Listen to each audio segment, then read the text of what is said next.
Alexander is going out unless a king or an ace hits the river. There's an ace! There's never easy in poker. One time. You call and it's over, baby, like cutting win, yeah? How much? Oh, God, he has aces. Let's run it. Oh my God! It is always coming seven! All in. Deuce on the turn! Jesus never loses. Welcome to Barcelona. Come along as we carry the load to every road and country code. Let's light this candle.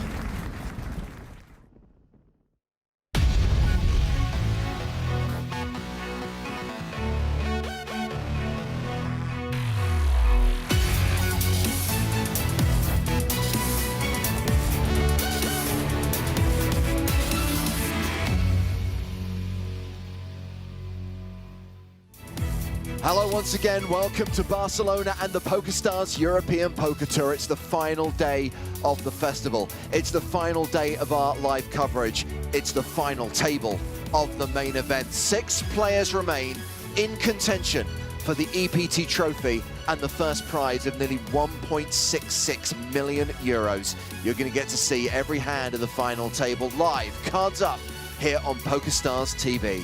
I am James Hartigan, alongside me, Joe Stapleton. Hello, my Barcelona babies. The final table is posing for the official photograph as we tell you how you can get in touch with us in the booth. We want to hear from you, your questions, your comments, your bold predictions. Hashtag PokerStars TV. Please give us a follow as well, at PokerStars Live, for updates on all Stars Live events. We stream on Facebook, Twitch, YouTube, and we are all over the Instas. Apparently that's what the young people are saying these days, Yeah, Joe. it's all Instas these days. Instas and hinges. So we are going to play down to a winner today, no matter how long it takes. I mean, how long is a piece of string? It could be over in 2 levels. It could take another 10 levels. It's never been over in 2 levels. Good point. Well made. We saw some crazy action last night. I hope it's going to be as lively, as entertaining, as exciting today. If you did miss our Day 5 coverage, I'm afraid you missed a corker as we played down from 2 tables to the final table. Here's a brief summary of some of the highlights from the penultimate day of the EPT Barcelona main event.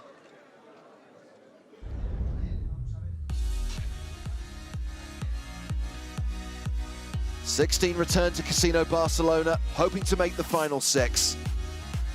Shannon Shaw ran into aces twice. He bowed out in 15th place. And a flurry of bust-outs then followed. Yunye Lu, Cyril Mombrum-Massot, the Andrew Bustillo, and fan favourite Balakrishna Patur, they all hit the rail. Alexander Everson fired 3 streets, a huge bluff, but it got picked off. And he bust shortly afterwards, taking us down to our unofficial final table. Then a ridiculous hand, a 3-way all-in. Cully Sadu, Pasquale Bracco at risk. Ace on the flop. It looked like Bracco would survive. Jack of diamonds on the river. 2 players out. We were down to 7. Yunye Lu survived twice, thanks to some incredible runouts. And on the very last hand of the day, Johan Starakers bust in 7th place. And that gave us our final 6. And they're now taking their seats, ready for the start of play here on the final day. And here's what they are playing for. Everyone has locked up 295,000 euros, 364,660 for 5th, 436,760 for 4th, just over 600K for 3rd, nearly 900K for the runner-up. That first prize, 1.66 million. And we've said this a few times, Joe. I mean, we're looking at most of the 9.6 million euro prize pool being paid out today. We can see the jumps are huge, especially that separation between 2nd and 1st. Oh, yeah. I would imagine when we get 3-handed, or if we get heads up, I know the chip separation will play a factor, but I'd be really, really surprised if we didn't see at least deal negotiations, if not a deal agreed. Yeah, especially with this group of individuals. Now, I don't want to say they're all completely inexperienced, but we do have a mix of folks who are semi-experienced. Obviously, I think this would be the biggest payday for any of them in their entire lives, even if they did make a deal. And of course, we facilitate deals on the EPT. Toby's got a brand new program on his spreadsheet, by the way, which is going to get the numbers ASAP. And then the players have 10 minutes to discuss those numbers and agree any potential deal. And I know there's a lot of people watching who find deals a little bit disgusting, feel it detracts from the game.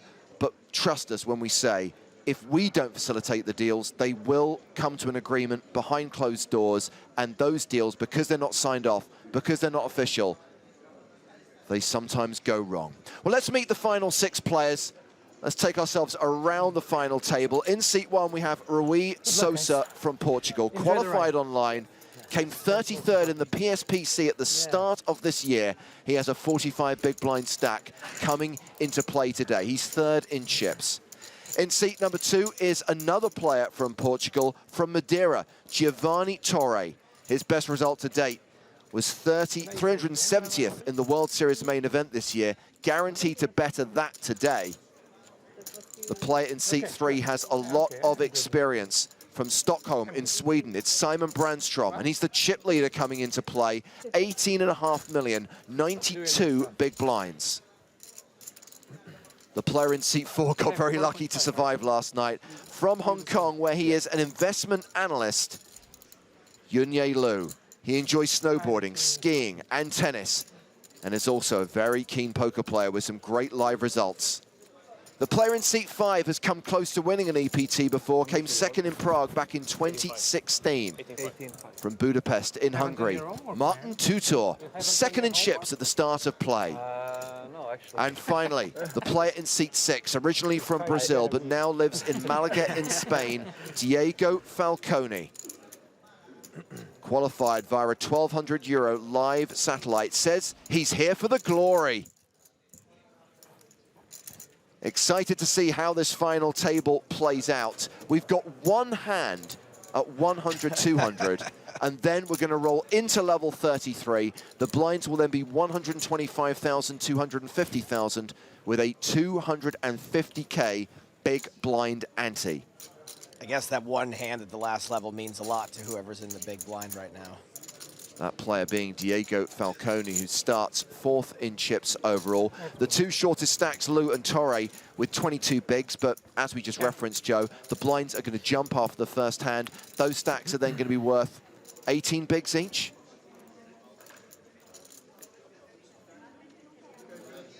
So how many hands is it going to take today? Again, any predictions you may have. Very keen to hear what your heart says and what your head says. Hashtag PokerStars TV. One interesting factoid, Joe, is Simon Brandstrom. Didn't recognize him from that name, but he was Simon Persson until recently. But then he got married, and it is not uncommon in the Nordic countries for a man to take his wife's name, or more commonly, for them to decide on a completely new last name. So they have a new family name after they get married. That's so cool. I love that. Do-do-do-do-do. Brandstrom does have the dominant chip lead.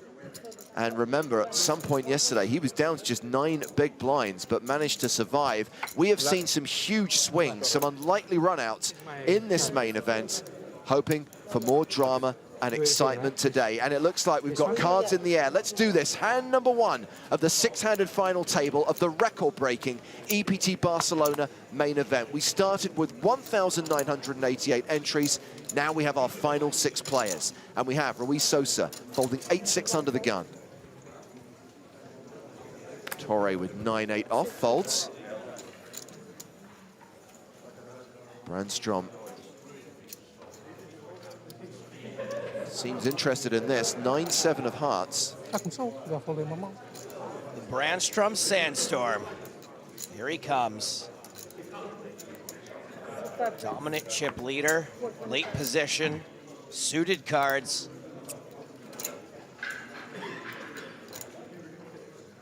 Short stacks behind him, King, Jack for Lou.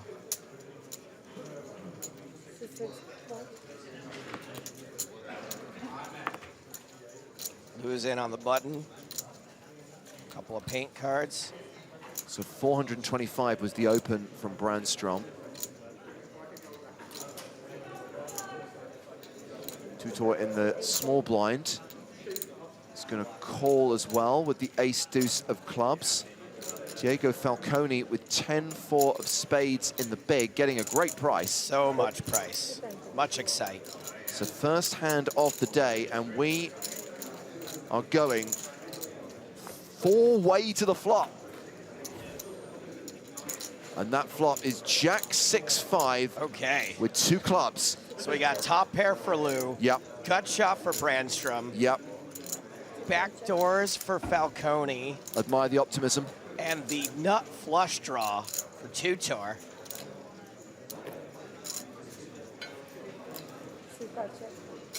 Well, it's been checked to Lou in position. 1.9 million in the middle. Lou the effective stack with 4 million behind. I know it's a dicey proposition to bet into 3 opponents, but you might want to thin the field a little bit here if you can. This is going to be how fast Czuczor wants to play his draw. Lou has bet 700,000.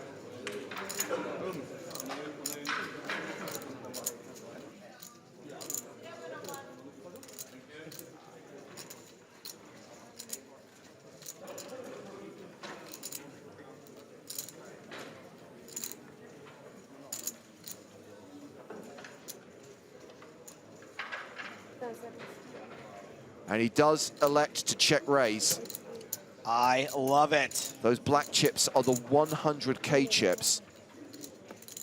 So Lou's bet of 700,000 has just become 2.1 million. We are playing for it all now.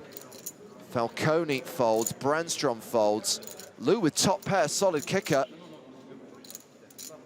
Might go for it here. And Czuczor's going to be priced in. He announced all and he's presented with a triangle. There's the call, and we have an all-in on the very first hand of the final table. Here we go, my babies. So Lou is currently a 58% favorite, but he has to fade aces and clubs.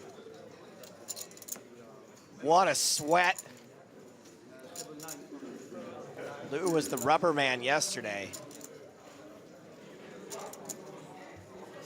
Just kept bouncing back. 7 of spades on the turn. Lou now a 3-1 favorite, but still has to fade an ace or a club on the river. Czuczor has 9 outs. King of clubs, and that'll do it for Lou. 2 pair, no good against the nut flush. And Yunye Lu did very well to survive and ladder up last night, but he is the first player out on the first hand of the day. Cashes out in 6th place for 295,520 euros. And Czuczor's taken the chip lead. He's crossed the 20 million mark. 100 big blinds for Czuczor. Yunye Lu, Yunye Lu. None your business. He out of here. Well, at this point, let's welcome Finton Hand to the proceedings. Sorry you missed that one, Finton. Yeah. I was watching it. I guess today is going to go just like yesterday, eh?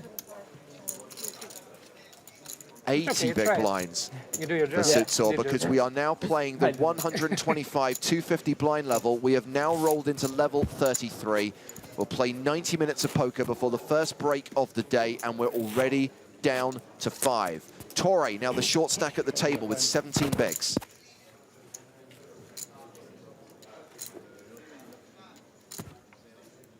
Got to feel good for most of the players that they've just had a nice sleep, came back the next day, and 1 hand later they've locked up an extra load of cash.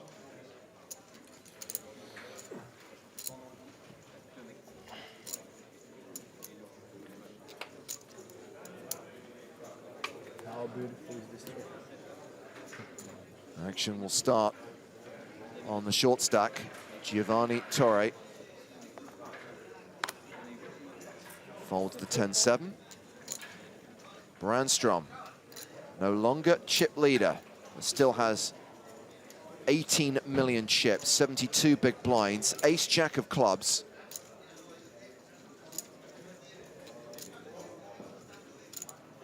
Two hands in a row, opening. Relatively late position. Do-do-do-do-do. Round to Rui Sousa in the big blind, King 8. So mentioned Sosa's result in the PSPC, a 33rd place finish for $86,000. He also has a W Coupe title and a Super Tuesday title. Wow. Accomplished. Plus, he looks like Portuguese Joaquin Phoenix. Defends his big blind, and we're heads up to the flop. Hand 2 of the final table. Queen 5 deuce, just the one club.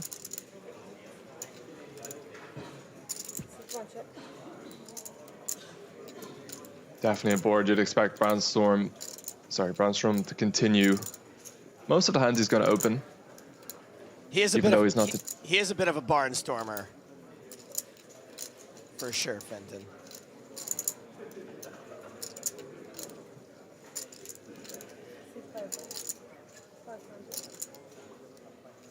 Continuation bet of 500,000 into a pot of 1.4 million.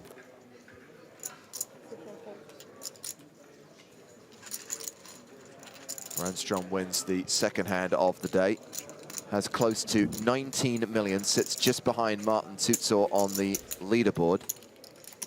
And Giovani Torre will be in the big blind next hand.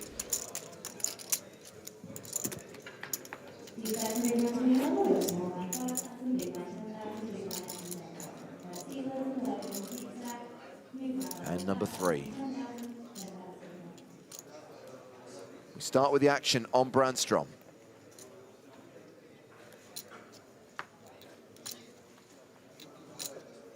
Will he be opening 100% of hands? Ace deuce off. He lets this one go. I think the dynamic's going to change a little bit for Brandstrom now that he has the chip leader on his left. Won't be able to get as aggressive as he was previously. Good point. So Marton Czuczor opens with the ace-king, 550,000. Rounds it Rui Sousa, he folds the small blind. Giovani Torre in the big blind has king-jack of clubs. He is dominated, but he is going nowhere. He is the shortest stack.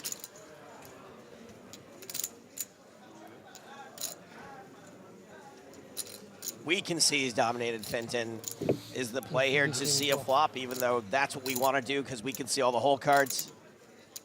I don't think it would be an unreasonable hand to shove He has because shoved. you're against the aggressive player. He moves all in with the king-jack, gets snap-called, and it's domination nation, and Torre's at risk. We are behind. We are at risk of going four-handed after only 3 hands. Figured that after last night, they might have just had some time for quiet reflection. Nope, they're still going at it. Well, the cards have other plans. It's an ace-high flop, and it's not looking good for Giovani Torre.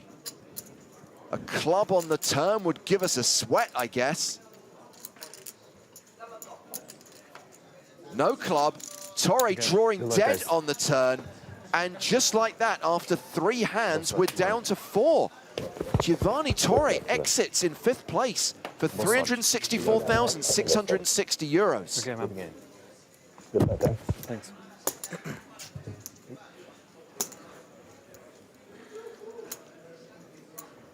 That's a Torre.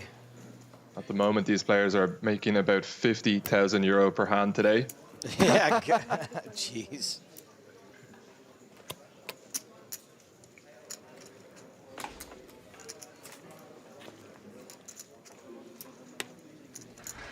Okay, The real now I prize need is to do getting a some work. handshake from that guy. That I work on. While Marton Czuczor now has 25 million chips, 24.5 million to be precise, 98 big blinds. Just to keep things in perspective, there are 60 million chips in play, so he has nearly half of the chips with 4 players remaining. 7, 8, okay. Plus, after he knocks out Falcone on this hand. Don't. We gotta work hard, bro.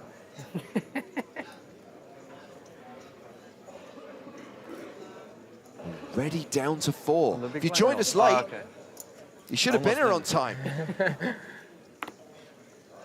Yeah, don't do that. Don't join us late.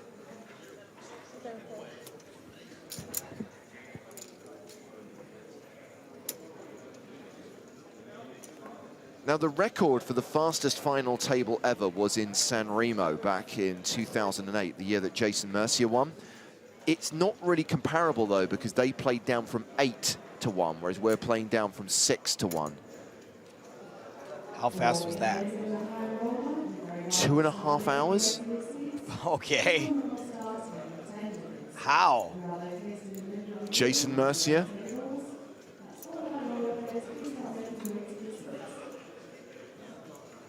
Rui Sousa has opened to 550,000 with ace-6. Brandstrom folds the big blind. What's going on, Finton? That was a raise and take it.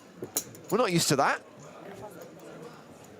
Certainly not. I mean, you said at the start of the broadcast that if it was anything like yesterday, it was going to be an absolute joy to watch, and it's picked up just where it left off. It is that thing that you talk about a lot, though. Something's got to give when the average stack is how it is, but maybe at this point, we're going to take a few deep breaths, we're going to relax, and we're going to play some poker. Not that we're not playing poker, but maybe, you know, not all ins everywhere, left, right, and center. Yeah. You want the mix, right? You need to have those kind of intricate post-flop battles mixed in with the drama of the all-ins. Absolutely.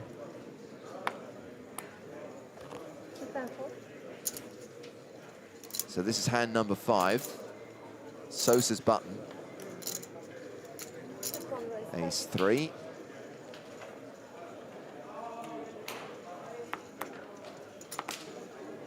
Brandstrom with 6 deuce of clubs. Facing a raise to 550,000. Folds the small blind. And the chip leader is in the big blind with 7-6.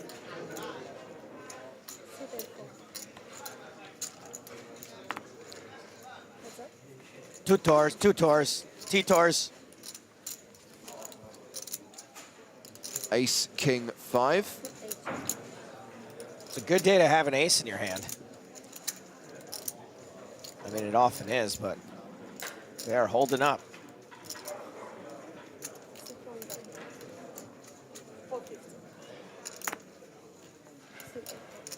Continuation bet wins the pot for Rui Sousa.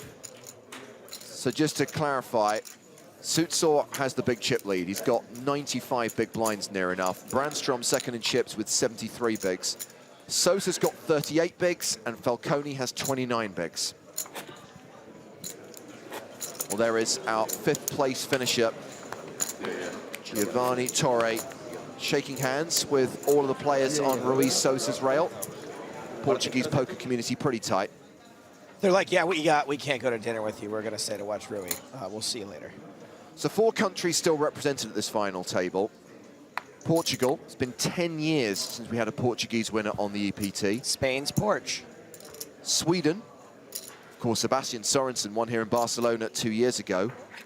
Hungary has never won an EPT title. Brazil has never won an EPT title. Cool. Can you remember where that player in the background, I believe his name is Marquez? He's Portuguese, right? He got very close to winning, if I remember correctly. Or am I completely wrong?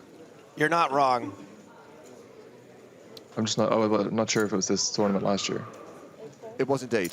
Pedro Marques made the final table last year. Marques. Now that you say it that way, I remember it.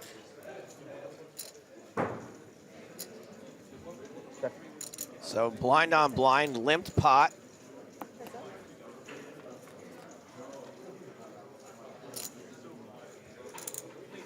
King, queen, tray. It should be over relatively quickly.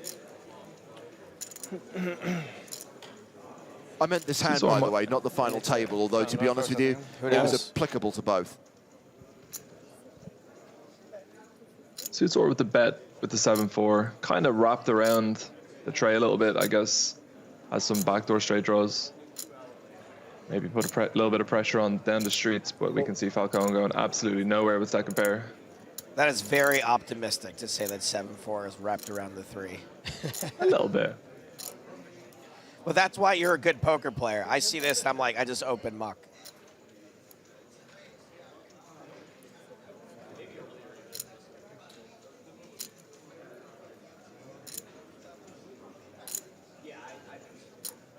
I think Falcone can go either way. Can look to bet for value. look to take it to showdown, or one step closer, and then value bet the river.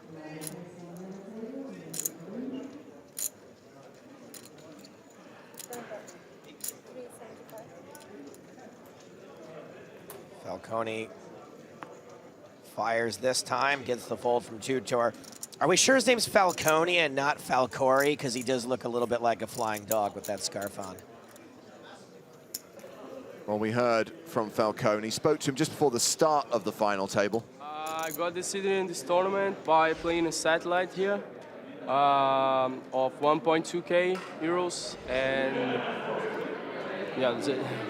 We can see you seem quite excited at the tables, but how hard is it to remain calm when you're playing for such big money?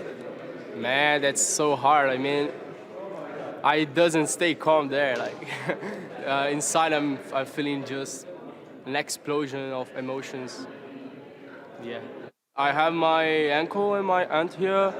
All the Brazilian poker players that are supporting me. And at home, I have like a lot of friends, people sending messages every time, and that feels really great. For me, it's about winning. I mean, I'm here already, so that's a big dream I've ever had. I never thought I would be here with 21 years old. So that's it, I just want to win. And for someone so young, this money is huge, already 300,000.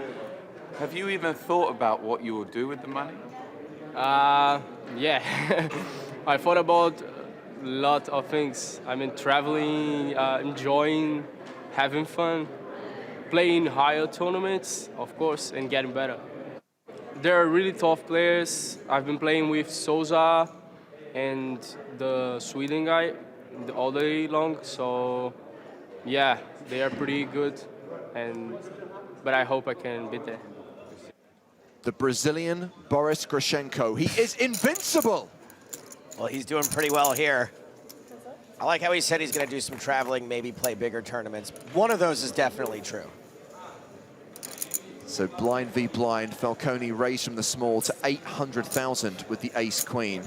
However, he's been outflopped by Rui Sousa with queen 10. I also like how Pete asked him, how do you manage to stay so calm while you're playing for such big money? And he was like, I'm actually freaking out.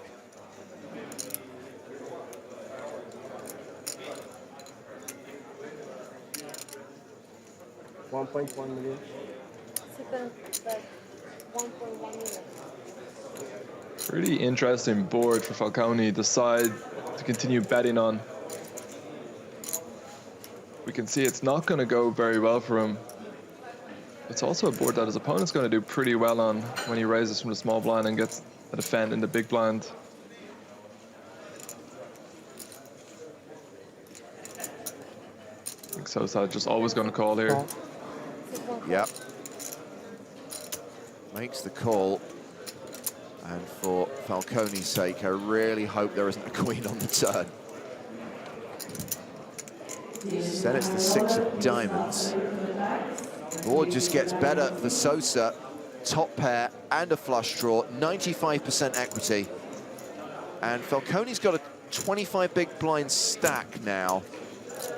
Surely he slows down here, Vincent. Yeah, this is a turn card that it's just so hard to continue bluffing on. But he looks like he is going to reach for chips. His opponent can have all sorts of sixes. He can have made flushes. He's never going to fold a 10. He's not even going to fold if he has 2 overcards with a high diamond. So I like waving the white flag here, even though with 4 million in the middle and only 6 million in your stack, it can be a little bit frustrating. So he's checked to Sousa. Checks it back. Jack on the river. Jack of spades doesn't change anything. Welcome back, Carol players. We are 26 players remaining. We will do a redraw at 24. Falcone's got to think about what he's attempting to get his opponent to fold if he decides to bluff here. It's not impossible that he has the best hand still with ace-queen. Well, a stack might get a 10 to fold.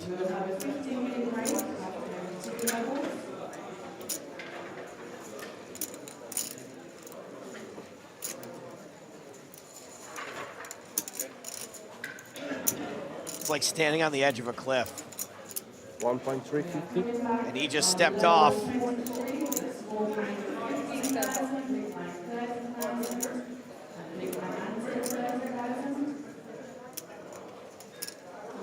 $1,350,000, a decent percentage of his remaining chips.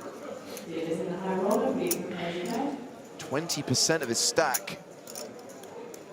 I mean, a flush is reasonable now. Potentially, but I just feel if Falcone had a flush, he would probably be trying to get more chips into the middle. The most likely hands that are going to take this line might be a hand like King Jack, Ace Jack, a Jack that has a diamond. I think Sousa could even potentially end up wanting to bluff this hand if he thinks his opponent is just trying to maybe thinly value bet with a Jack. I guess ultimately 1.3 million isn't that much into this pot.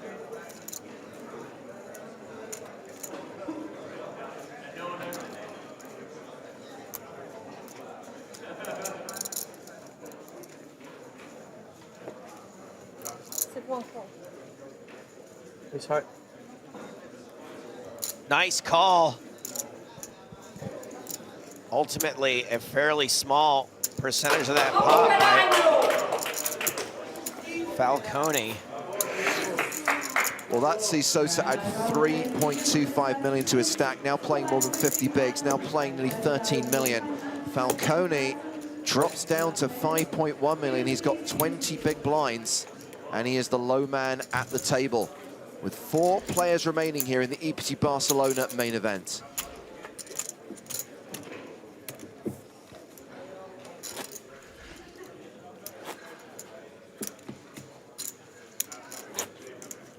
Does feel like a spot where if you're gonna bluff with your ace queen, no diamond, that you might just find yourself bluffing in that spot a little too much.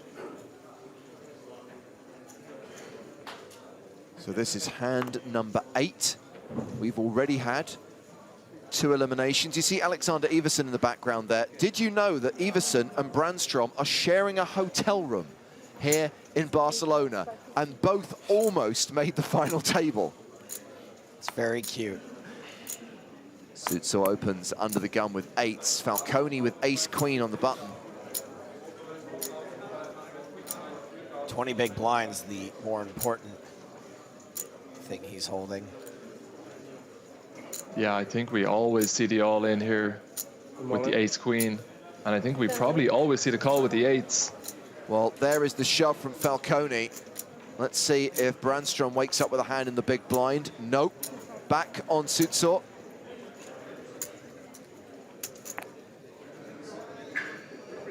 And he calls, and we are off to the races. Now, this is where Falcone has been a specialist in the last 2 days. 8 is king. I have 8. He seems incapable of losing a race. He always spikes an ace. He is invincible. Ice, pede o ice. Huge, huge spot. Worth hundreds of thousands in real money equity. The flop has a queen on it. Falcone now set for the double up. 89% favorite, just has to fade an 8. I guess you were right, James. He is invincible.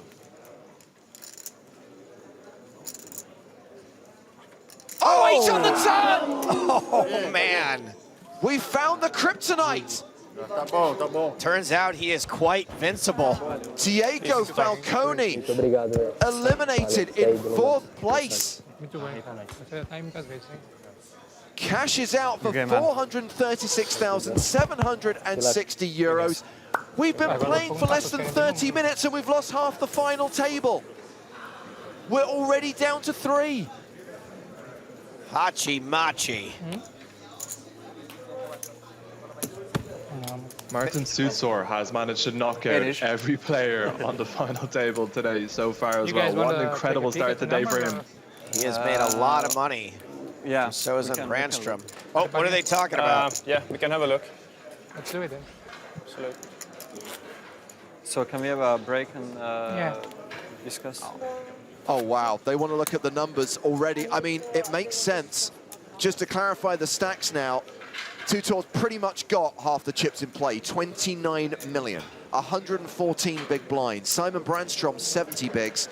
Rui Sousa, 51 bigs. So they're deep, but understandably, there's a lot of difference between third, second, and first on the payouts. They may want to redistribute the prize pool. We would like to look at the numbers. Can I make a prediction? Czuczor is going to want too much. They're not going to make a deal. That's what happens in these cases, 90% of the time. I feel he will recognize that the opponents he's up against are quite accomplished, and if he can lock up a deal right now with almost a 2-to-1 chip lead, he's probably going to get well over €1 million. It's so hard to not just lock that up, right? Can they all get $1 million? Is there enough left for that to happen? They could if they were even, but that's unlikely, right? It's 3.1-ish or Yeah. 3.2 million. So the clock has been paused. Toby Stone is just crunching the numbers at the moment so that he can come to the table with the information that the players need to see. Those are the advertised payouts. So when we come back in 5 minutes' time, we'll present the numbers to the players and see if a deal can be done or if we play on. 3 remain. We'll be back very shortly with deal negotiations at the Barcelona leg of the PokerStars European Poker Tour. Back very shortly.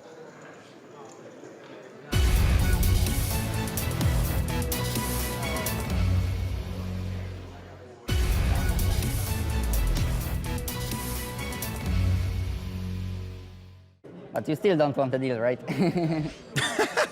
Let's play for it all, like for the glory and stuff. I call.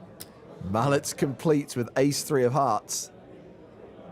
10-9 for Uri Reichenstein. He checks his option. Cool that Uri's not taking a super long time with his decisions to torture the kid. Oh, wow. Reichenstein is up and down while Mallets flops the nut flush draw. Uri bets. Oh, really? I raise 3 million.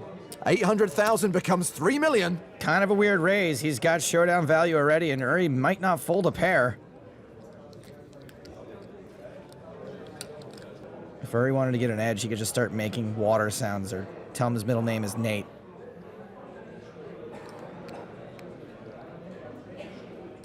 Reichenstein calls the raise. The turn card is the 8 of hearts. What a card! Welcome to Cooler City. 1 million here. This is 23.9. 5 million. So Mallets has turned a flush. Reichenstein has turned a straight. This could decide the tournament. Let's just fold and I can go to the bathroom.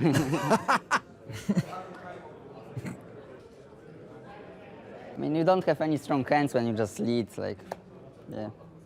I'm pretty sure you're going to just fold, so. I can't tell if he's talking too much or just the right amount. Reichenstein doesn't look like he's folding. How you call? Very brave, very brave. Very brave indeed. Very brave indeed. The river card is another 8 pairing the board. Very brave indeed. Flush not quite as strong now. All in. Strong enough. Mallet shoves on Reichenstein. Here we go.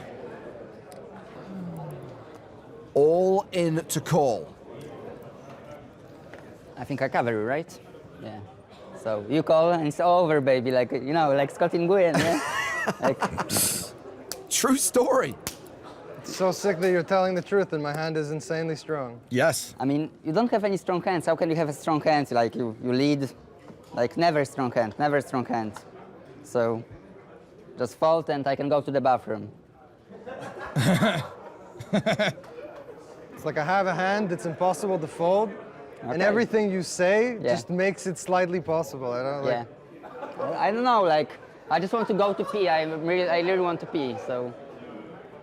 I'm just convinced, like, I don't know. I guess you could have like 9-10 or something, but I don't know. What about 9-10? Is 9-10 good? It's a straight, but like, I have queens in my range, jacks, sixes. You don't have those hands in your range, so. I don't think you have any of those hands. I think you might have a flush, though. It's your choice, man. Wow. So sick. Nobody ever talks like you without having the nuts. So sick. Totally agree. Where is Mallets going? How are you doing, guys? Hey, how are you, man? How are you? Are you good? Okay, or what? Are you going to win, no? I'm going to win this. Like, I'm a winner. EPT champion over here. Who's that guy? Reichenstein calls, he loses it all. You're so big, you are, man. Yeah. Did that guy just take a selfie with Mallets? Is he a paid extra? What is that, man? Jack Daniels? Yeah. Do you want something? Yes, please. What is going on? This is incredible. Poor Uri. Taking it well. Reichenstein calls! And it's over! I have no words, James. No words. Sebastian Mallets has gone from poker fanboy to poker champion, taking down the biggest EPT of all time. Best last hand ever. This little one is gonna have quite the sugar crash. Oh, there he goes. It is clear that this means the world to him. Every emotion possible in the last 10 seconds. Yuri Reichenstein, the runner-up. A great player, and he classed it up big time in the face of some pretty weird situations. Good for this kid, though.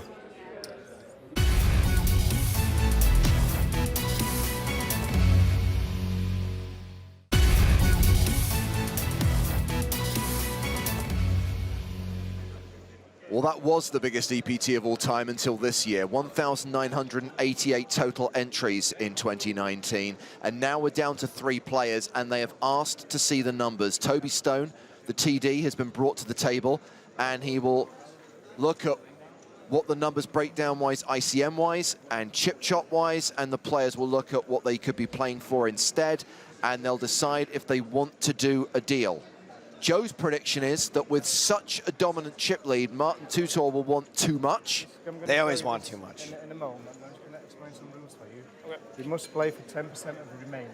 Yep. That means that we're going to pay everybody third place, because you've already guaranteed that. We're going to take 10% of what's left, and that's what you have to play for. This sheet's going to do all that for you. I'll explain that to you in a moment. The second rule is any deal has to be done here at the table. Okay? You are allowed to have one person to help you come up, but only one, or you can make a phone call. Okay. Right? And the last, not the last thing, we're going to give you between 5 and 10 minutes to make a deal. If you haven't come to a decision within 10 minutes, we're going to encourage you to sit down and play. Okay. If we still can't get you to sit down and play, we're going to start the clock. Sure.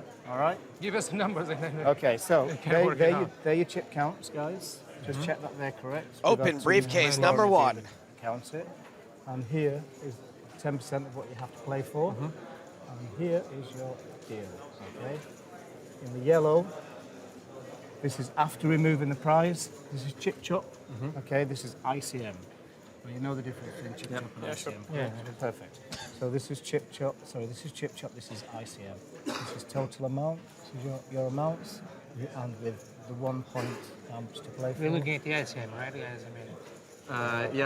With 1.32, yeah. 132 I need some extra, but we will look at from the ICM numbers. I'm not going to enter those kind of discussions, man. Yeah. If you want to do the LCM, it's okay, but if you don't, I'm not going to give you anything. So you want extra and he's not going to give you, right? Yeah. That's the bottom line? You want to stick with that? I don't know. Well, let me check, like 1148. It's over $1 million. Because he told me he wants some extra as well. Well, so it will be. Both of you want extra. I can go with ICM, but I'm not giving away anything for sure. No, me neither. I stick with ICM and. No so more. if you want extra, we're gonna play. Yeah, it's up to you. It's up to you. Okay, just give me a few minutes, okay? Yeah, sure. Okay, so here are the ICM numbers. Czuczor would get 1.4 1.14 million. Solid tip ICM. Brandstrom ICM, around 983,000 and Sousa 885,000, but Czuczor wants more.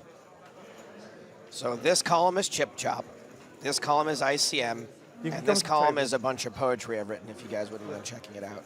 So they're looking specifically at the ICM numbers. That's the only number that's being considered, but ultimately Czuczor wants more than 1,148,000. Fenton, what are your thoughts? I always feel like this is ICM. people are kind of always going to try and bluff here, because if you can just say, I need more, and someone is very forthcoming and gives you an extra 10,000 euro, then sure, why not try? But at the same time, if you think it's a good deal, I think it's quite silly for the sake of 10K when you're locking up so much money to then let your ego possibly take control and be like, all right, let's play. But maybe he just feels with this chip lead that he has, with the stacks the way they are, he'll be able to put a lot of pressure on, and this stack will be worth a lot more in a couple of levels. How many millions? 52 big blinds. I have 51. I have 12 million. We have 50 big. I don't think Sousa is bluffing at all, though. I don't think he's given up any amount from his. Agreed. I believe it was 880K or something along those lines. Perfect, yep.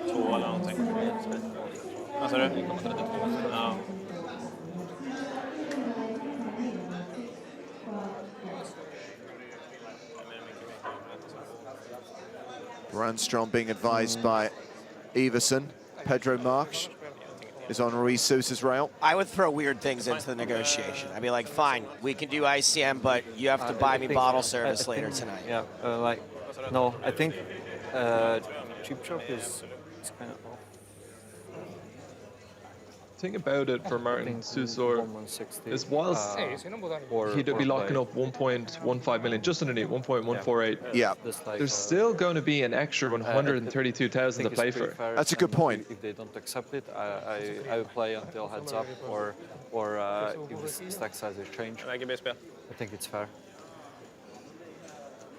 So guys, I have a proposal. So I get 160, so that's like 11K more, or we can play.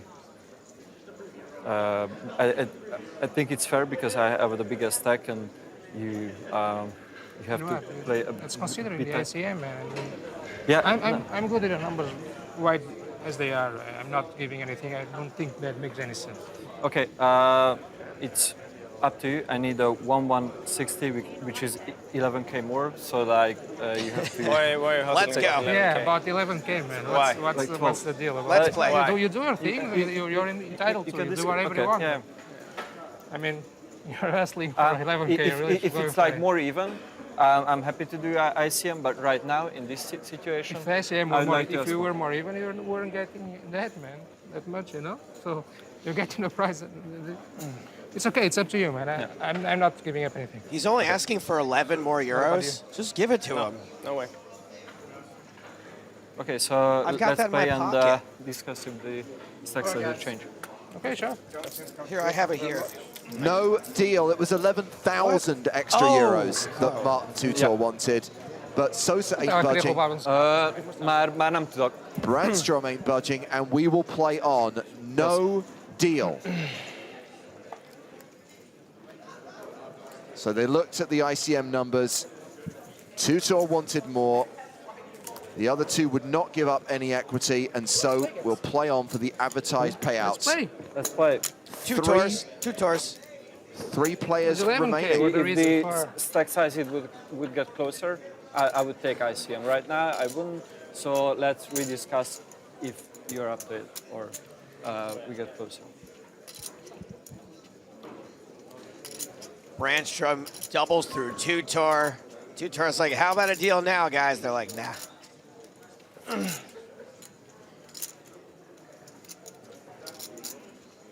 I've said this almost every time there's been a deal negotiation, James. Play on, players.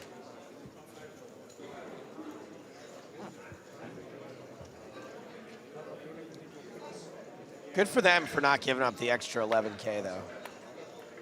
I would have. I'm a fish. You previously mentioned that Sousa has the W Cup title has the Super Tuesday title, had his deep run in the PCA, might feel like he's the best player in the field, and to give up extra money already when he's the shortest stack, it's not that appealing.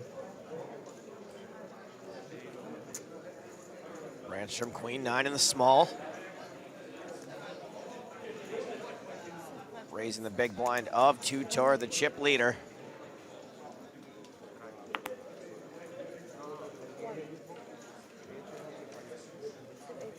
And wins.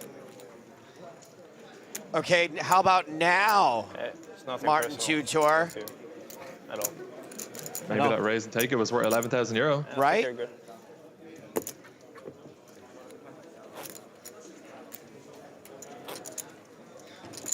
I think it was well predicted by you too, and he's like, maybe I can just like rope-a-dope these guys for an extra 10 or 11K. They said no. All right, cool, let's play.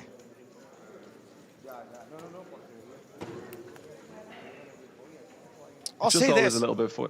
Go on, go on. It's just always a little bit funny to me because there's no way anybody that is human is capable of calculating the true worth in that moment. So if he had have been shown a number that was 11,000 more, he just would have asked for 10,000 more, you know? You're absolutely right about that. That's a great point. You don't often hear about people later on, like maybe in the moment if someone in the media asks them, but you don't often hear someone like months or years later going like, oh, I really wish I had taken a deal that day.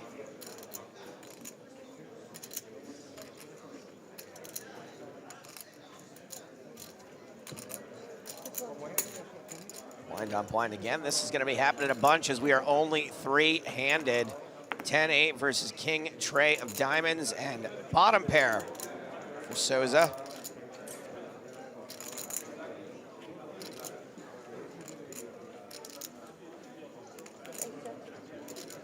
Czuczor checks to him.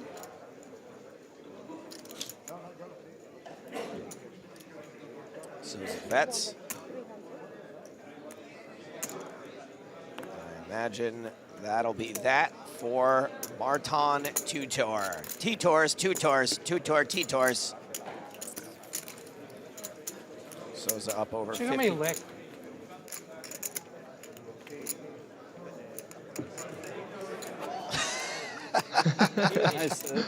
That's a great idea. Yeah. Analog. What? Not Analog. Yeah, It's analog. that's it. This is a lot. He must have been serious about overheating. He had that fan that attached to his phone, but if he's going with the hello my babies, hello my darling look here, he must really need this breeze. I really hope if at some point he is all in on the river, he's just staring at his opponent while fanning himself. Nope.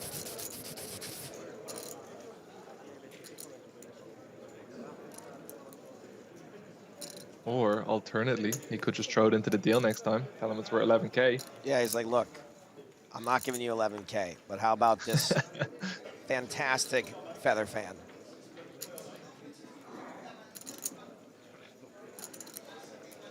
Pocket kings for Brandstrom facing the small blind raise from Sousa.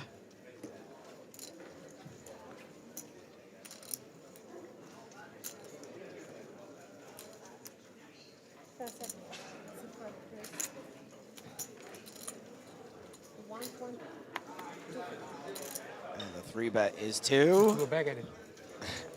1.25 million. Bye-bye. What?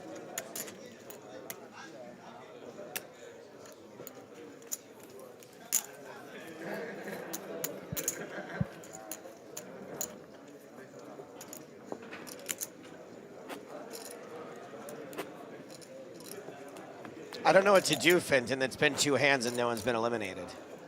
It's been quite some time. We might actually have to talk about some stuff, Joe. Oh, can we I talk failed about... my homework assignment. Is it that you didn't remember the name of the movie correctly, or you just couldn't find it? No, I couldn't find it. Okay. So that's why I asked for 2 o'clock in the morning is a very unreasonable hour to ask for a change. I'm sorry. Movie, though. I'm sorry I wasn't there for you. You were obviously dedicated to it, and I woke up feeling bad this morning. No, it's on me.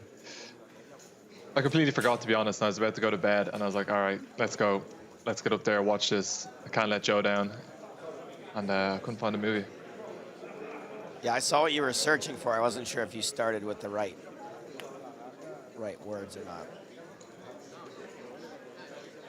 Sousa with pocket fours makes it 550,000. Brandstrom with another big hand, ace 10.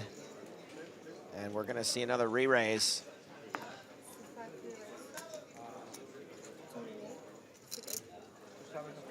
Will it be to the same amount as before? Nah, bigger this time. 2 million. Oh, it wasn't a re-raise last time, that's why. It was just a raise after a limp from the small blind. And compared to the 25K, the total prize level has been confirmed to be at a total of 60 entries this week. Generating the prize will be 1,440,600 euros. So is it calling? 3 million chips in the middle. Sorry, 4.5 million chips in the middle.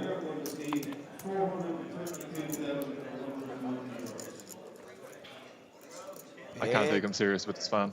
It's really, really difficult. King, king, tray, pocket four is still good.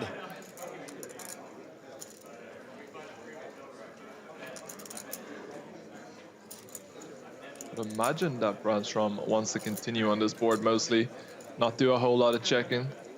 Probably betting a pretty small size.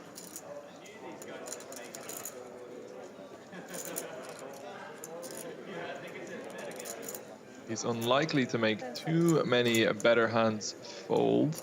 But at the same time, if he can make his opponent even fold a 9-10 of clubs right now, maybe not 9-10 clubs, but Queen Jack of clubs, it's a pretty big win for him. Sousa certainly unlikely to fold versus the 800k bet with the 2 4s, I would imagine.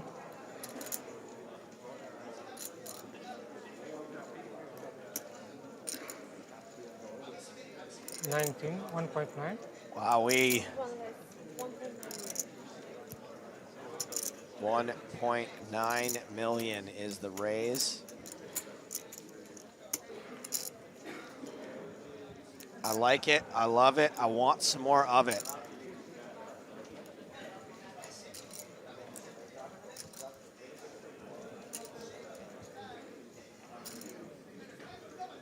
Sousa just identifying that it's going to be pretty hard to call down the streets with the pocket fours. His opponent's going to have a lot of hands that have completely whiffed this board. Looking to get a little bit of protection from these exact kind of hands. It looks like Brandstrom is not willing to fold just yet. Getting a very good price. Might feel that he has the best hand also from time to time. Sousa with just about a pot-sized bet left behind. 9 of spades is your turn.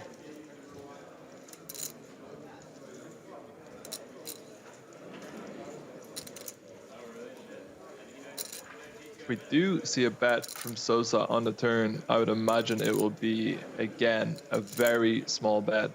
Never going to be shoving or betting large because it's not impossible, of course, for Brandstrom to just have hands that have him absolutely crushed. Oof.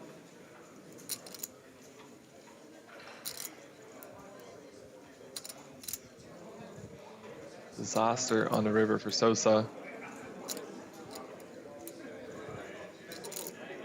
Not quite playing the board, but not far off.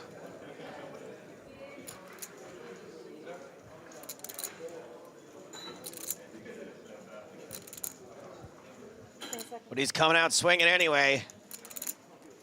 Stack of blacks coming at you.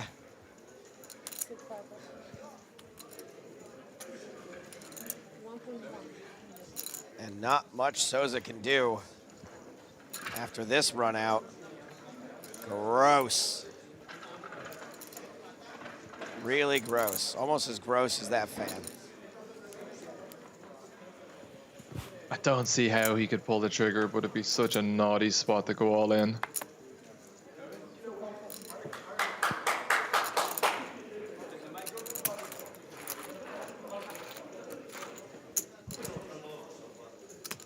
Sousa not naughty, he's nice.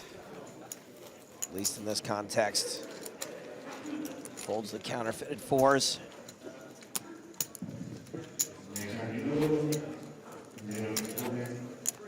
He's down to 35 big blinds.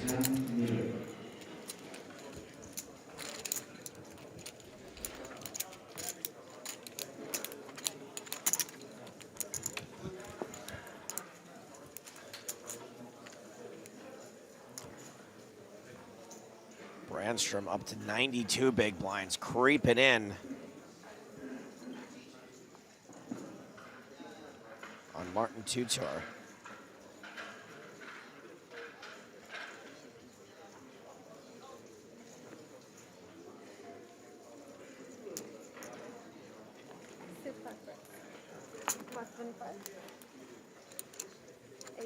Brandstrom raises, king 7 on the button, gets Czuczor to fold.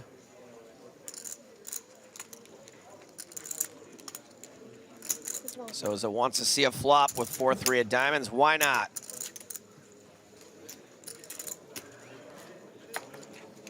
Not to say that there's no ICM pressure on him whatsoever, but now that he is the shortest stack by considerable margin, not as much pressure on him. It's not like he can do any worse than third.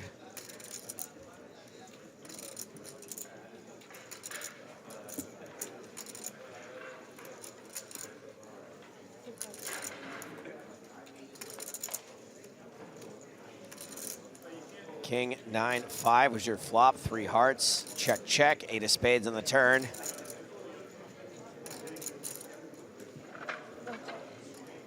Sousa once again with a hand that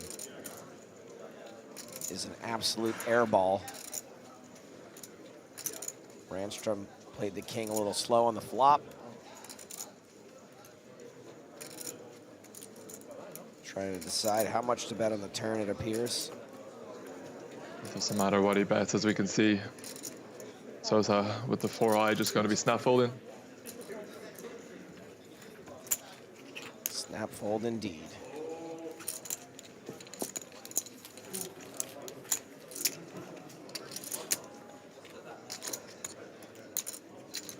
It's strange to be looking at someone who's, right?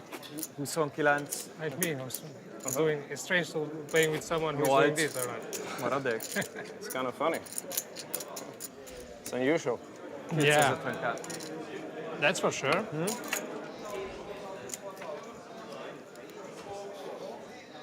Oh, the trash talk. I can barely stand it. Take it easy, guys.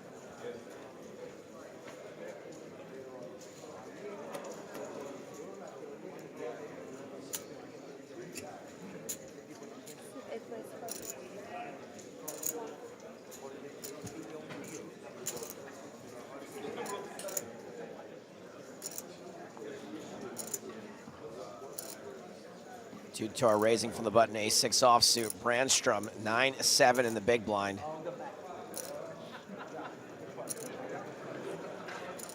Obviously, doesn't want to clash in a monster pot with a marginal hand, but this stack depth, definitely going to be defending with the 9-7.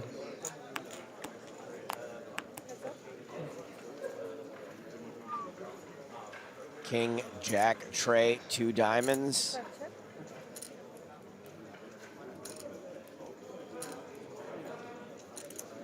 No one's connected.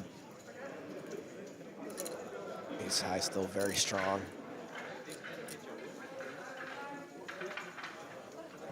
Martin looks like he's going to bet at this time. I think it's a board he might have considered checking occasionally.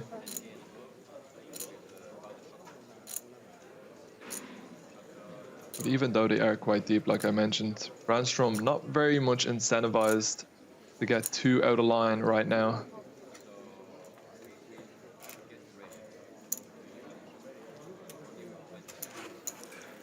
Czuczor takes this one down. Finton, I know that you have plenty of experience winning online poker tournaments or going deep in online poker tournaments. Do you have a lot of live three-handed experience? Not in anything of this size. I used to play a lot of smaller games around Dublin when I was younger. And of course, you know, feels of 50 to 100 people. It was quite easy to get the experience, but nothing with this pressure on you, nothing with these insane pay jumps. Were you a deal guy back then? No, I was never a deal guy. I always enjoyed playing it out, but in saying that, I was also never playing for an amount of money that changed my life in any way. So I'd like to think that if I got in this situation, if I was Sousa, I had over 600,000 euro locked up, there was 1.6 million euro for the first place, I'd be like, all right, we have a lot of money locked up. Let's gamble it up. But then someone offers you an extra 250,000 euro, which is almost buying a house. It's like, well, yeah, maybe I would take it. Do you really want to gamble a house? Sousa makes it 550,000 with ace-8 on the button. Brandstrom is re-raising from the small. 8-7 of diamonds. See, that's a situation where I think it's more natural to say 7-8 of diamonds, isn't it? You know how much do you have roughly? I would always say 8-7. You'd say 8-7? I don't know. And I think Czuczor with ace-king here. Yeah, go on. I think as long as it's below the 10, it's acceptable. Okay. I think the ace-king here, I know it's a hell of a lot of big blinds, but I'm not sure how comfortable I would be electing to 4-bet call. I honestly might just shove here. Yeah. There is the shove. Sousa has to ditch it. Brandstrom, adios. Czuczor picks up a nice pot pre-flop, adding to his chip lead. He's up to 124 big blinds, three-handed. 60 million chips in play. He has got half of them. Brandstrom, 84 big blinds. Not bad either. You know what that means. Rui Sousa. Under 30 big blinds.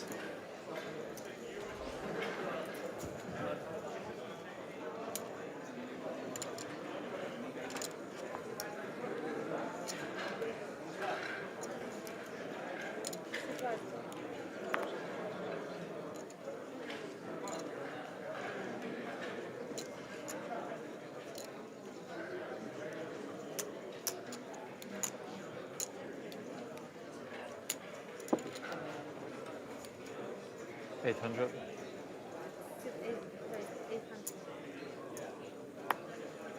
Czuczor with ace-queen now. The poker gods are like, all right, we're going to give you a worse hand, but don't worry. Still pretty good.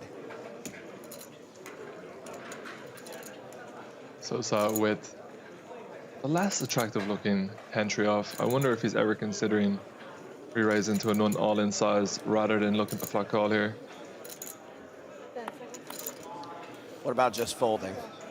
Yeah, very reasonable. I just don't think it's a hand that you're going to see him call too frequently. It's a hand that they say, Fenton, does not flop very well. Indeed.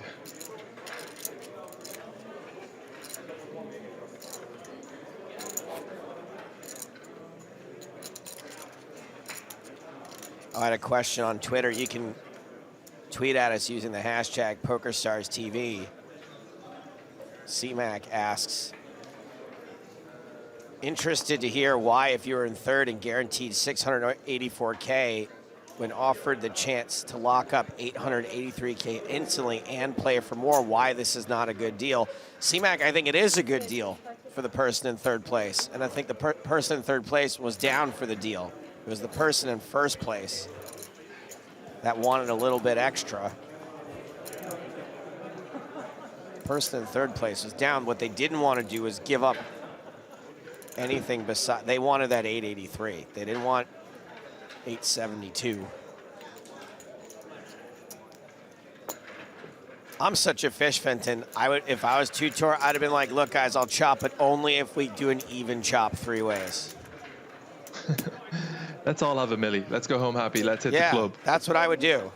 I'm not lying. I'm an idiot. Okay. Hey. I would be a legend.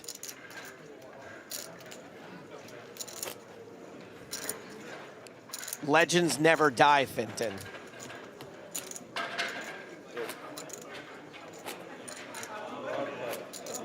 Sometimes they go broke if they follow the Joe Stapleton rules of life. That though. is true.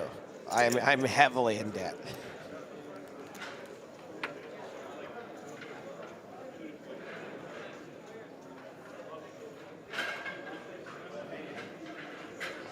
Rui Sousa, Jack 10 on the button.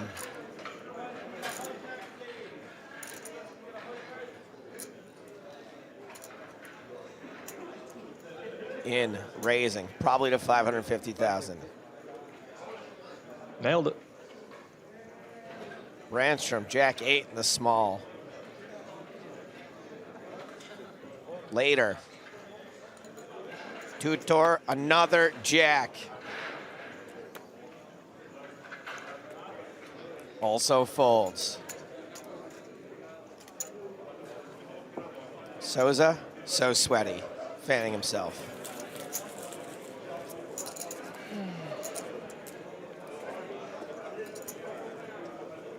I don't want him to suffer an injury, but I would like to see that fan blade catch him once or twice in the face. I don't think it would hurt him. I just think it would be funny. It'd be a meme worldwide in the poker community. Check this out, poker fans. And the jacks, they just keep on coming. Brandstrom pocket jacks here on the button.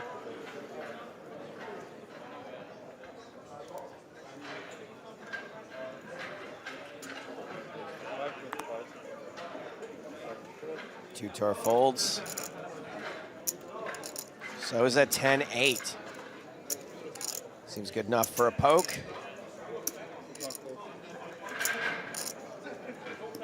And it is. Sousa going to be the pretty big dog. But does flop top pair, a dangerous top pair. 8s for Sousa.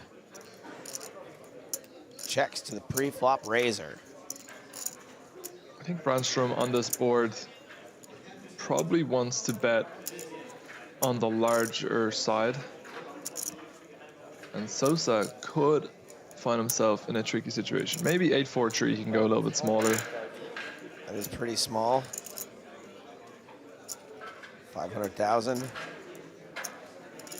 Tricky stack size for Sousa. If he had less than 20 big blinds, certainly if he had anywhere near 15 big blinds, he's just going to be check raising to get it all in. Well, we did check raise. And Brandstrom's got to be loving this. No pre-flop re-raise. Very unlikely jacks are beat here.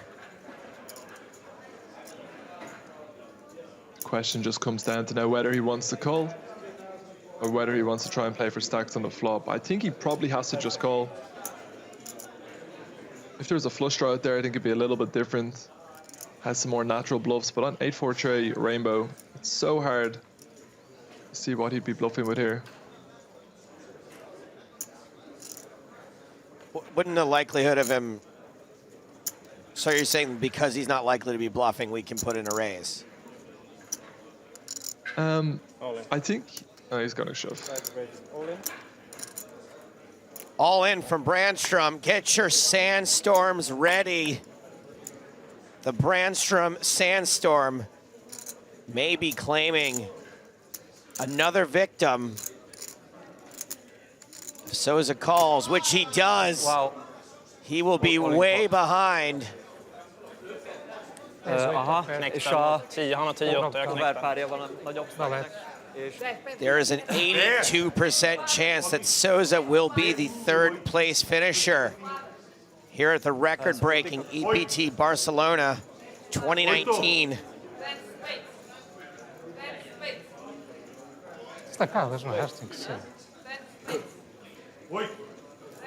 He's got 8s and 10s as outs.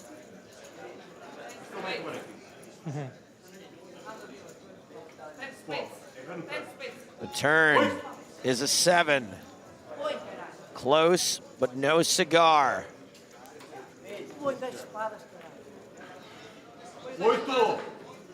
Rui Sousa from Portugal needs to hit an 8 or a 10 on the river, which is a 4. Jackson 4s beat 8s and 4s. Rui Sousa eliminated in 3rd place. 607,400 euro. Great job, tough battle. Would have done considerably better had a deal been reached. You too. It was not. He gets the published 3rd place prize money. But we are closer. We are now heads up, ladies and gentlemen. Simon Brandstrom. Yep. Marton Czuczor. He plays cash games. Oh yeah, ciao. Hello, kicsit gyorsan dolgozom. I'm glad they cut away before we saw that filth. Kissing at poker. Kind of a new look. Gross, and a girl at that. It looks like they may discuss again. Chip counts much closer this time. Czuczor, 126 big blinds. Again. We'd like to check the numbers again. Brandstrom, 110 big blinds.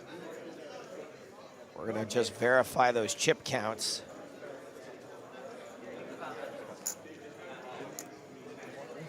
Normally there would be a short break before we go to heads up anyway. We'll get you guys to have a handshake, and then I think you guys stand here, have a handshake. Okay, sure. All right, sure. All right, well, they agreed to the handshake. Step 1 down. Okay. Yeah, I'm just gonna bring him.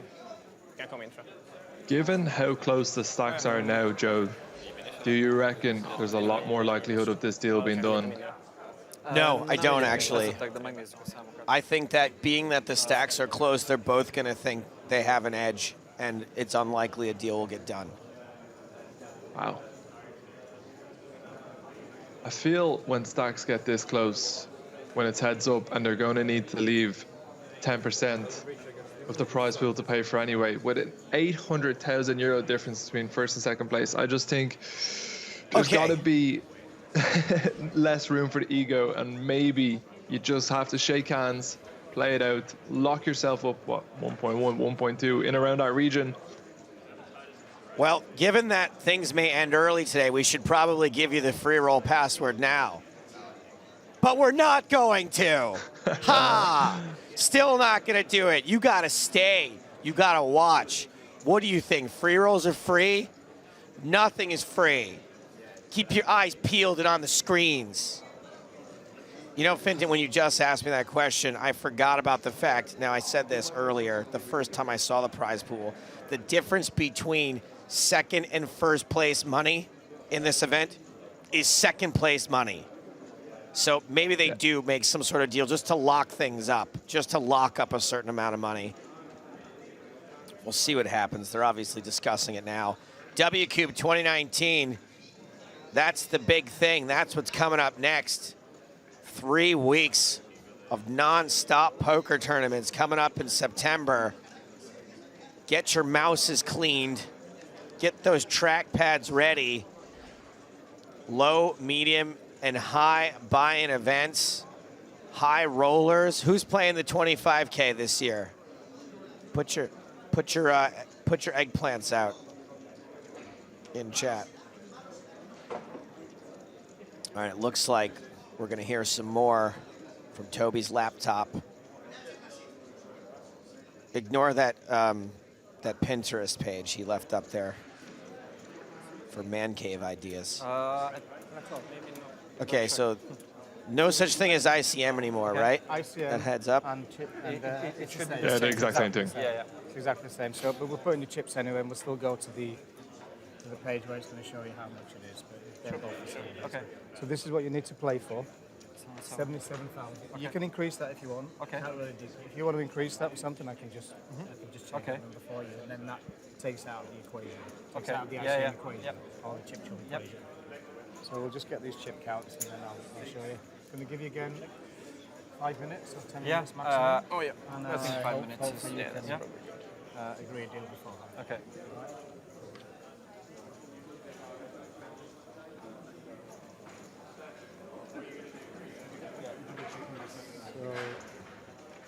You think they're both thinking I could be a millionaire right now? I mean, they're about to be, right? If they agree to this deal. It's got to be, once you get that second comma involved, right? How many people have that second comma? I want 2 commas. I want 1 comma, honestly. You'll get there, Joe. 31,625. To the 1 comment. There's 2 commas in my debt. 31,625, yeah? Okay. All right, guys. That was quick. A little smirk from both players. Counts. 1 hour. Yeah. I haven't verified that one, but I've counted that one. I know that one's good. Okay. I think we can- And when you add up, it's still okay, this number? Looks like you're right, Total Fenton. chips in play? I haven't done that calculation. I mean, I can check that in a while, but... Just, it should be what's the okay, total right? chips in play? Like So it might be off a little 2 bit times. from chip Okay. counts and things like that. Okay. Chip races. I'd be like, okay. okay, sounds like the deal's almost done, but I just need one more thing. I need you to call me daddy. 59 million. You have to call me daddy or no Yeah, deal. that's fine, yeah. Yeah, okay, that's there's a difference- fine. there's a Just difference of 15K for yeah. All right, so here's your Call me guide. daddy.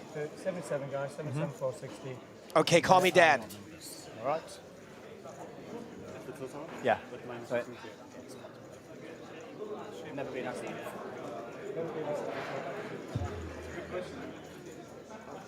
Can I talk with someone outside? Can you bring him here? Yeah, sure. Hol van Bandika? Okay, we'll do an even deal, but you have to do the cinnamon challenge. 1,2 och 1,2. What weird thing would you ask for, Fenton? Every time I used to check into hotels, I'd ask for Skittles with the red ones removed. So I'd ask for a pack of Skittles with no red ones. I need your friends on the rail right now to go to the gift shop and buy all the Skittles they have and deliver them to me sans red. Pronto, you have 5 minutes. And if I find one single red Skittle, It's 10K for every red Skittle. Oh, I would want Rui Sousa's fan. Yep. What do you say about it? What do you say about it? It looks fine. Yeah, sure. So we chop it and play for 77? Yeah, sure. You can pick another amount if you want. No, just shake hands. That's fine Okay. with me. Yeah, sure. Okay. Also call me daddy. Okay. So we agreed on these exact numbers. Exactly the Yep. ICM on. Or the And chip you're going to chop, play whatever. for 77,340, I think. Yep. Yep. All right, guys, well done. Thank you. Thank you. Okay, take a photo there. Sure, go ahead, yeah. I'm going Toby's to such get a that classy drawn man. up for you. Love I'm Toby. going to continue playing, guys. I'm going to continue playing. I'll get that drawn up for Let you. me get a Okay? picture of all Toby's passwords. Thank you. So they've done that. They've done that deal exactly. Start playing.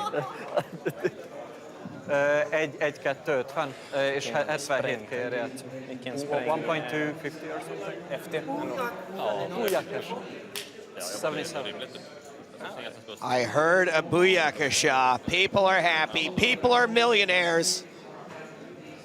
Once we're ready to deal, you guys will just shake hands. And then 2 brand new millionaires just born on the European Poker Tour in the record-breaking 2019 EPT Barcelona. Next year, even more millionaires will be made as the PSPC is coming back. It's part 2. August 20th through 24th, right here in Barcelona. 50 weeks away. Platinum passes awarded for your asses for the next 50 weeks. Keep your eyes peeled. Follow the PokerStars socials. Find out how you can win your way to the next PSPC. It's going to be PS Pandemonium.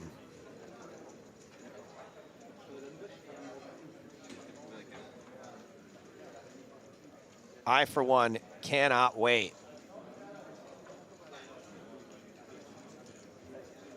It's going to be unbelievable. It's going to be unbelievable. It's going to be a long, long wait to come back here to Barcelona. I think it's... I got a dinner scheduled. I didn't know they were going to schedule the PSPC for this time next year. I have a dentist appointment, and I've already moved it twice.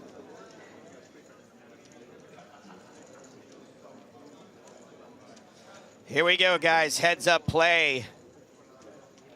2 new millionaires Congrats. Yeah, good luck. with a public display of affection. We are getting cards in the air. Obviously, 77,000 euro to play for, but also the trophy, also the person who will go down as the winner. So whilst it won't be as tense if they were playing an 800,000 euro heads up, both players are still going to want to win this a lot. Still quite prestigious to have won an EPT event. Here are the numbers as agreed. Both players locking up over 1.2 million euro. They're playing for nearly 77,500.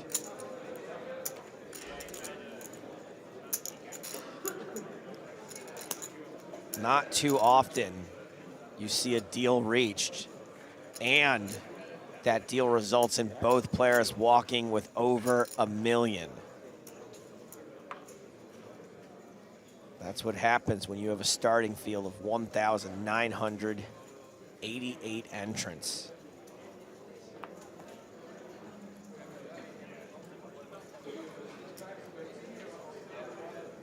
Here we go, my babies. Have we even had 20 hands today yet? This is hand number 20, Finton.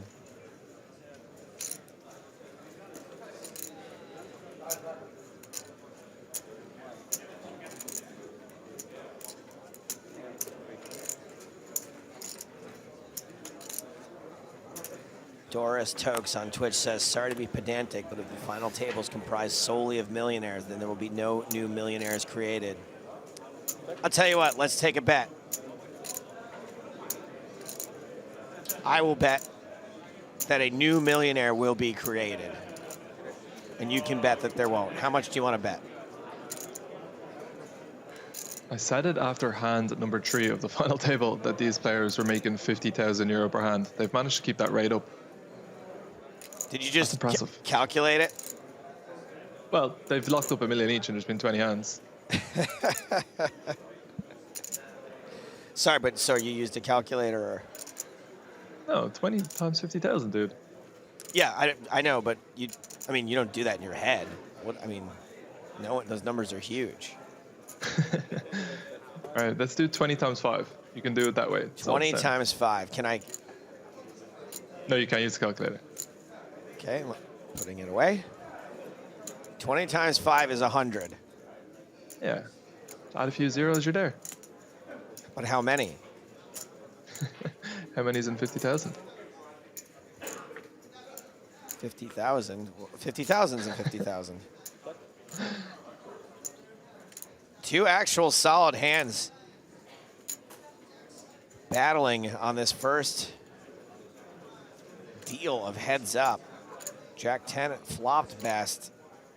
Czuczor catching a king on the turn. It's a 4-spade board now, which leaves Marton with a jack-high flush. Chat doesn't believe you, by the way. They know you used a calculator.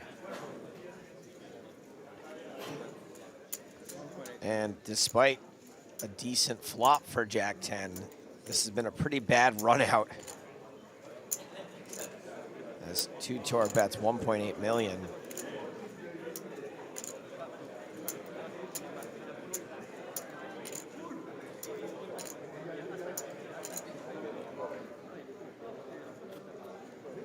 Brandstrom does, in fact, get away from it.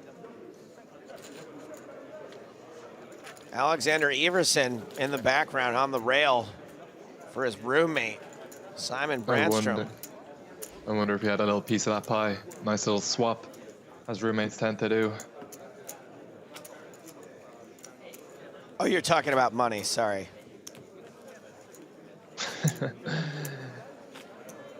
Who knows what they'll get up to with $1 million quid. I know what I would get up to, and I can't talk about it. Sorry. Can't talk about it in 2019, but I also can't talk about it on this broadcast, no matter what year it is.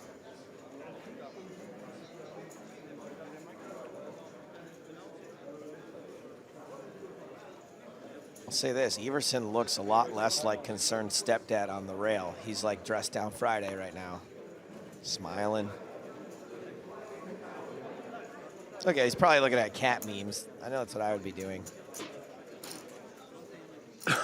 Brandstrom raising 9-7. Czuczor just calls with the ace-deuce. Pretty good flop for 9-7, no clubs. But straight's a fairly strong hand, heads up, I'd say.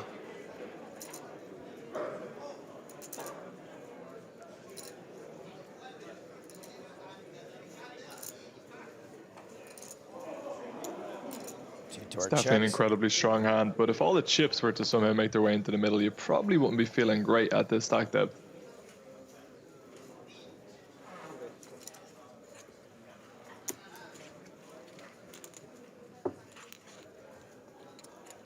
That's always the way. You either win a small pot or really sweat a big one.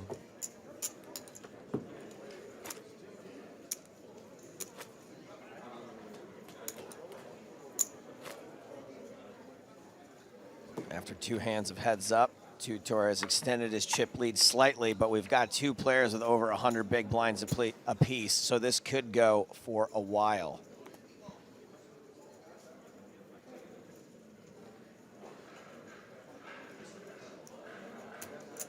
So be honest with me, Vincent, if I told you last night that hand 22 of the final table would be the third or fourth hand of heads-up play, what would you have said to me?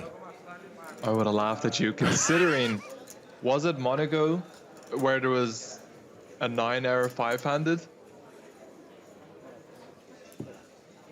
Where was the extremely long?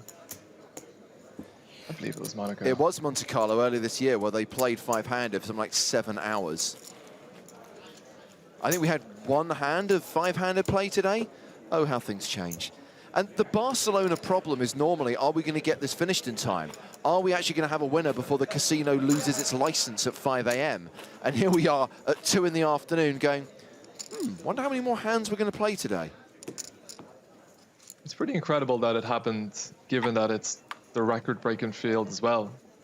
I'm sure there might have been a concern. I know everyone who's in charge of doing the structures takes care of it, but with almost 2,000 people, I thought it was going to be a very, very late finish. Still could be, you never know. I mean, flashbacks to the longest heads-ups in history, they went for over 12 hours, right? Sorry to say that.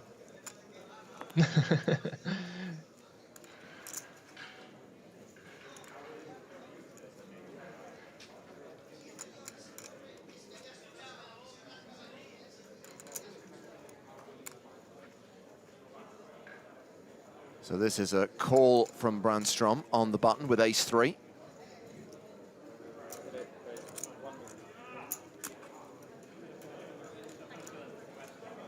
It's very interesting to see Brandstrom electing to limp at this stack depth.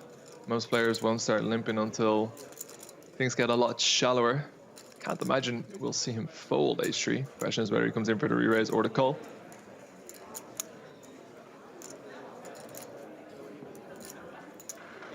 Raised to 1 million, the call from Brandstrom in position. To the flop we go. Jack 7-6. The open-ended straight draw for Czuczor. Brandstrom still with the best hand for now with ace high, but his opponent has better equity. It's almost a race, 50-50. Pretty good board for Marton to want to bet here with the 8-5 of spades. Going to be pretty comfortable barreling on many turns with little to no showdown value. For Brandstrom, it's not a very easy board to want to call with ace-3 off, even though you will have the best hand quite frequently. Not a lot of great turn cards for you. Even if you turn your ace, are you going to be super happy when sometimes your opponent's going to turn better hands? So I'd say no shame in folding this one. Continuation bet 1.5 million, and there's the fold from Brandstrom. So Marton Czuczor has 134 big blinds, Simon Brandstrom 103 big blinds. And when they got heads up following the elimination of Rui Sousa, They struck a deal. The three-handed deal negotiations went nowhere fast, but heads up, they agreed that Marton would take 1.25 million. Simon would get 1.21 million, and they are still playing for 77,500 euros and the EPT trophy.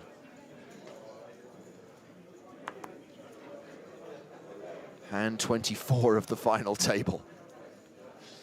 This is still the first level, when we've still got 30 minutes to run on the first level.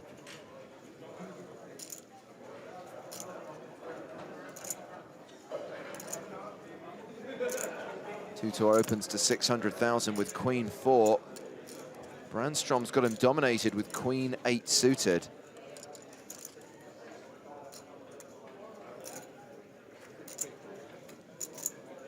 I mean, on paper, Finton, this looks like a pretty even matched heads-up battle in terms of experience, ability, and the difference in the chip stacks isn't that great right now. Yeah, 100% agree with that. I think both players would probably fancy their chances of getting the job done, being crowned the winner of the biggest field ever at an EPT, lifting that beautiful gold trophy. So both players flop top pair. It goes check, check, and a 4 on the turn. Sees Czuczor take the lead. 2 pair now.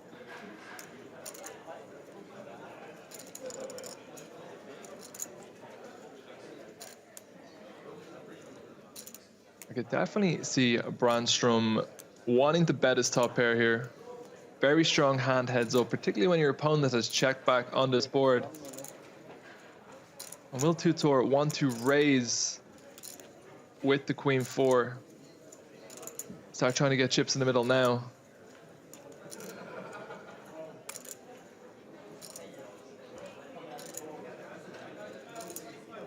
There's definitely some semi-bluffs he could have.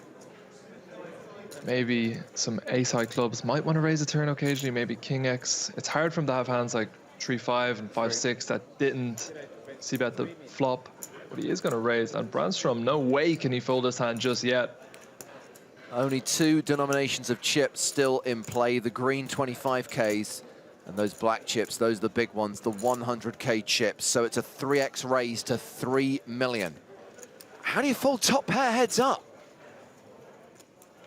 Yeah, I don't think Brandstrom, unless he has a read, of course he's been playing with his opponent for quite some time now, that he's just so unlikely to be bluffing here, and he's often going to find himself in a terrible spot, but I just don't see how you can ever fold. This is by far our biggest pot so far of the heads up.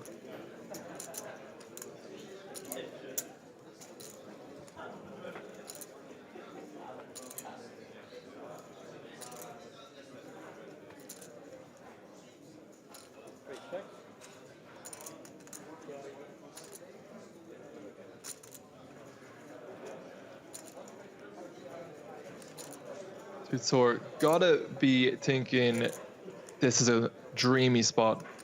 I would be betting extremely large. The 3 of spades maybe completes the occasional draw if he happened to check back 5-6 on the flop and then raise the turn. Occasionally the ace-5, but those hands I think unlikely to be played this way. He's got to go big, polarize himself.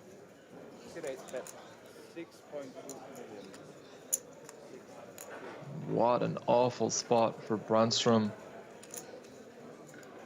6.2 million is the river bet from Czuczor. 7.5 million in the middle. He's gone big.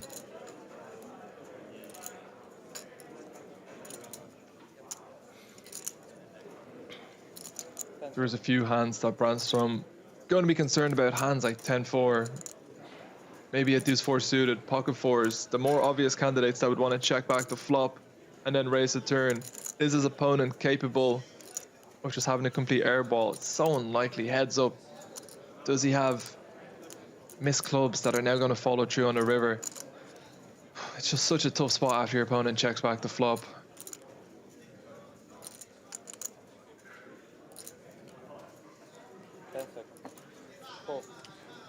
He announces call and loses a huge pot to Marton Czuczor.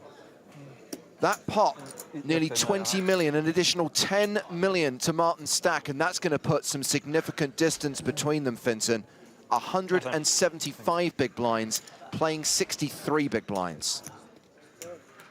Yeah, what an absolutely huge pot. I don't think you can blame the Queen 8 for wanting to call there, and Brandstrom still with 16 million chips, still a very healthy stack, and of course so much variance in heads up. This could swing right away.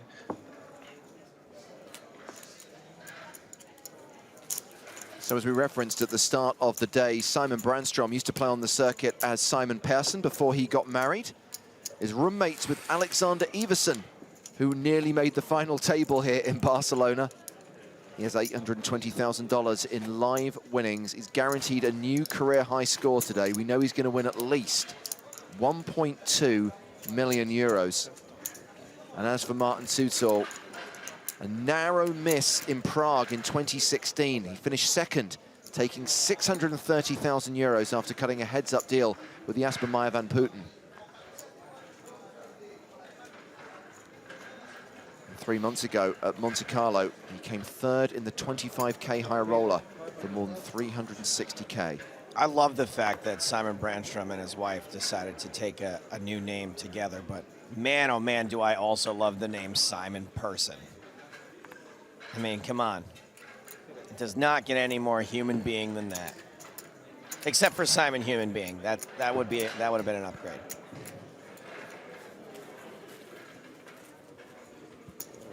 So Finton, you are going to become a married man soon. Oh, good point. Has the discussion about names been had? I can tell you that with my wife, it was very simple and lasted about 5 seconds. I'm keeping my own name. Fine, moving on. Yeah, there's no chance. First off, Hannah would not want to lose her own name, but secondly, the thought of someone being called Hannah Han is just not socially acceptable. That cannot be a thing. And Hannah's second name is Witter. So can you imagine if we had kids and their second name was Witterhand? It just would not work. It just would not work. They would be bullied at school. No chance. Man, I can think of a lot of jokes that would end with Witterhand. Yeah. Especially with your accent. 2 solid starting hands here. Pocket sevens for Czuczor and Jack 10 suited for Brandstrom. A raise to 600,000 and a call. 7 still ahead, but Brandstrom has flopped a gut shot. Backdoor flush draw. Both of his cards alive.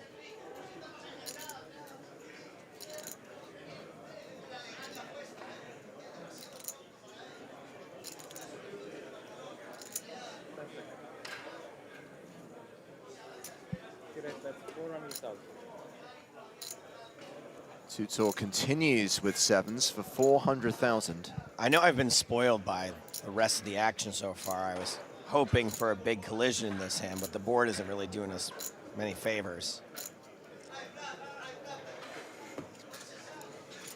I mean, we said earlier on, Finton, that we wanted a mix. We didn't just want those big car crash all-in hands. We wanted some intricate poker as well. And we're getting that from this heads-up battle, and with the stacks as deep as they are, there is the potential for this to go the distance. Yeah, it is, of course, we joke around, but it is nice to get to see these two players battle it out with nice deep stacks. Still a lot of variance involved in heads-up, but it does, you know, at least it's not a crapshoot. Although when we saw that comparison there, we realized that they are by no means anywhere close to even anymore. 43.5 million playing 15.5 million. And Brandstrom here with 4-3 off on the button.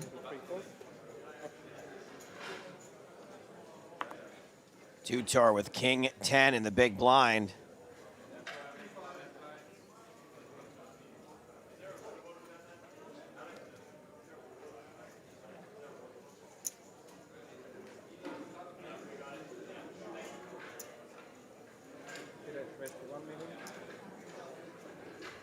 Czuczor makes it 1 million even. Brandstrom folds.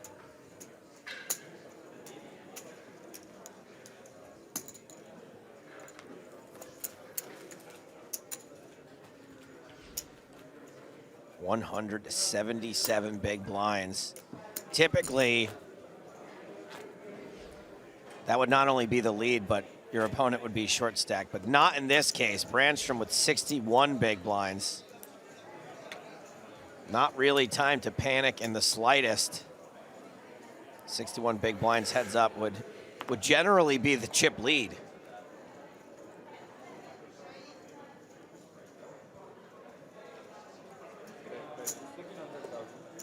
Czuczor with Jack Trey raising from the button. A hand that Wicks on Twitch has just mentioned.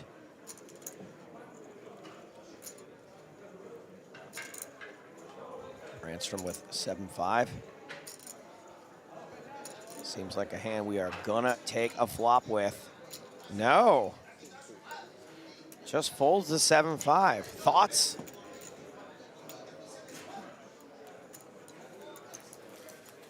He has no thoughts. My guess is it's not that Apologies. There he is. The dog was going by, and I didn't want him making a ruckus on the stream. Okay. Which last name is Arlo going to take? That's a big question. Does I he haven't got that far does he yet. have a last name? I think Arlo Hand is fine. Arlo I think Ham. it's okay. It's okay. Kind of like a poker meme there. The low hand. I don't know. Nah. Reach. This hand is for the dogs. Brandstrom raising King 8. Czuczor, Jack 9.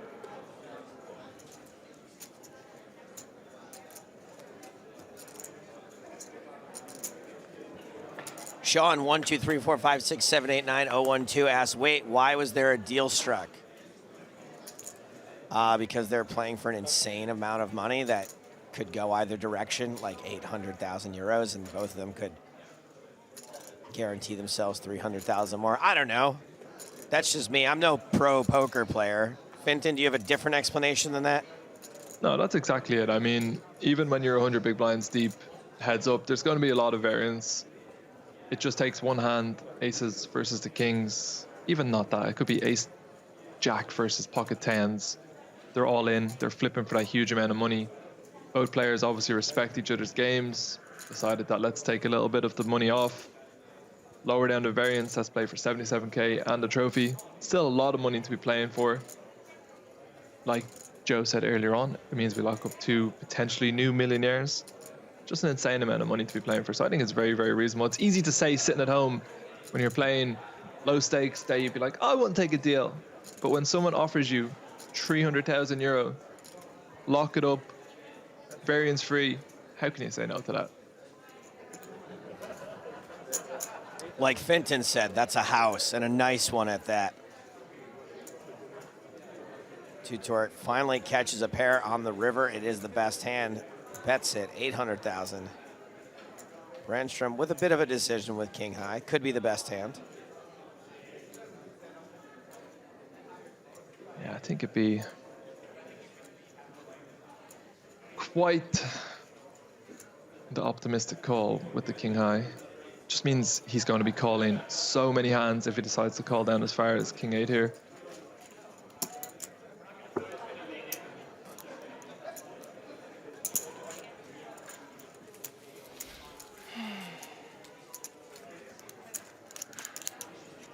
Czuczor with a 3-1 chip lead over Brandstrom. But again, don't let that disparity fool you. Brandstrom still has 55 big blinds, between 55 and actually closer to 60.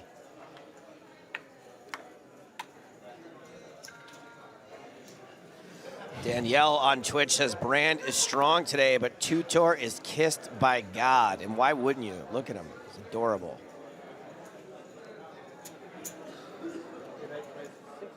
If I was God, I would kiss him. Maybe I didn't need to weigh in on that one. Czuczor raising Jack 5 from the button. Brandstrom 9-7.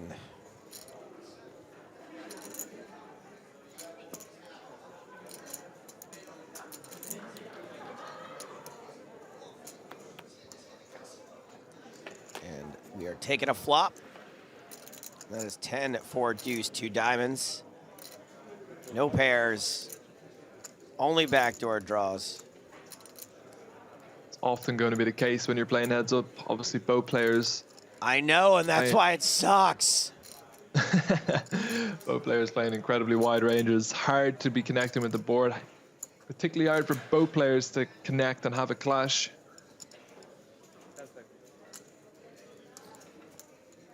Yeah, we were pretty spoiled with the first 8 hands.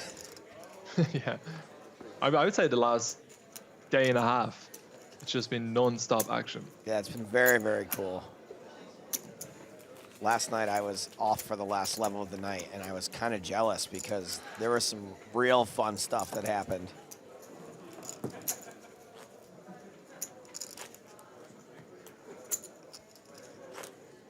Boeing 737 driver asks, how long are these blind levels? They're from the start of the level until the end. Thank you for your question.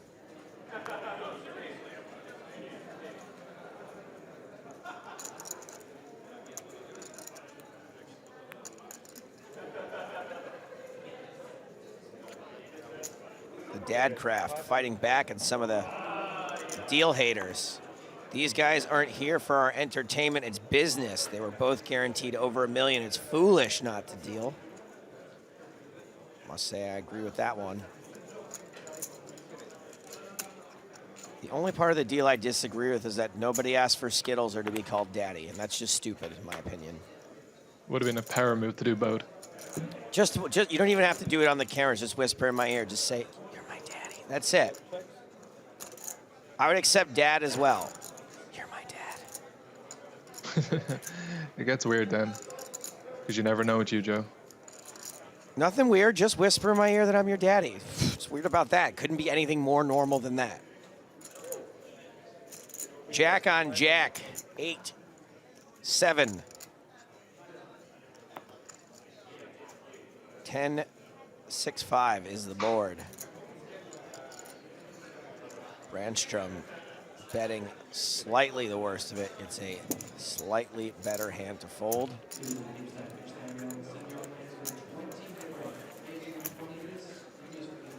Fenton, this guy named Wix in chat who keeps writing the same question over and over again. Should I time him out? Should we answer it? What do you want to do? I'm going to let you decide. Depends what. He says, Joe Fenton, do you have a most memorable hand from the tournament? Mine has to be Lou folding 3 jack with only 4 big blind stack remaining to then get 6th place.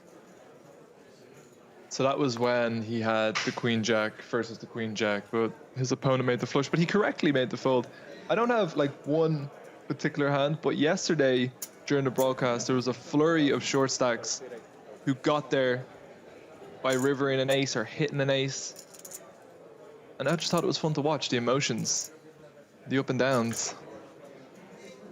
I can't pick a favorite hand for the same reason I can't pick a favorite child. I don't know any of them.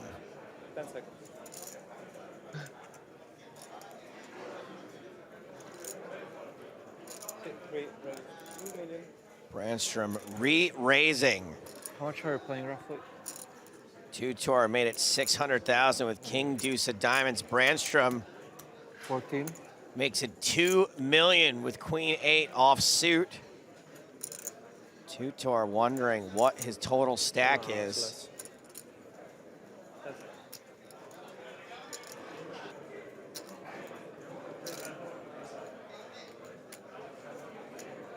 $4.4. Right, 4.4. Marton Czuczor pulling the trigger with the king and deuce of diamonds.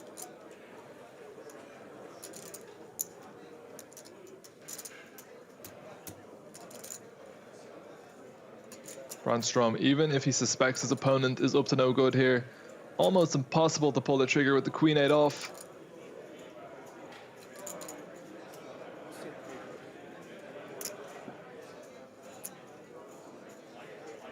A little pre-flop power poker. Let's sound off in chat. Who are you rooting for, chat?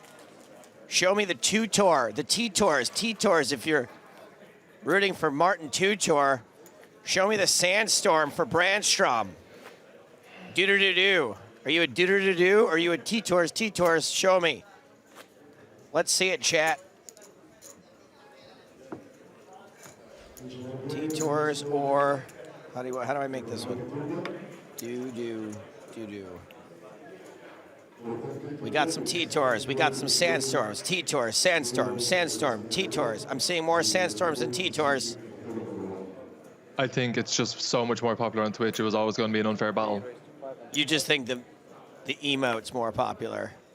Yeah, I think it's just an unfair battle because I'm out here blasting it and I don't have a favorite. Oh, it's catching up. No idea.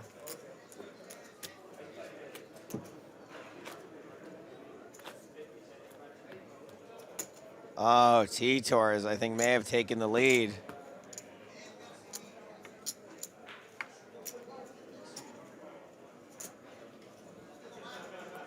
I think if you choose anything other than Sandstorm, that's rude. Two-tour, T-Tours, King Jack suited.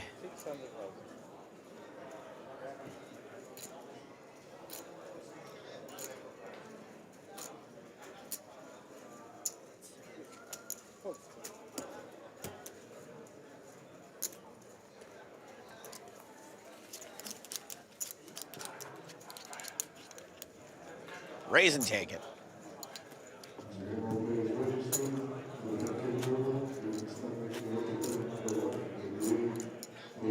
Thanks for being with us, guys.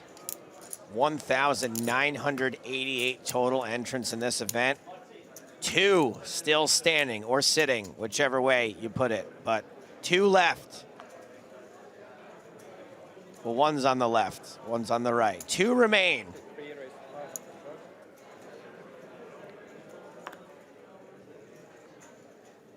Brandstrom makes it 500,000. 2 tour folds. 5 deuce off, one of the few hands that you expect to see folded. Trasslig start. Trasslig start. Nej. As someone who used to see a Swedish girl, I can confirm that he has just ordered bottle service, Joe. Oh, that's awesome. It's cool you know that. Sick brag, too.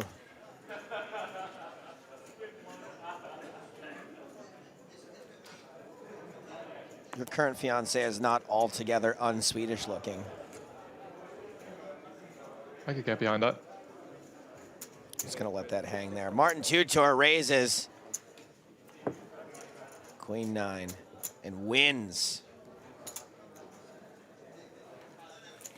Brandstrom has dropped below the 50 big blind mark. Oh my God, what is he gonna do? I guess it's shove fold mode with only 47 big blinds.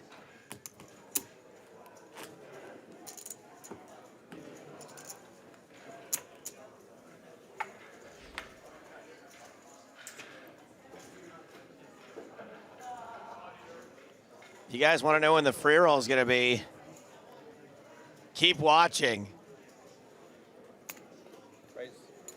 Do you know that we haven't done the free roll even one time while I've been on the air this week?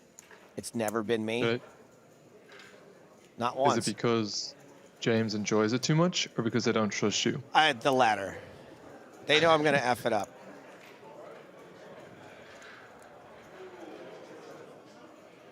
All the free rolls were named after Queen songs. I love Queen. Queen's my second favorite band of all time. 1.6. No, I wouldn't have known any of the names of the songs. But I like Queen. Keep yourself alive. That would be something for Simon Brandstrom to take to heart right now. He is dominated. I believe he does want to live forever.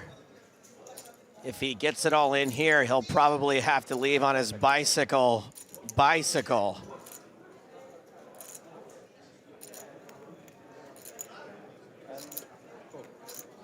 And he'll never get to sing We Are the Champions. That's right. Another one bites the dust. Here we go. King, Jack, 8, top pair for both players. Brandstrom out-kicked in a bad way.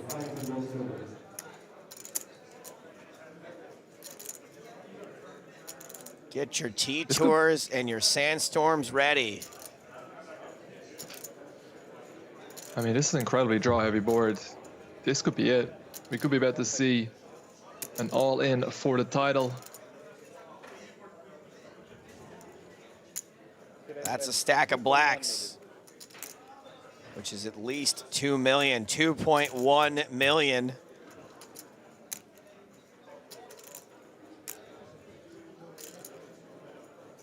Brandstrom, yeah, certainly cannot fold. What does he do?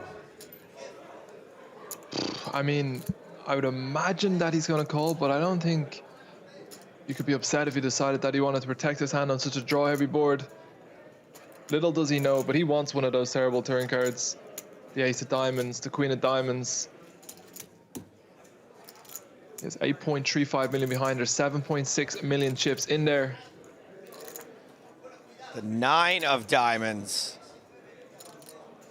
Terrible, but not. Brandstrom open-ended now. Certainly a turn card that could slow down the action. Czuczor checks.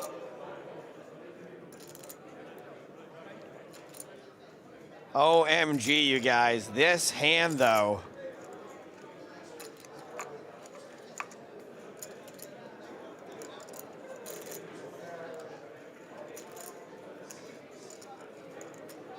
Brandstrom does not want to make 2 pair now. Checks behind. The river is a queen. Brandstrom gets there, 2 pair for Czuczor.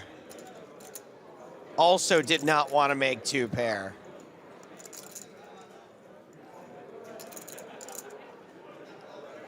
What a sick run out. Where's the rest of the deck? Where's the 4s?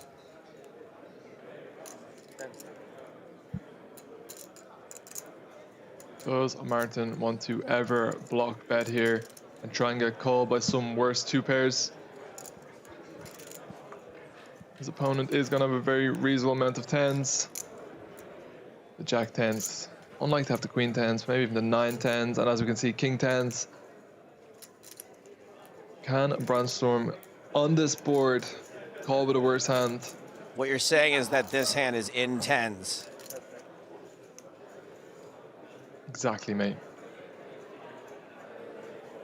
Looks like he's going to go for the small block bet. 0.5. Small block bet indeed, 1.5 into 7.6 million.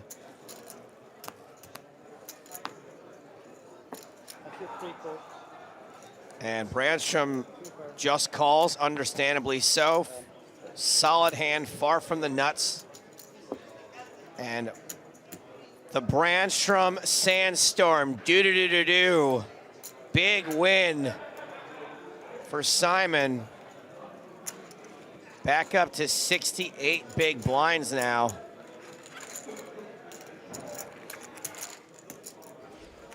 Adds probably 70% to his stack.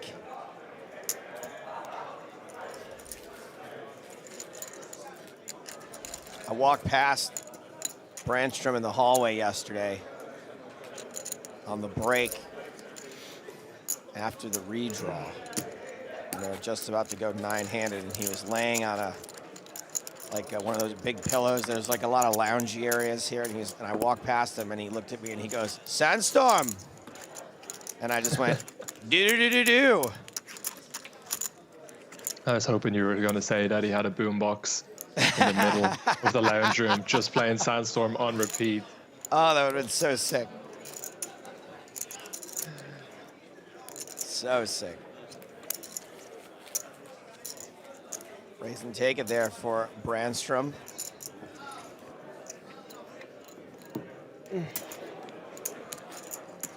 How much do you think of his minimum of 1.2 million he would have to pay to go to one of the big clubs in Barcelona and request for Sandstorm to be played on repeat all night? Yeah, that would be awesome. I don't know how much that would cost. I've had a DJ reject money from me before and tell me he's an artist. Doesn't take requests. I do a whole bit in my stand-up about it. The ace and the ace for Brandstrom.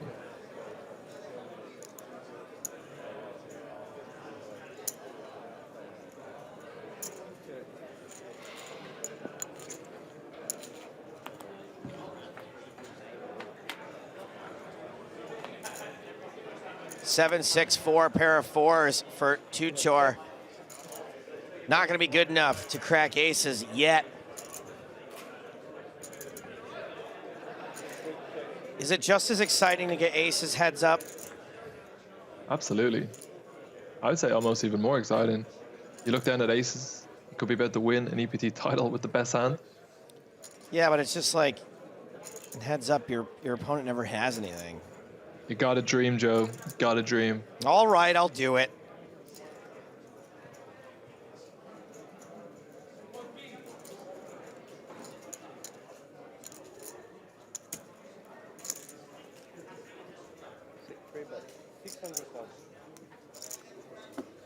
$600,000 the bet from Brandstrom.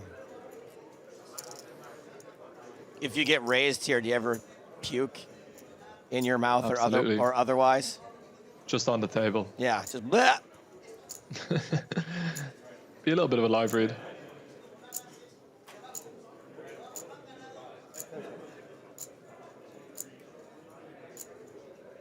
Czuczor might have imagined that Brandstrom would have wanted to continue with most of his fives and maybe not bet him at worst, but he does correctly lay down the 4. I remember, I believe it was Jake Cody and Neil Farrell in Malta paying a DJ at like a very heavy rave club to play. I'm not sure if it was like Killing Me Softly or some Whitney Houston song, but he didn't want to do it, and they eventually got him to do it. And can you imagine, like, I think they blasted the lights as well. They did it. Oh, that was a great tweet. Yeah, they did, yeah. That's awesome. That is wonderful. I like stories like that. This one time I was in a bar and they had a jukebox and I put 20 bucks in and I put, I forget what the name of the song was, but it was Jessica Simpson, like her first big hit, and I put it on as many times as $20 would play. And the bar emptied. The bar didn't empty. The bartender came over and unplugged the machine. It was like on the 3rd time, too. It was like such a waste of money. And then another time I was on a date, and me and my date thought it'd be funny. We played the entire Trapped in the Closet album. And they asked us to leave.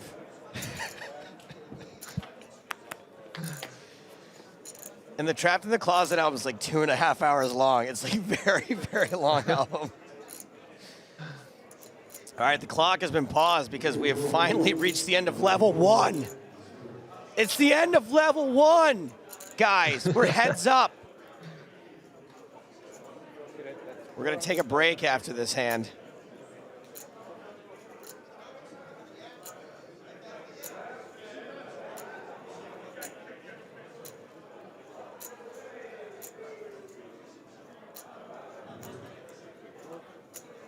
Not before some more chips go in the middle, though.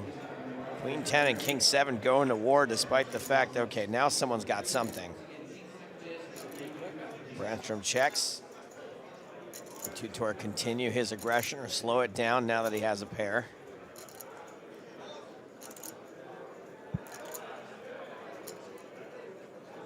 I think you would imagine on this board, heads up at the stack depth, your opponent's going to check raise. The vast majority of his jacks on the flop. He's got to feel confident betting here with the 10. He does feel confident betting with the 10. 1.2 million looks like. 1.2 million. Nailed it. Uh-oh, Everson is becoming concerned stepdad again. Luckily, we're headed to a break after Brandstrom folds. Can we have a bit longer break? Is it possible? Do you agree, or if you want it, it's fine. They're going to grant the request for a bit longer break. 30 minutes, my babies. We're gonna let them have their break. After all, they're millionaires and rich people run the world. Simon Brandstrom trailing Marton Czuczor by almost a 3-1 margin, but still plenty of play left. We lost Lu, Torre, Falcone, Sousa, all in the first level. When we get back, heads up play continues in the record-breaking EPT Barcelona. Back after this.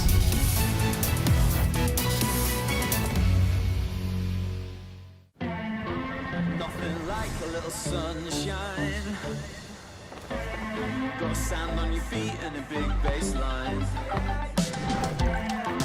Moving slow, cause we've got time. Your sparkles out, party at mine. Check out the view, shades low. Started at 2, now we're good to go. Come to my party, all of your friends are here, and we're all smiling ear to ear. Come disappear. I'm all in. I'm all in. All in. But there's a king on the turn! Me. It's never easy in poker. Who the is this guy?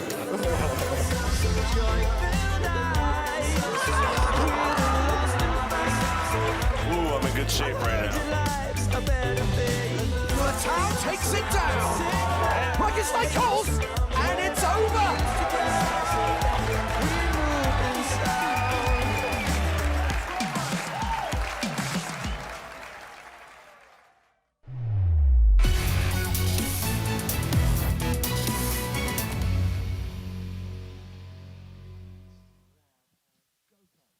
Welcome to the PokerStars European Poker Tour. It's final table day in Barcelona. The final 6 players in the main event will play down to a champion. Someone's going to receive the first prize of 1.6 million euros.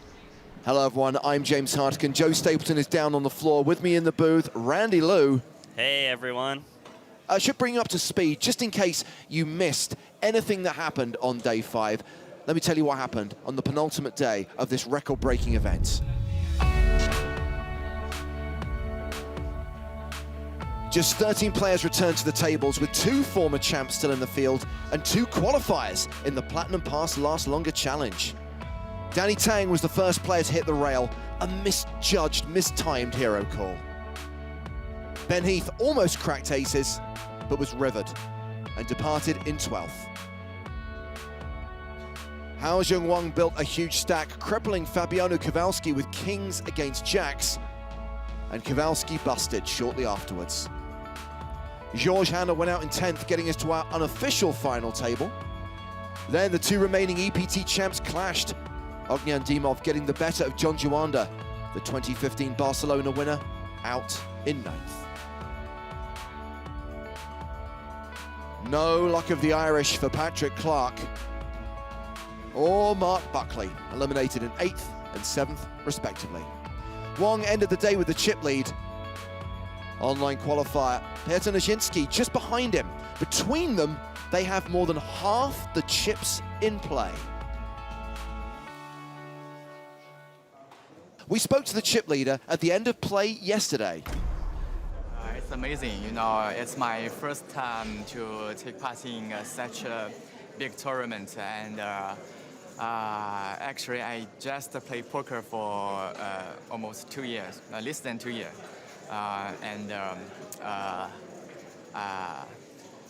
it's just like a dream. So we've referenced the 2 big stacks at the table, Randy, Wong and Nijinsky. Let's have a look at all 6 players and let's see what they're bringing to the final day of the Barcelona main event. 81 bigs, 77 bigs for the chip leaders. Dimov just above average with 50 big blinds. Matthias de Kerpe with 35 big blinds. And then we've got the 2 Portuguese players, the 2 friends at the final table. Marks with 34 bigs, Rodrigo Carmo clinging on with just 10 big blinds. We heard from the guy at the top of the leaderboard, Hao Zhengwang. Let's hear from the guy who's second in chips, qualifier Petr Nijinsky. But what can I say? Dreams come true. I have been watching EPT for many years, and I always dreamed to be on the final table, but I'm shocked. I have been playing poker for many years, but it wasn't my main occupation. I'm a doctor. I finished medicine and I did 1 year practice. And then with my fiance, I decided to travel the world and play poker. Yeah, and we have been traveling for 1.5 years. Half year more, and I'm coming back to being a doctor. Nijinsky living the dream. He's also in the qualifier last long contest for a platinum pass with this guy, Ognion Dimov. Yesterday, when the Polish guy was shorter, there was bigger ICM pressure for me because of the platinum pass. I didn't have any hard spots where I made hero faults, but yeah, I had it in my head. What about Wang seems to be quite an unpredictable player. Have you struggled to understand his method? Yeah, it's really hard to play against players that are so unpredictable, but my strategy is going to be not to play big pots with him, at least in the beginning, while there are short stacks. And then we will be in some big pots. I'm gonna win this trophy and make the biggest result of my career. When we talk about platinum passes, we're talking about packages to the first ever PokerStars Players No Limit Hold'em Championship taking place in the Bahamas in January 2019. What will likely be the biggest 25K event in history. More than $8 million being added to the prize pool by PokerStars by virtue of these platinum passes, plus an extra $1 million to the eventual winner. Now, there are more than 300 platinum passes that are going to be awarded throughout 2018. Some of them being given away at live events, some of them being given away online. And if you want to find out how you could win a platinum pass, check out the details at PokerStarsLive.com. Hello and welcome to the European Poker Tour and the live final table of our 15th Barcelona main event, the biggest EPT main event of all time. 1,931 total entries, nearly 10 million euros in the prize pool, 1.6 million euros to the eventual winner. The eventual winner, one of these 6 remaining players. Let's meet them now. Hot off a deep run in this year's Spanish National Championship, a top 3 finish today would launch the player in seat 1 into another #1 seat, his country's all-time money list. From Estonia, Matthias Tekerpe. The player in seat 2 is a wave-catching doctor on sabbatical. He qualified for EPT Barcelona on PokerStars while surfing through South America. At the moment, he has locked in this tasty barrel, frothing at the chance to be the 2nd Barcelona champion from his home country, from Poland, Piotr Nijinsky. At only 24 years old, the player in seat 3 eclipsed his total lifetime live tournament earnings on day 4 of this event. If he takes it down, he'll make nearly 100 times that number and just might help drive some traffic to his poker coaching business. From Portugal, Rodrigo Carmo.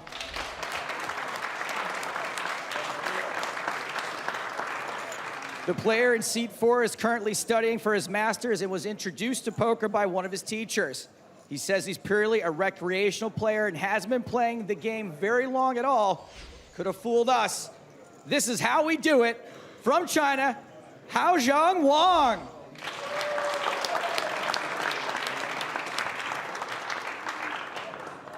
Joining his friend and countryman Rodrigo at this final table is the player in seat 5.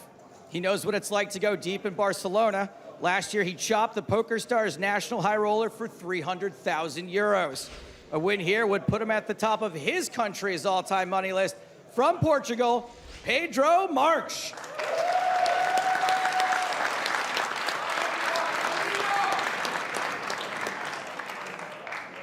The player in seat 6 took home just over €500,000 when he won EPT Deauville in 2015.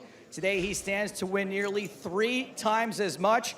He's looking to be the first man to ever lift 2 EPT main event trophies. Ognyan Dimov.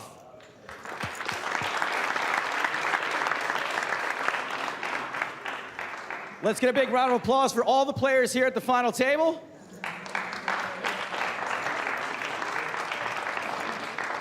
Dealer Daniela, you know what to do. Good luck, everyone.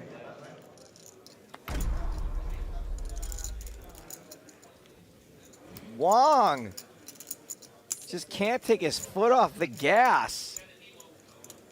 Maybe this is his way of being nervous. You know, some people, they play tight when they're nervous. She's like, Matt, bet, Matt, raise. So the raise is to 450K. Dimov with Queen 9 in the big blind defends. Dimov playing his A game today. A 9-7-5 flop. Pair and a straight draw for Wong. Top pair for Dimov. Action check to the pre-flop aggressor, and he continues. As Randy would say, it's a front door straight draw, but he's got backdoor clubs. A bet of 400,000 called by Dimov. 4 of clubs on the turn. Wong now with a flush draw as well. This is a good card to continue barreling. Your opponent usually has like a random 7 or 5 in their hand. Get those to fold. Going to fire again. He's got a lot of outs in case he is behind. And he's employing the golden brown chips worth 500,000 each. That's a bet of 1.3 million. Your Dimov here, top pair, good kicker. Lots of draws out there. I think you just got to continue.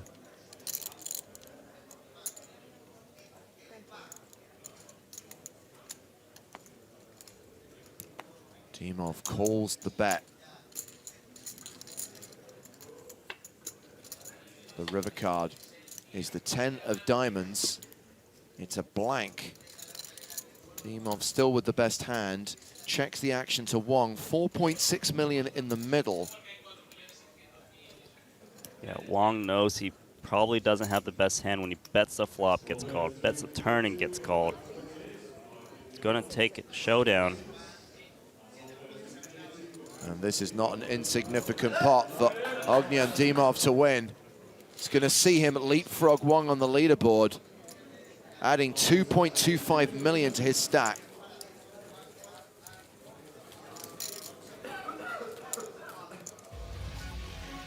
Dimov looking to win his second EPT title here in Barcelona. Now has a 62 big blind stack. Wong has dropped down to 57 bigs, 11.5 million. Nijinsky still chip leader. And the 2 Portuguese players are still at the bottom end of the leaderboard. 31 big blinds for Pedro Marques, 20 bigs for Rodrigo Carmo, and still 55 minutes to play at the 100-200 blind level. Nijinsky's got to be loving this.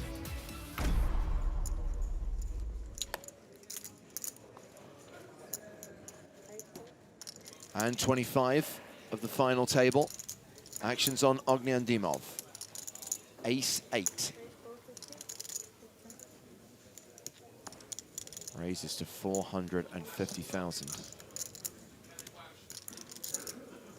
Queen 8 of clubs for Piotr Nijinsky.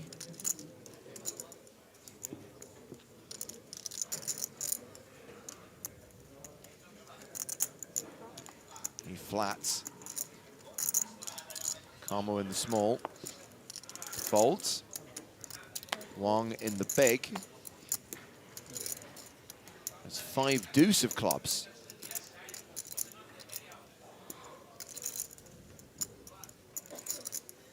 Not a good hand, but with a suited straight draw type hand, it is worthy of a call. 3-way to the flop. And that flop is Jack, Jack 5, just the 1 club out there. Somehow 5's the best hand, though. That's what they call that hand, the Perez. The old Perez.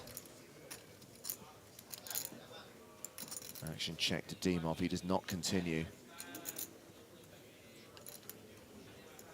Nijinsky on the button. That's 600,000. Quick call from Wong. And Dimov folds, heads up to the turn.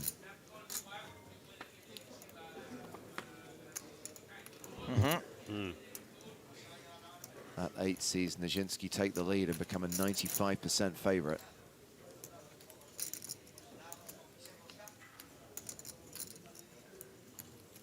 Probably didn't expect to hit the 8. Looks like he is gonna try to get some value out of a 5. I mean, when you get called there, your opponent has a 5 or a jack, right? Yeah, I think if you do bet this turn card, you usually check back the river, or you check the turn and call river bet. 3 of diamonds on the river.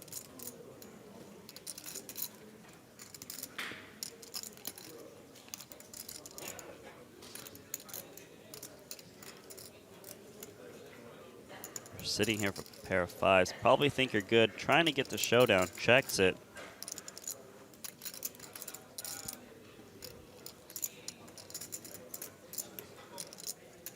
Brzezinski bets this, man. I give him so much credit.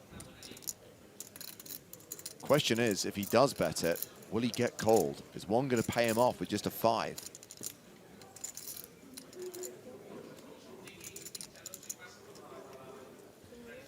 Again, he's going for his meaty bet on the river, 2 million into 2.85 million.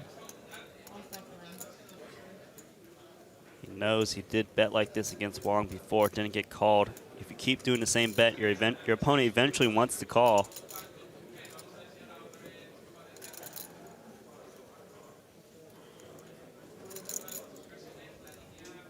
Wong knows his hand looks like a 5. Would his opponent try to move him off of it is the question.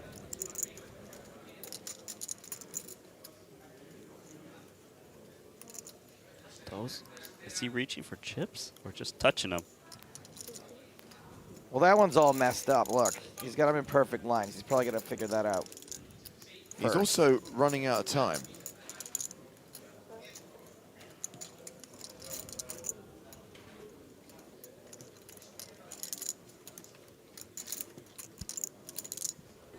Guessing he's playing his time bank cards.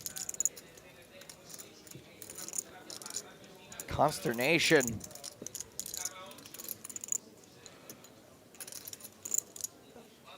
It's a call.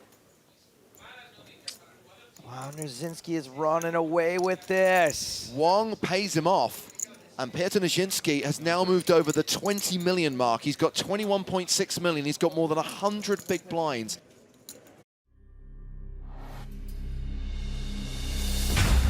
Yes, the PSPC is back. It is going to be here at Casino Barcelona. And you are going to have the chance to follow in this man's footsteps. Guys, you are playing for the first Platinum Pass for next year's PokerStars Players No Limit Hold'em Championship. He is all in. There's the call. He can't do anything else. He has to call. It's over.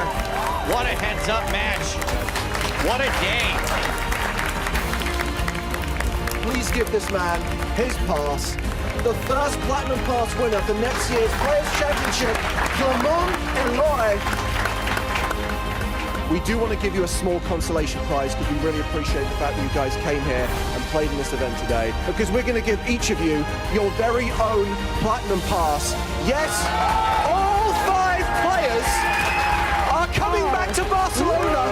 We have our winners for the PokerStars Players No Limit Hold'em Championship! All 5 of these guys are going to be playing in PSPC 2020. Ramon got it in with the best hand, ace-5. He paired his ace on the flop. And a 5 on the river, the Platinum Pass winner takes down the PSPC. Congratulations.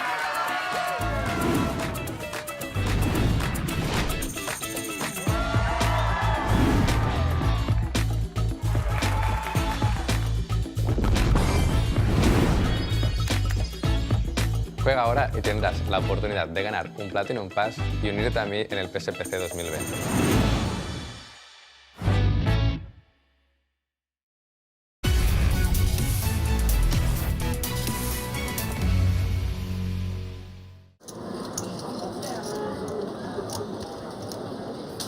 Our first final table of the 5th season. One of these guys going to take all that money plus the Smart Trophy and get free buy-in into the grand final in Monte Carlo next spring. One of the biggest titles on the EPT. This one always draws a huge field of players, a very popular destination. You can always have a lot of fun in Barcelona if you are unfortunate enough to get knocked out early. I'm really curious now. I'd love to talk to these guys and find out like who got a good night's sleep and who didn't, because I bet a lot of them did not. Who found time to go to the beach this morning?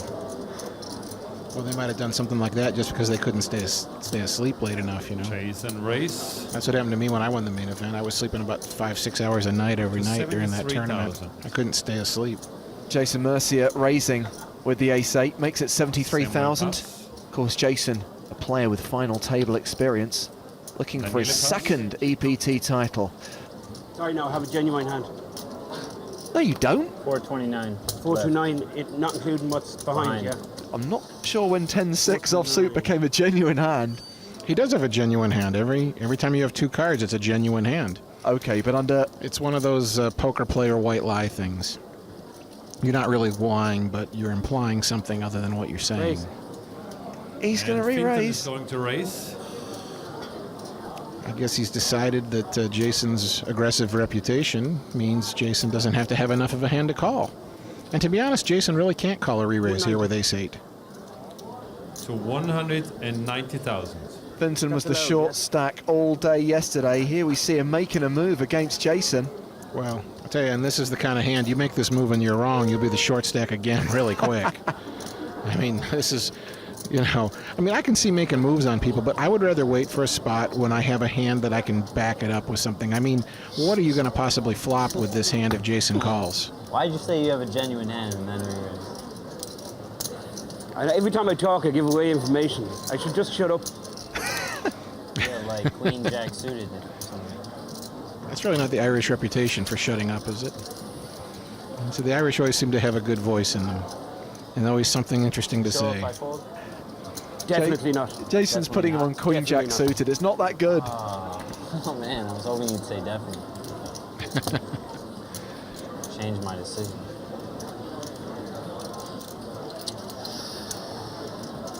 Then again, if you show me yours, I'll consider showing you mine.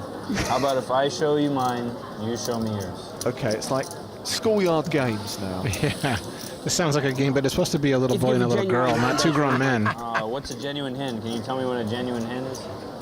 10-6 offsuit, apparently. Jason has seen through the lie. He's seen through the ruse. What about a non-pair? Non-pair? Well, obviously. You have 2 pictures. That's pretty genuine.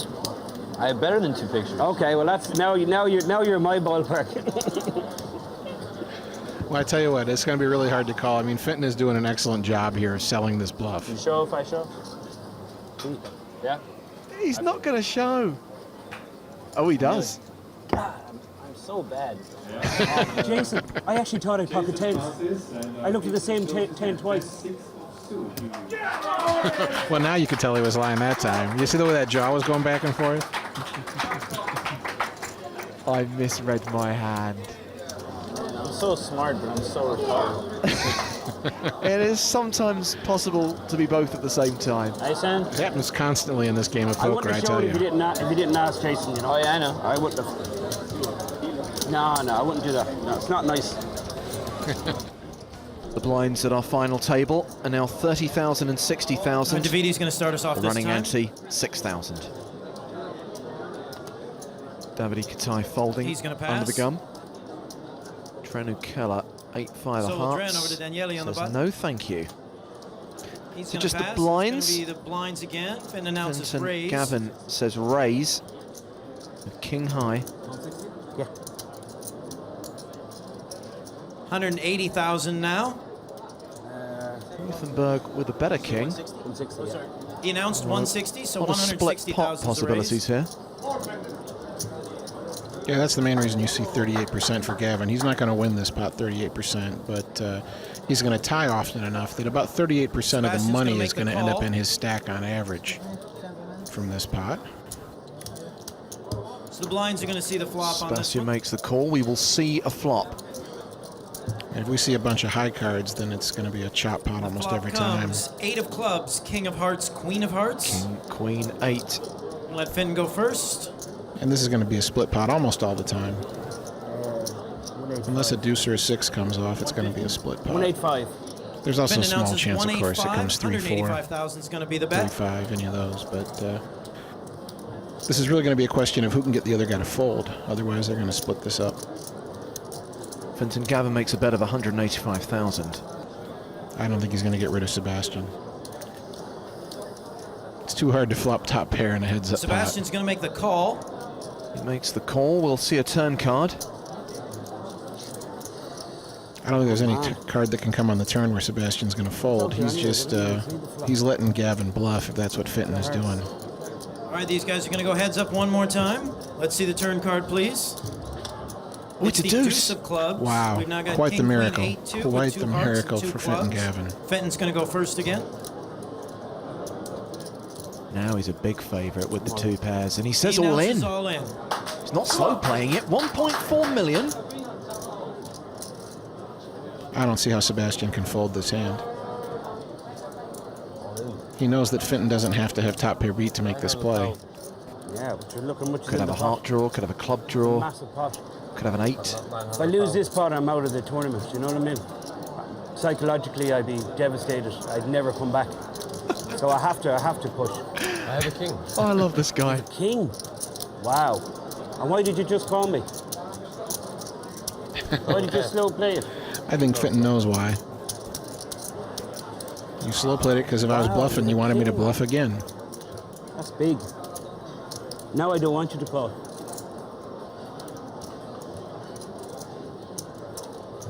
It'd be a shame to lose Fenton Gavin from this tournament. Well, he's only going to lose this pot if Ruthenberg calls and spikes a 6. I might make a bet later. I might make a bet later. Bad laydown. I haven't seen you make a bad laydown yet. Sebastian shows a king and mucks his hand. He's laid it down. And Fenton shows a king. Come on, can't do that. Sebastian feels better about it now. Fenton shows him the king. Sebastian knows he couldn't have been in any kind of good shape. We talked about the Italian supporters earlier on. Now we can hear the Irish fans. Too good.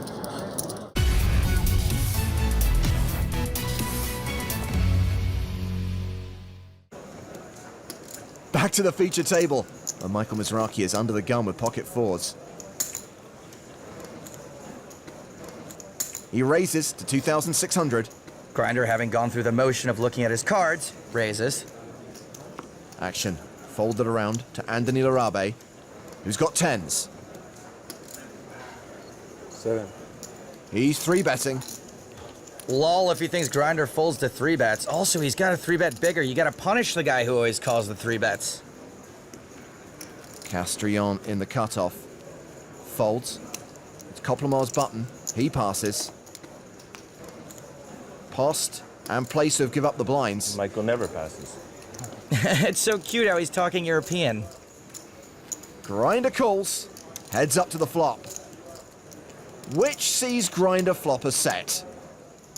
And he's gonna lead. I love Grinder. And he leads really small. Not only is this bet out of flow, but it's also for fewer chips than your girlfriend steals off your plate when she says she doesn't want to order her own. You know they do that. 85. Larabe raises. I only like this raise if you're prepared to get it in when Grinder blasts off. Because you can only be hoping he tries to bluff you with worse. I believe that thing. There's a 3-bet to nearly 16K.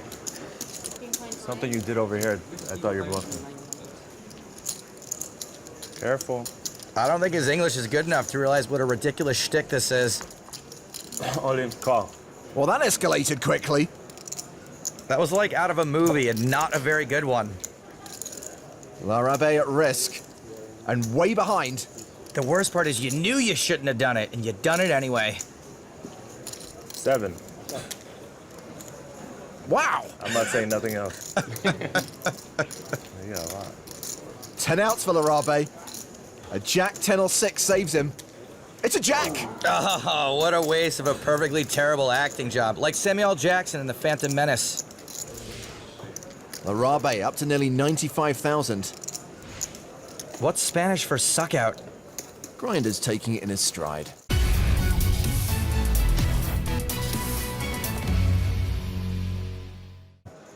And over at the chip leaders table, Busquet has raised with 6s. Action is on Trickett, the short stack. And he's all in. Trickett attacking the late position raise of Busquet with a very small stack and not a great hand. And Busquet calls. Okay. Wow, I didn't even see his raise. I just moved in for no fold equity. Ha! Whoops. Oh You are such a lock to win this hand. I was so sick to go like this. I folded so tight. Oh, man. He's going to flop a set, which just gives you so many straight outs. Oh, my word. Oh, my God. Oh, my word. I'm sitting back down. Count my chips. Sam's got 16 outs. Count my chips, he says. I can't breathe all of a sudden. That's a flush. Oh, my God. Wow. I also cannot breathe. Dude, that was a complete mistake. Dude, you shoved all in. I didn't see what you had. I looked over and saw 6s, and I thought you've got him dead here. Oh my word. That's like the best mistake I've ever made in my life.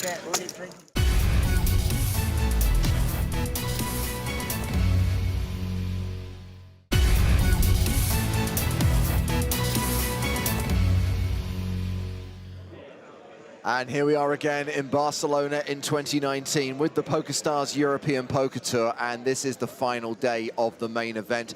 This is only the second level of the final table, and yet somehow we are already heads up and have played a significant number of heads up hands. It's gone crash, bang, wallop. What a highlights video.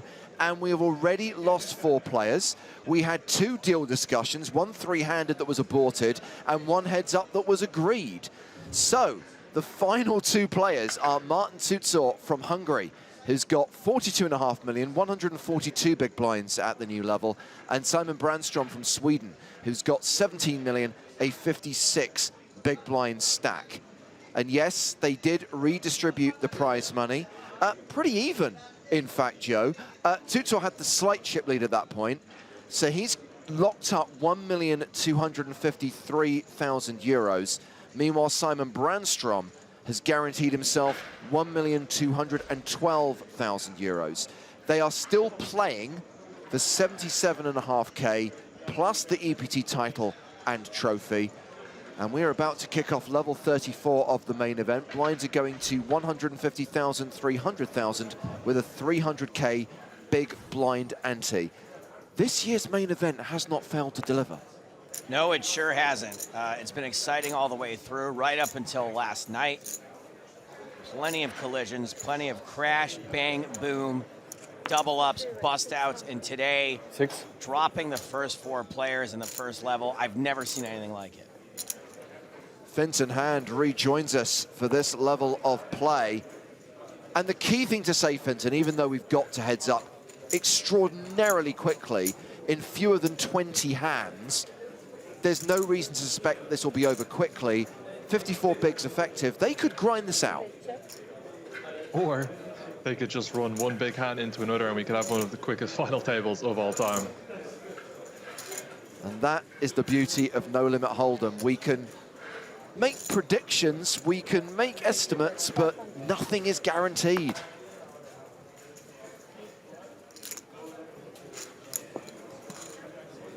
And first hand back from the break.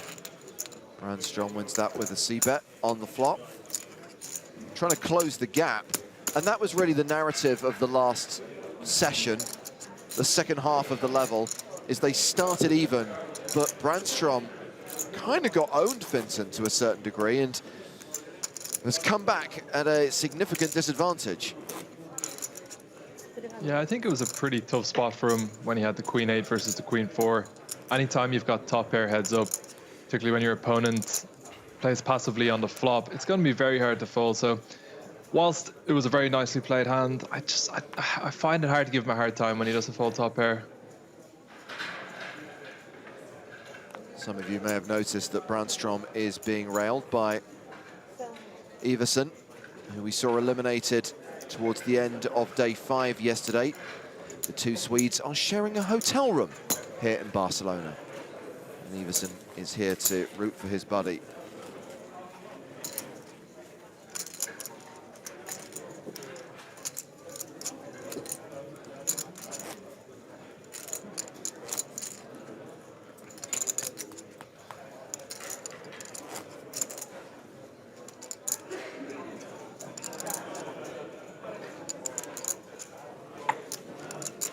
Now, when we see a deal done, Finton, there's an expectation from many people that, okay, they've locked up most of the money now.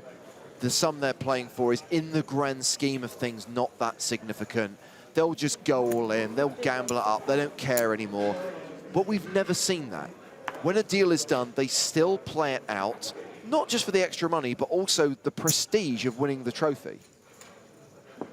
Yeah, I mean, 77,000 euros is still an absolutely huge amount of money, and in a lot of tournaments that would be, you know, a first prize place. And I don't expect anyone to start punting it off just because they've agreed to the deal. And like you said, taking down the trophy, you know, something tangible. Obviously, the money is tangible as well, but like something to have to look back on, you know, a few years from now would be always nice. I remember back in the day, we used to love it when a deal had been agreed. We thought, oh, they'll get it done now, it'll be over in 3 hands. Nope, several hours later.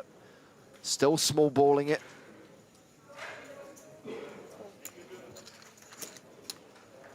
And I've just noticed that we've got the new white chips in play, which are worth 500k each.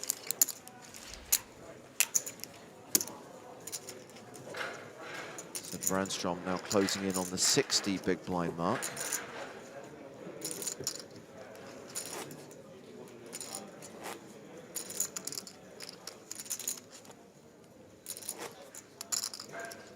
And for those of you asking if 4 people got knocked out in the first 3 hours, 4 people got knocked out in the first 45 minutes.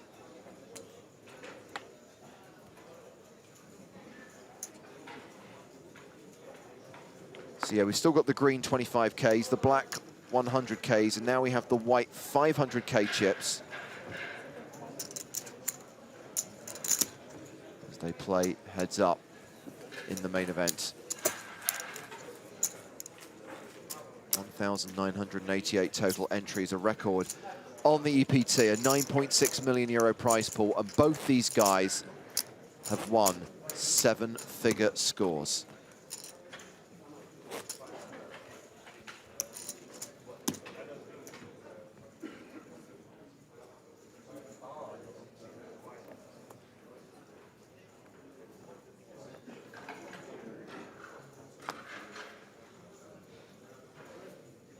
Brandstrom first to act with 8-4. Completes. A7 for Czuczor, and he checks his option. Kind of interesting from Brandstrom. Excuse me, Brandstrom. He has elected to limp a lot more than his opponent. I wonder if he feels that maybe post-flop he has a bit of an edge, wants to see flops as cheaply as possible, not give his opponent too much opportunity to re-raise and bloat the pots.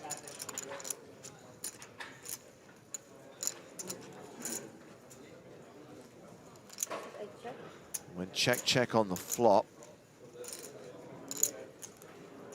is Brandstrom going to bet the turn? No, checks behind and improves to 2-pair on the river.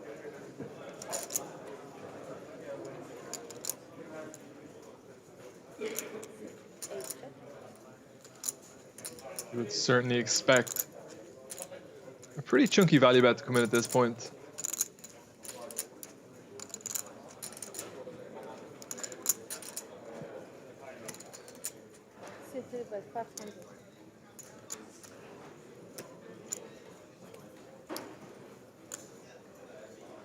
Value bet of 500,000. And Czuczor considering If ace high is the best hand here. He's got to imagine that Brandstrom probably would have bet his none showdown value hands a little bit earlier, so rightly identifies that the ace-7 just not going to be good here.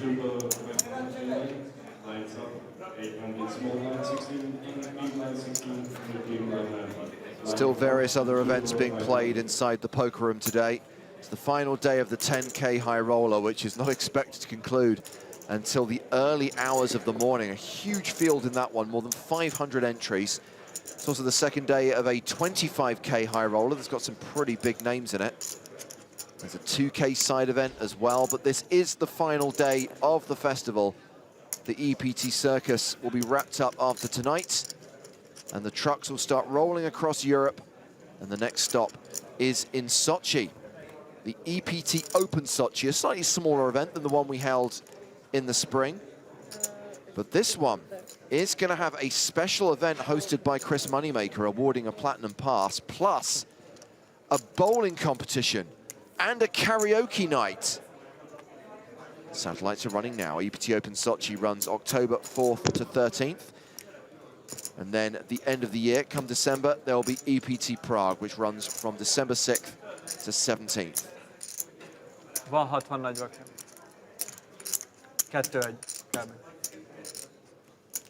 As far as online action is concerned, we've talked a lot about WCOOP. Our friends in France, Spain and Portugal very excited today because the Galactic Series kicks off. The biggest tournament series in Southern Europe. Runs until September the 23rd. 15 million euros in guaranteed prize money. The main event is a 250 euro PKO with 1 million euros guaranteed. Numerous satellites running in France, Portugal and Spain for those Galactic Series events. Of course, for the rest of us, WCOOP starts on Thursday and runs for nearly 3 weeks. There will be a PokerStars TV free roll today, awarding $1,000 in WCOOP tickets. Keep watching the stream. Details will be revealed later.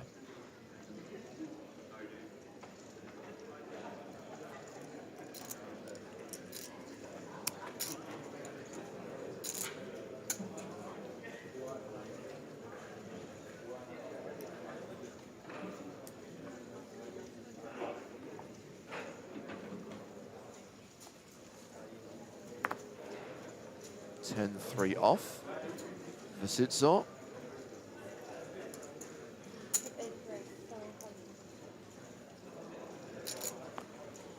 Raises to 700,000. Brandstrom with ace-6.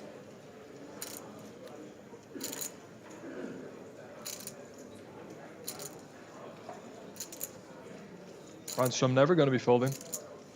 Most likely calling, but probably going to re-raise occasionally.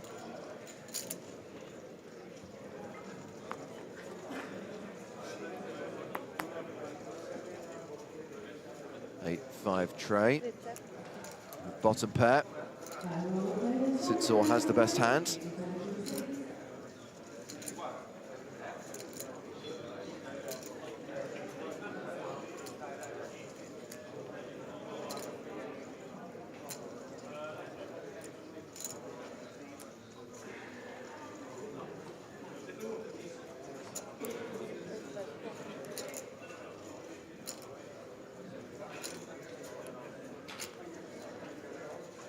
Does like to continue with his bottom pair. I don't think Brandstrom is going to want to fold just yet. Ace high, very reasonable chance of being the best hand. Also has the backdoor straight draws.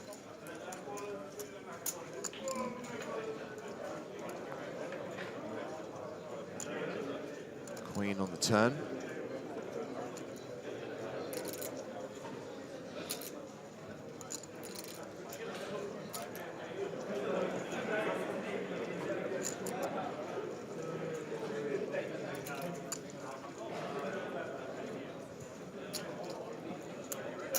Deuce on the river.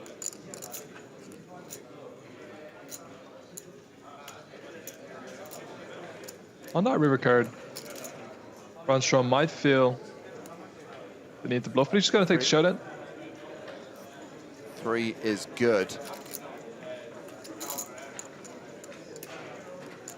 Now, whenever a deal is done in an EPT main event, I know it opens up a whole conversation and debate about whether deals should be allowed, whether they should be facilitated by the floor team. And my view on it is simple. If it's an event where the organizer is contributing some money, either part or all of the prize pool, I think they can put certain rules in place about how that prize money is awarded.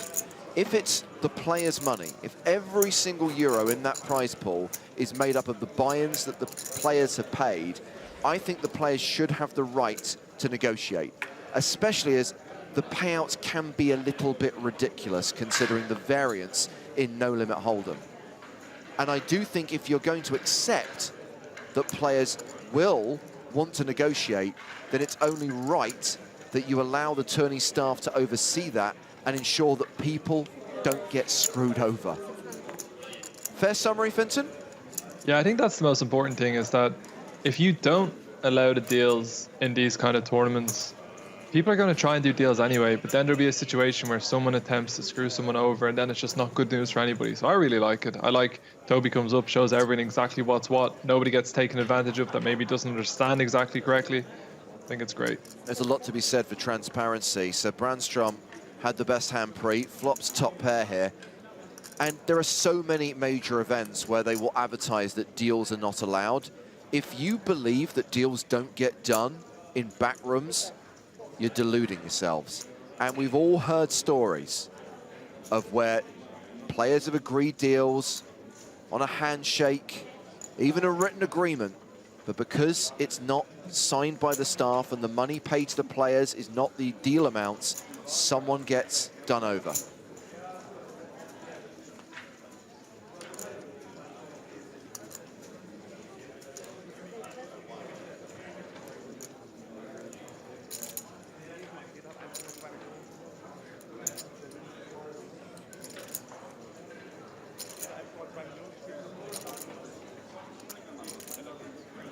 And I made no secret of the fact, Vincent, that I'm not a huge fan of the way the payouts are calculated.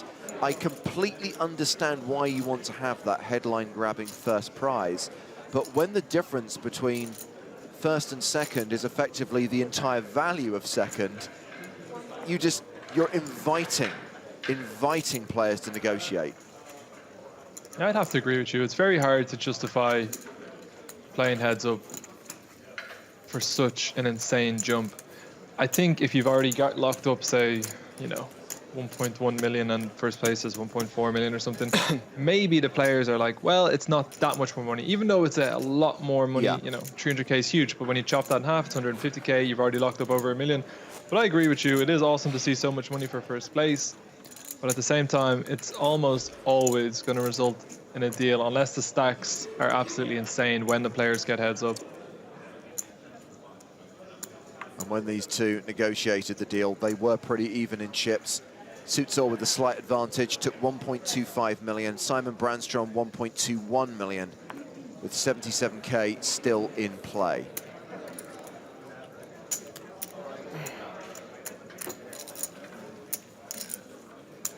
Brandstrom gets a walk, brings us to hand 49.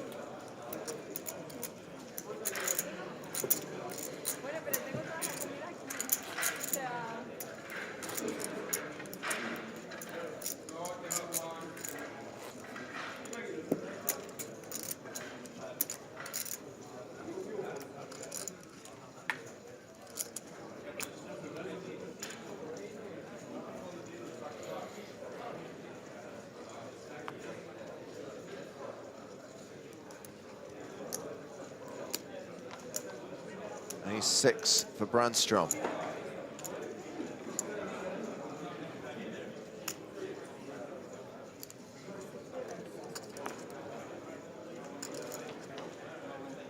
Raises to 600,000. King 7 of hearts for Czuczor.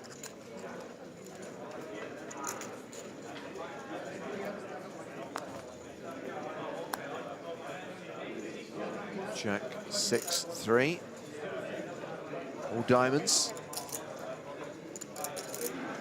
As often is the case with these heads-up hands, just very tough for both players to flop a whole lot. Brandstrom with the middle pair. I think he can go either way. Sometimes he's going to bet, sometimes he's going to want to check.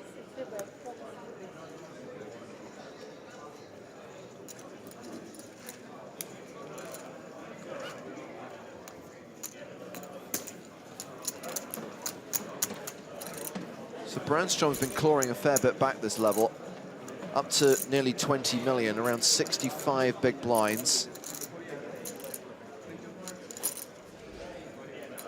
But Czuczor still has better than a 2-to-1 advantage, close to 40 million, 132 big blinds.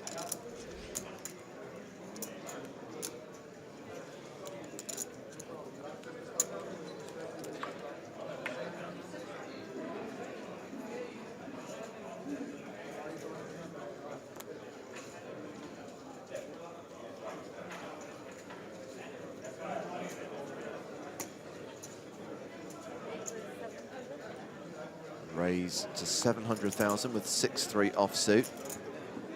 9-3 suited for Brandstrom. Just not going to see him folding a suited hand heads up. Maybe sometimes wants to re-raise, but again, most likely just going to be seeing a flop.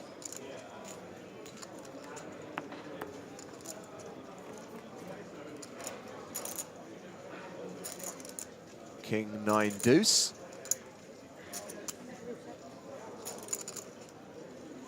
Brandstrom has checked. Czuczor will want to continue here with the 6-3.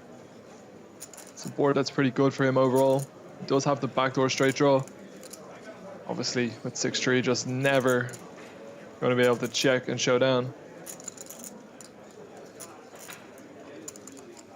Expect to see it somewhere between 500 and 600k. That's a little bit smaller.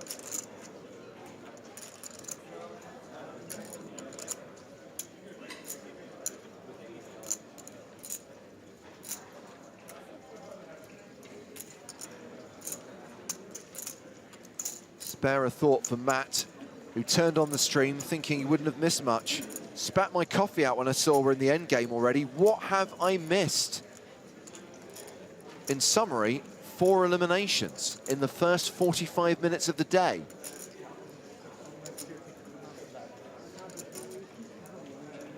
So, Czuczor's now paired a 6 on the turn, Vincent. It's been checked to him a second time. Yeah, I think this means that more often than not, we're just going to see a check on a turn. And on that Jack of Spades river, I think both players most likely going to be happy to take their showdown.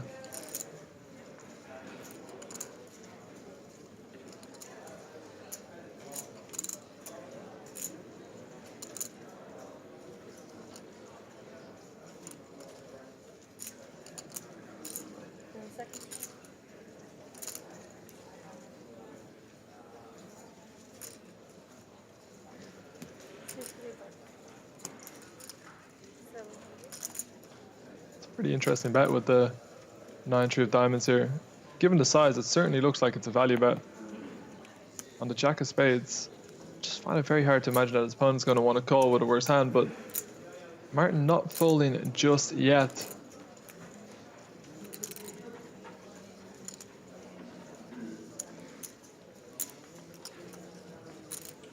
I wonder if he's ever considering bluff raising.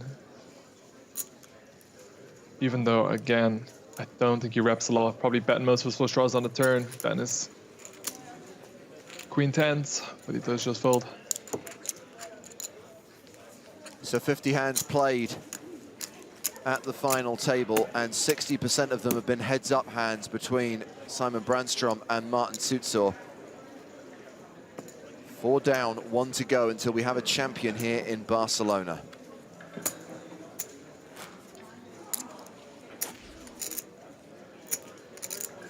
$38.6 million for the chip leader, 21 million for Brandstrom.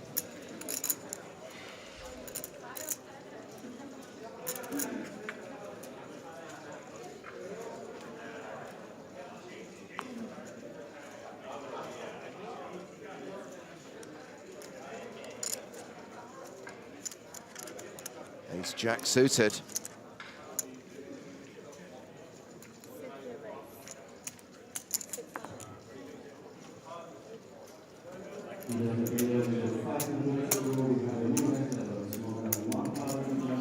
There is a decently long list, Vincent, of players who have a second and a first on the EPT, which is no easy thing to do, by the way. Bear in mind, there's only ever been one two-time winner. But Marton Czuczor has a second place finish. He doesn't want to follow in the footsteps of Martin Jakobsen and be a two-time bridesmaid. He'd rather join the list of players who've had a runners-up finish and then win it.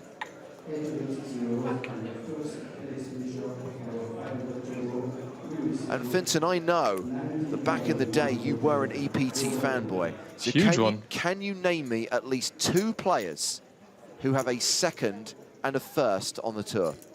Mike McDonald. Yep. Holy Shemian? Nope. I'm speaking about main events only. Yeah. Steve O'Dwyer? Correct. Oh, there we go. We got 2. You got 2. I thought you would go for McPhee because you were there for that final table. True. Completely forgot about that. Not that I forgot, obviously, about that final table, but you just don't think of second place, do you?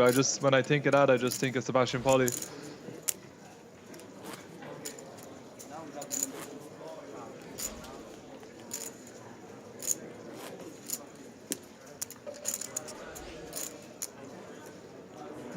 My go-to with most EPT guesses is Oli Shemian, if it's not Steve O'Dwyer, because I've just been around for so long, making final tables of the high rollers and the main events for years. Okay, follow-up question there. Where was Steve O'Dwyer's second place finish and where was his win? The win was in Monaco. Correct. The second place, I'm going to say, was it in Dublin? No, you're in the right neck of the woods geographically. It was London. He was second to Benny Spindler. All spades on this flop, Queen 10-5.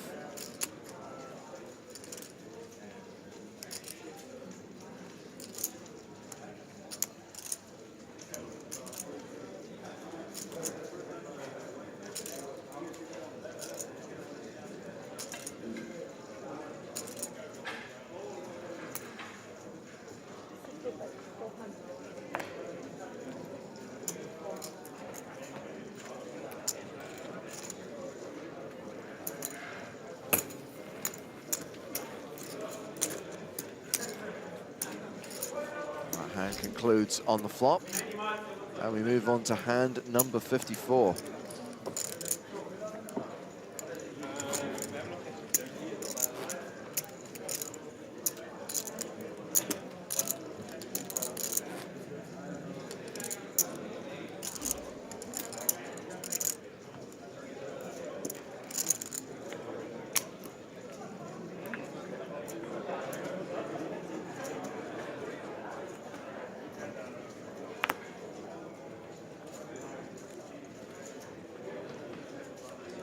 Jack and a Jack. I think the first premium pair we've seen in this heads-up battle so far.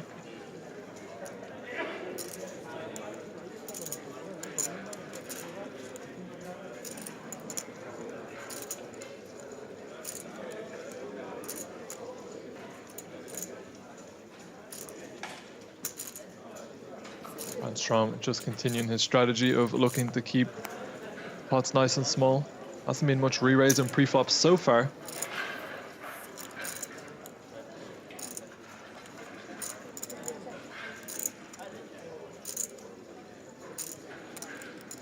Goes out flop the Jack and the Jack though. Ace 10-7 flop.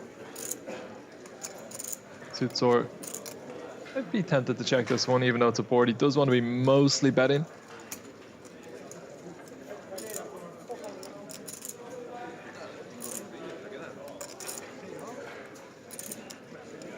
I think at this stack depth, a little bit too deep maybe for Brandstrom to want to check raise.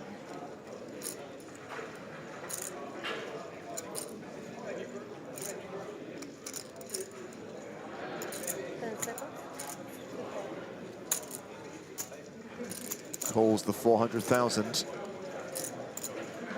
Turn card is a deuce.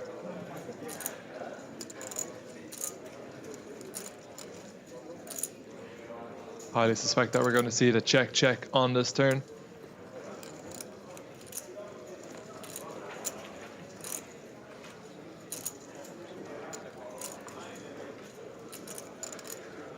I think Brandstrom can feel very comfortable that he has the best hand now. He can still have a lot of hands that he'll be bluffing with. 8-9, 6-9, Jack-9, all these sort of hands that are good shots. So I would like to see a pretty large bet from him here, close enough to pot.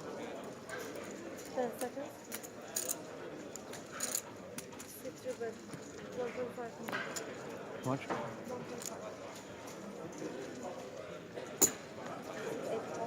Bet of 1.5 million, called by Czuczor. Ship it to Brandstrom. And that does narrow the gap. Brandstrom back up to 24.5 million. More than 80 big blinds. 115 bigs for his opponent. Okay, Finton, I'm going to give you a question. And I don't want you to snap call, I want you to think about it, okay? No problem. I'm going to give you 5 names. 4 of them have second and firsts on the EPT. The other only has a win. So they're all EPT champions who also finish second. But who is the odd man out? Who does not have a second place finish as well? This is going to be tough. Marton Czuczor, Brandon Schaefer, Jake Cody, John Juanda, Ram Vaswani.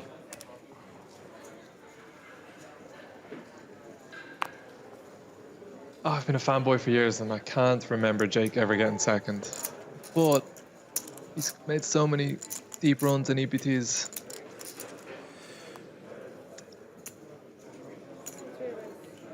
I'm going to go with Jake. Finton, you're correct, and you win absolutely nothing but my respect and admiration. I've always been a huge fan of Jake, so one of the players that I just don't remember making the second place. I don't remember everybody else's second places, but I just feel like I would have, like, you know, it would have popped out to me more if Jake had been there. 2 pretty solid starting hands here. Queen Jack versus 9s.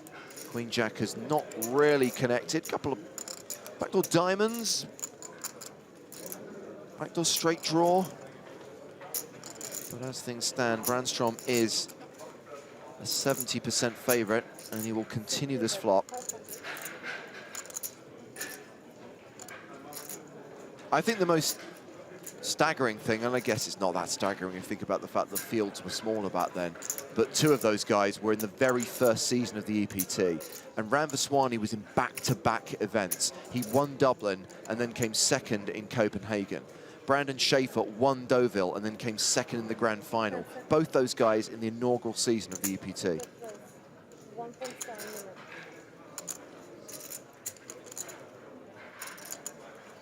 Do see Martin electing to check raise with his Queen Jack. Got some very nice backdoors.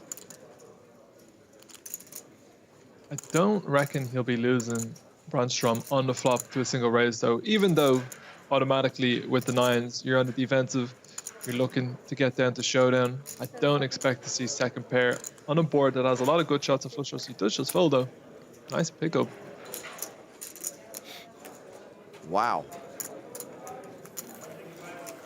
Nice move there by Czuczor, who's back up over 120 bigs.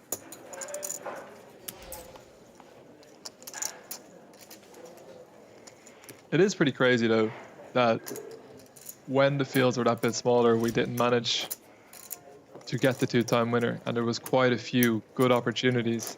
It's really hard to imagine someone coming out of nowhere now and winning 2 EPTs. What season are we in? From the very start? Well, there was that year where the EPT wasn't a thing. It's the year we don't really like to talk about. And then we started branding it by year rather than by season, and it's kind of run January to December rather than September to March, so it's got a little bit muddied.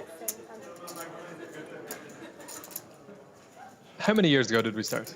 2004. This is the 16th consecutive Barcelona main event. Okay, so yeah, if nobody's done it in the past 16 years apart from Vicky Corrin, it's very hard to imagine someone coming out and win 2 titles now. Not impossible, obviously, but just seems so unlikely. Obviously, there's a lot of people with titles already.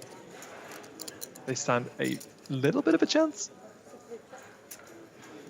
There are sixes here for Czuczor.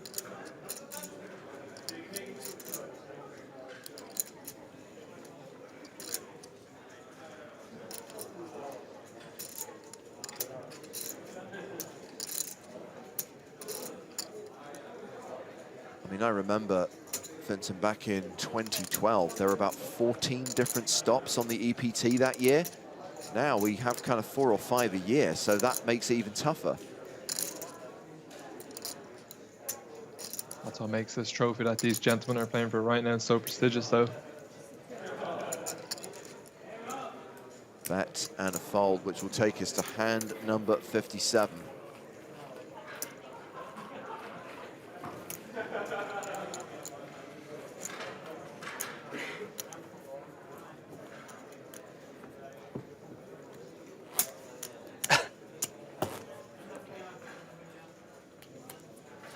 Free roll registration's about to open. Going to give you the details after this next hand.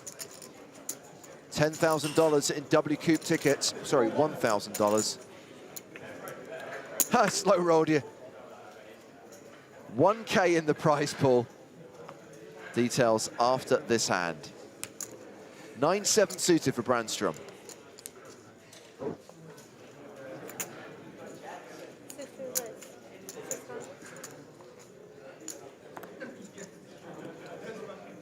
It is interesting to watch him mixing up his strategy between the limps and the raises. King 7 calls. Queen Jack 6.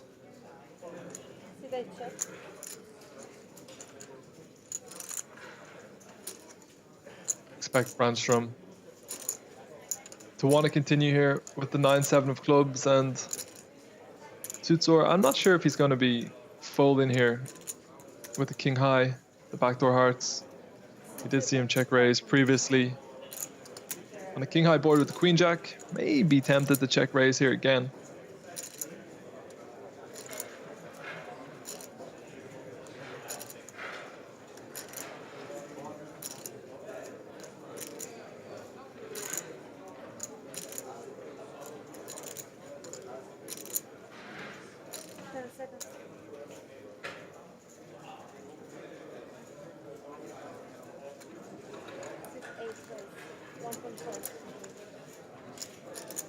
Again with the check raise. This time he doesn't really have a hand that you could expect him to do a whole lot, though.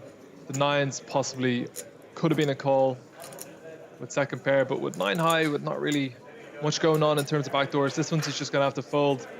And sometimes in heads up, when you can't see your opponent's cards for a little bit, you can start to get that feeling that you're being run over.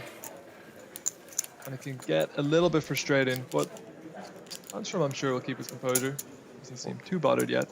So now that hand's concluded, Vincent, we can give the people what they want, the all-important password information. The last PokerStars TV free roll of EPT Barcelona starts at the top of the hour, 4 p.m. Central European summertime. That's 12 minutes from now.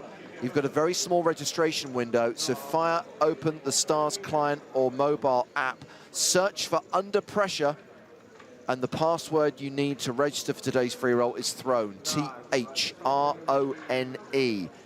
Under Pressure is the name of the free roll. The password is Throne. $1,000 in WCOOP tickets in the prize pool, but please remember that you will not be able to take part if you're in the following real money markets: China, Czech Republic, Italy, India, and New Jersey. If you are playing in France, Spain, or Portugal, you're competing for 500 euros in Galactic Series tickets. Enjoy! I was getting worried at one point that the final table might be over before we get to give out the password.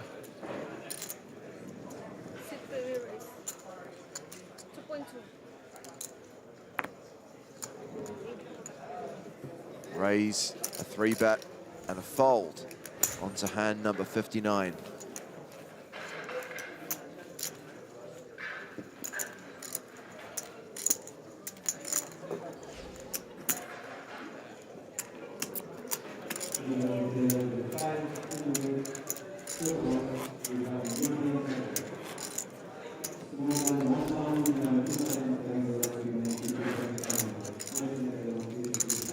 Oh, sorry. Yeah.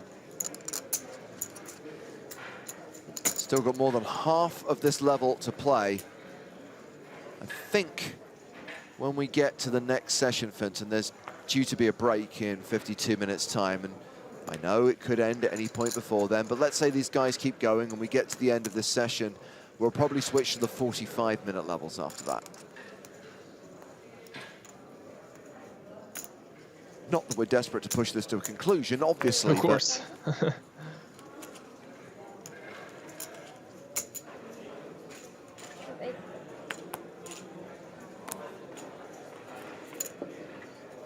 It's pretty crazy that we've already had twice as many hands in the heads up as we did from going from 6 to 2.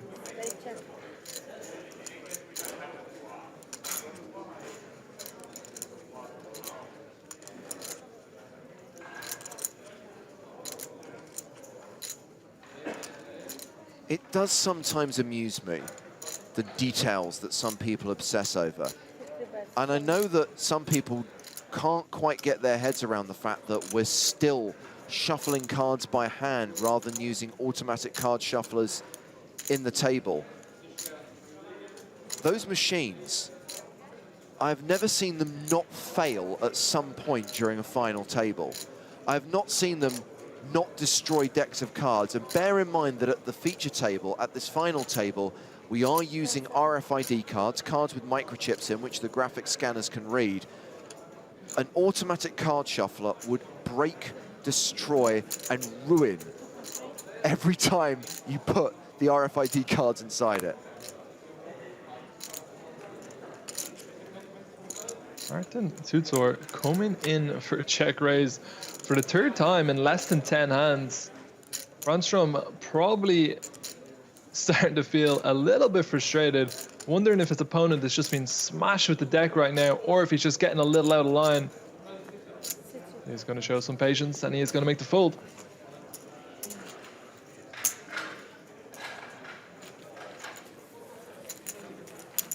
I'm always interested, Finton, in anecdotes from your time as a dealer. Did you shuffle by hand, or did you have tables with automatic shufflers?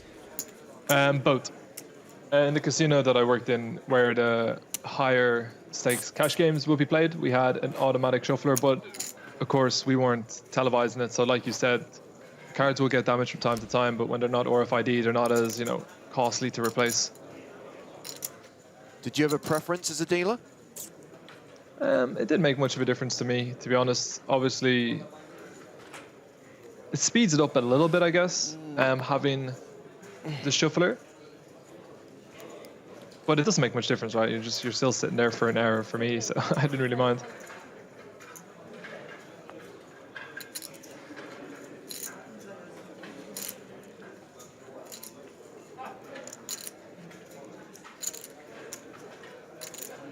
Brandstrom with another ace, facing a raise that he probably would be inclined to flat mostly, but maybe, given that Marton has check raised him so many times recently, he might just come in with the raise to fight back.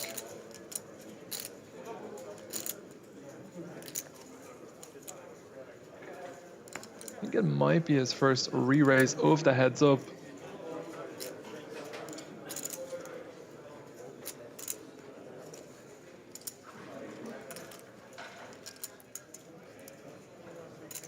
Keep running those free roll details on the screen until registration closes at the top of the hour.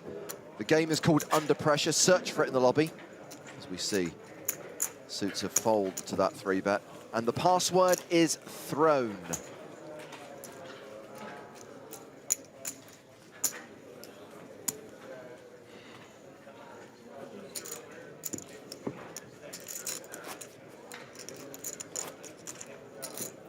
Dana, to answer your question, hashtag PokerStarsTV on Twitter. Nope. You'll notice there that Marton Czuczor has just posted the 300k big blind ante plus the 300k big blind. The ante is still in play, heads up.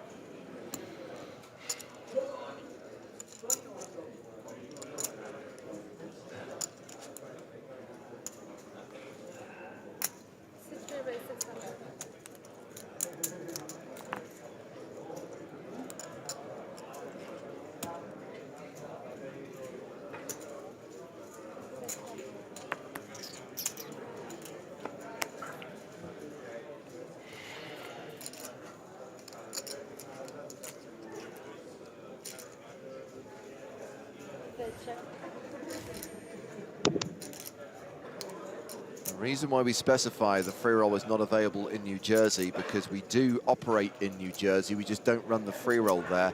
PokerStars does not offer real money games in any other state in the US. The rest of America, you're out.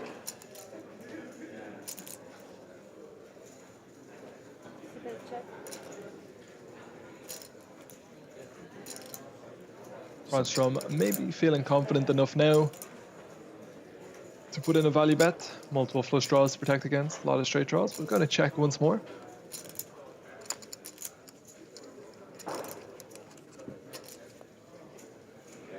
Czuczor left with 10 high.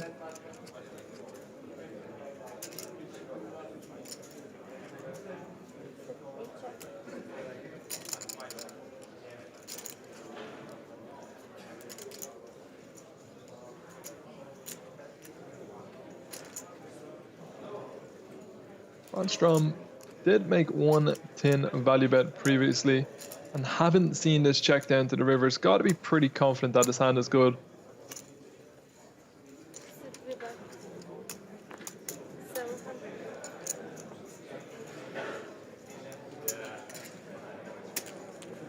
Brandstrom takes that down with his river bet. Free roll closing in 3 minutes time. The password is thrown. If you can't find it in the lobby, make sure all the filters are off and search under pressure. Meanwhile, we're going to take a look at some faces in the 10K high roller, which is also playing to a winner today here at Casino Barcelona. Davide Katai, who won EPT Berlin in 2012.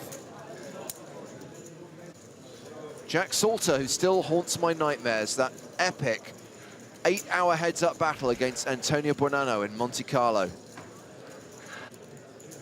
There's Uri Reichenstein, who finished second to Sebastian Malitz here in Barcelona 3 years ago. Dmitry Yurasov has made 2 EPT final tables, main event final tables that is, in Malta and Sochi. So right now 17 players remain in the 10K high roller. They've all locked up 47,000 euros. There's €1 million going to the winner. Live updates are being provided of that one as we continue to stream the heads-up battle in the main event.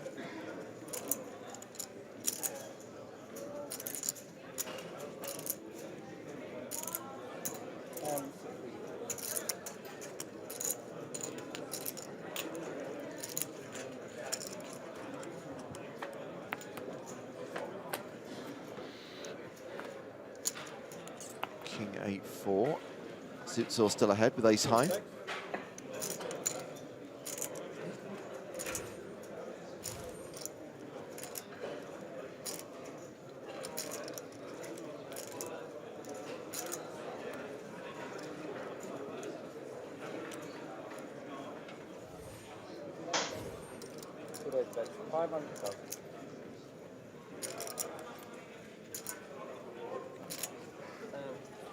Bets 500,000, gets a fold.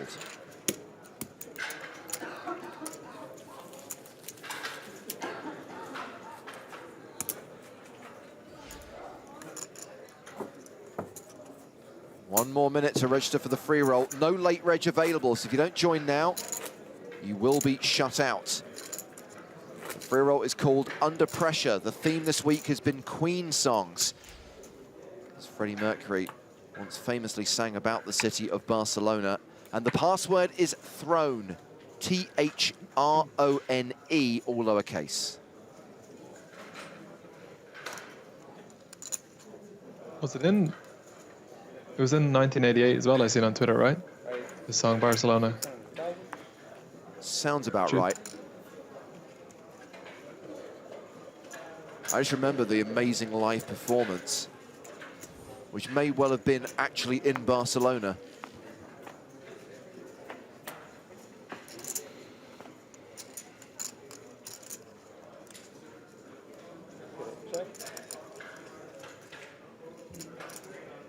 Jack 6 against 9-6.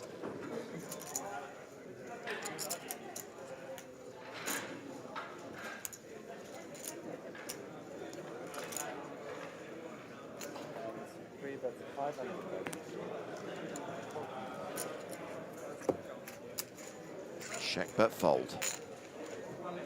Just going to see it a lot of heads up. Yep.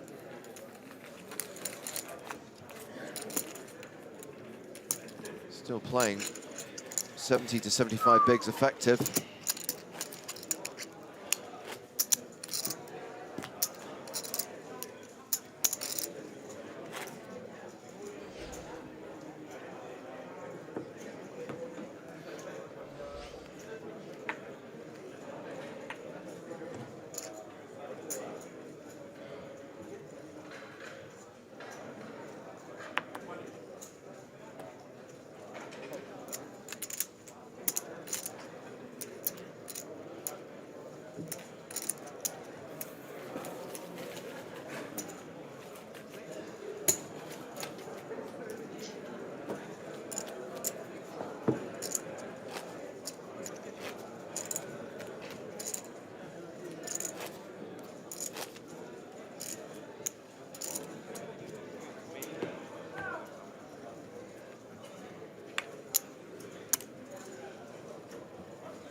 And 65.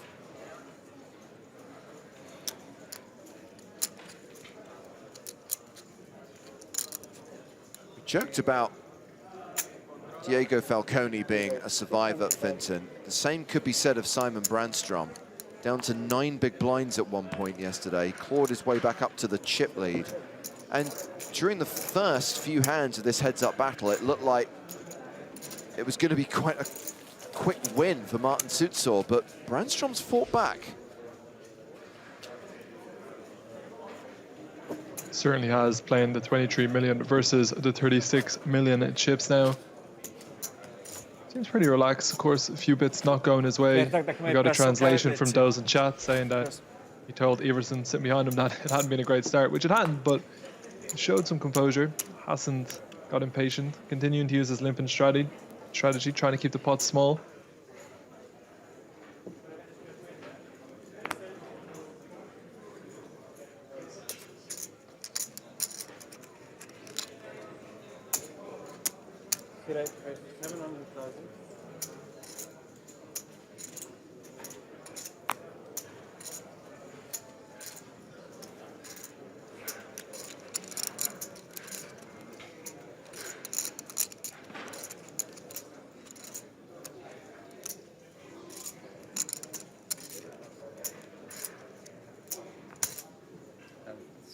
Raised with Jack Deuce, a call with 5-4.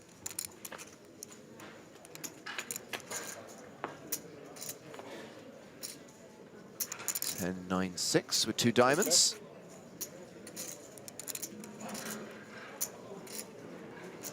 Pot most likely going to whoever shows a little bit of aggression here.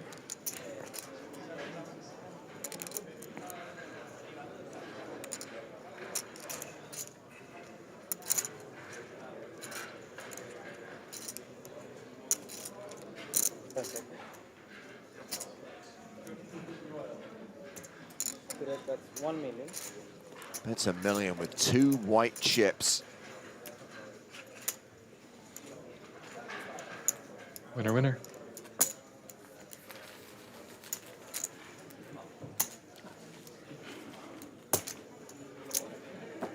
Gnugga.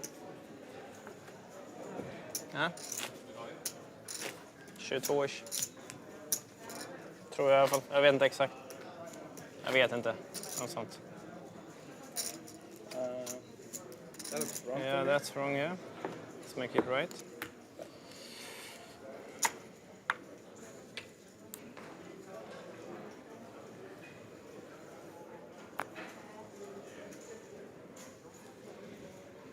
A reminder that these two did agree a deal heads up, earning themselves more than 1.2 million euros each, still playing 77,000 euros plus the title and trophy.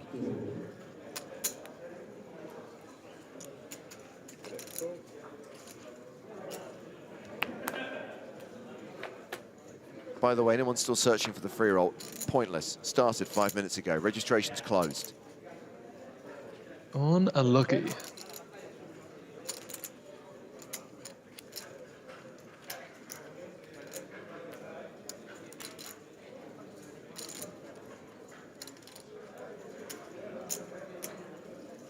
Mike's just tweeted, James, I forgot, did you or did you not want the bad beat stories from the free roll from people who busted?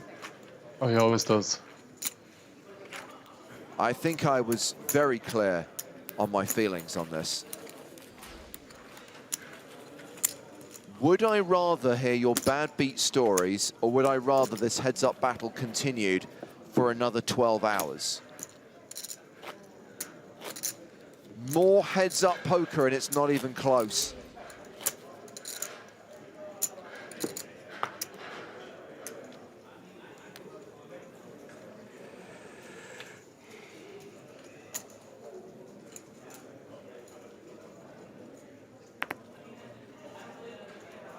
Just trying to look at the structure and work out if it's actually mathematically possible for them still to be playing in 12 hours' time. Seems highly improbable. But I guess you can never say never.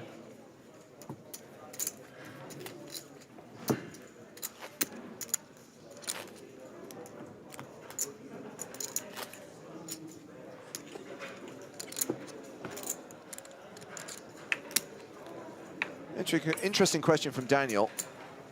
Can these two agree to accelerate the blind structure? In theory, yes. If they wanted to talk to the floor and said, look, we appreciate that we've locked up most of the prize money. We're still playing for 77,500 euros, and you're absolutely right to highlight, Finton, that that is a lot of money. Plus, the trophy and title of EPT champion is not insignificant. But if they said, look, we'd rather play on a 60 clock or a 45 clock, then that would be facilitated. I think that there will come a point where normally we reduce the blind levels to 45 minutes when they get three-handed. Now, did you sleep well last night? Pretty okay. What you? I woke up once, but I was able to sleep like 7 hours, so it's all right. Yeah, that's okay. 7 is good.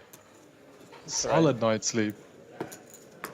Yeah, I mean, let's put it this way, we don't feel the need to reduce the blind levels just yet, but there will come a point where we will go to 45s for sure.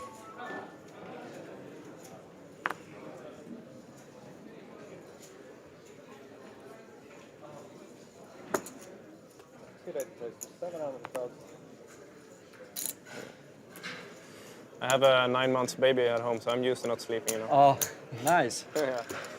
So it's no sleep at all for me. But he's or she's not here, right? No. Okay. Probably just went on the trip to get a little peace and quiet, comes Yeah, back with hard €1 million. to travel, I guess, with a 9-year-old. Or Yeah. a 9-month-old. Yeah, of course. Nice.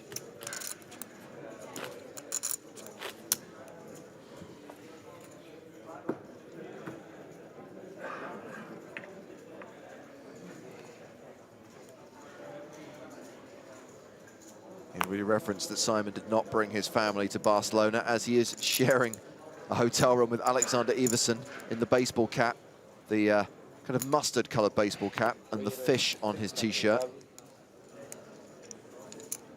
Quite incredible, isn't it, Finton, that those two guys both managed to make the final 10, considering that there was a starting field of nearly 2,000. Yeah, they must have been having a lot of fun each day, going back to talk over their hands, making day 2, 3, 4. And of course, now one of them here in the final 2, playing for that trophy in the biggest field ever. The most famous case of roommates both making the final table was when Marton Czuczor and Sander Lilov were sharing a room in Barcelona. They got heads up back in 2007. It does seem like it happens more often than it should.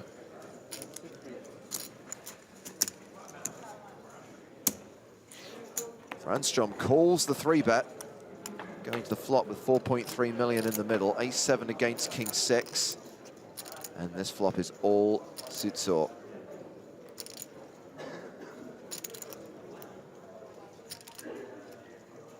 Biggest pot we've seen in a little while, but I'd imagine we might not be seeing many more chips going in here from Brandstrom.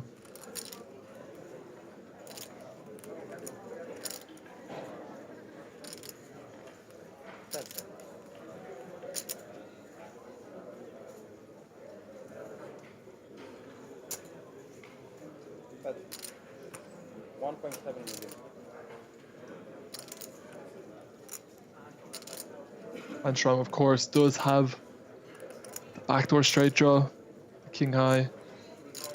It feels a little bit on the wide side to be floating here to me, heads up.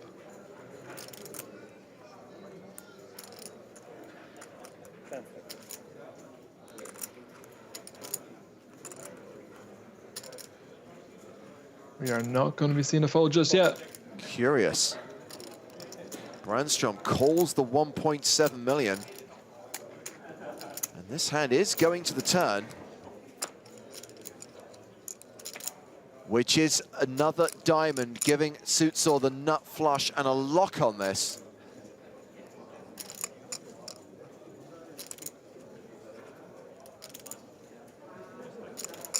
The question is now, how does he want to proceed? 7 million chips in the middle, 19 million chips left to play for.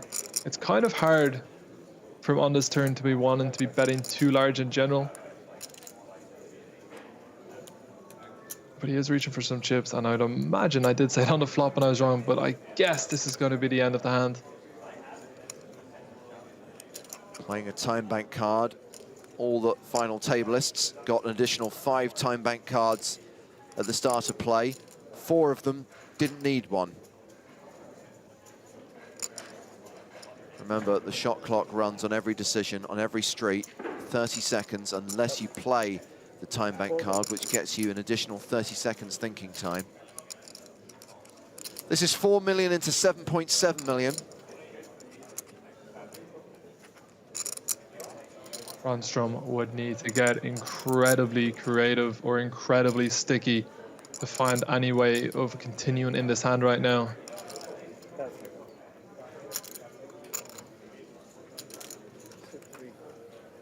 Brandstrom lets it go. And the gap opens up again as Marton Czuczor crosses the 40 million mark, which is 2/3 of the chips in play. Simon Brandstrom with just over 19 million. Blinds up in 30 minutes' time.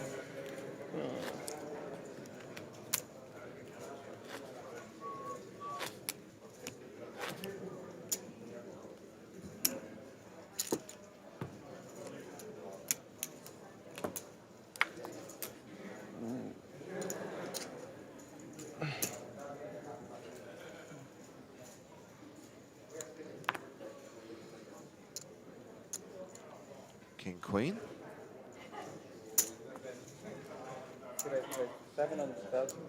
And raised to 700k.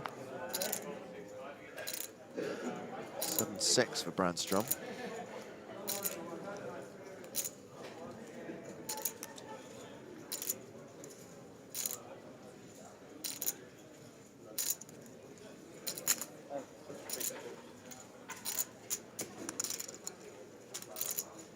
Marton has opened up over a 2-1 chip lead again after that previous hand. This is a 4-3-3 board. King high still the best hand. Gut shot for Brandstrom. Actually goes check, check. Brandstrom now with a pair.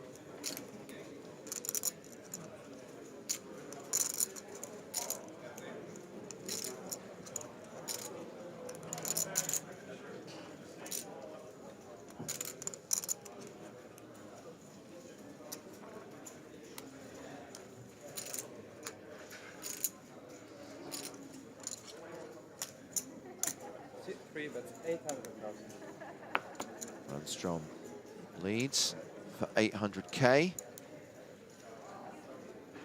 Do you expect a call here with the 2 overs? I think it'd be reasonable if he elected to call with the king queen high. His opponent's still going to have a lot of semi bluffs, but at the same time he's going to have so many ace highs that he can just call here that he doesn't always need to be calling with king high. Lets it go, and we move on to the next hand. Blinds will remain 150,000, 300,000 for another 28 minutes. This next hand will be hand 73 of the final table.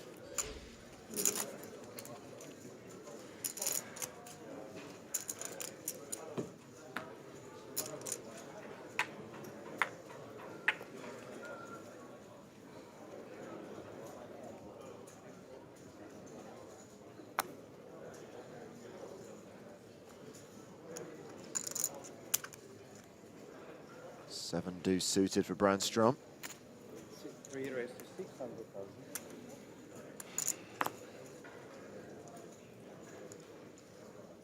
Queen 8 for Czuczor, who is going to call 600k. Let's have us a flop, shall we? Ooh. Check. Queen 10-9 with 2 clubs. Top pair versus a flush draw.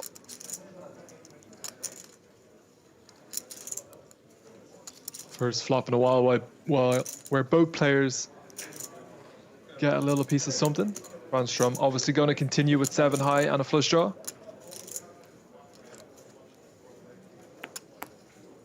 $600,000. Is this a just call spot? Yeah, I think for the most part on this board, he's probably just going to want to call. If they were shallower, of course, against his size, I think he'd be check raise getting it in, but they still have a lot of big blinds in play here, over 60. Ace of spades. Might slow down the action a little bit. I think it's a nice card for Brandstrom to continue for a large size in, put some pressure on his opponent. Often not going to even be as strong as a queen. Put a lot of pressure on his 9s, his 10s, even some hands like Jack 6, Jack 5 that had the open-ended straight draw. If he can make them fold now, it's a pretty huge win.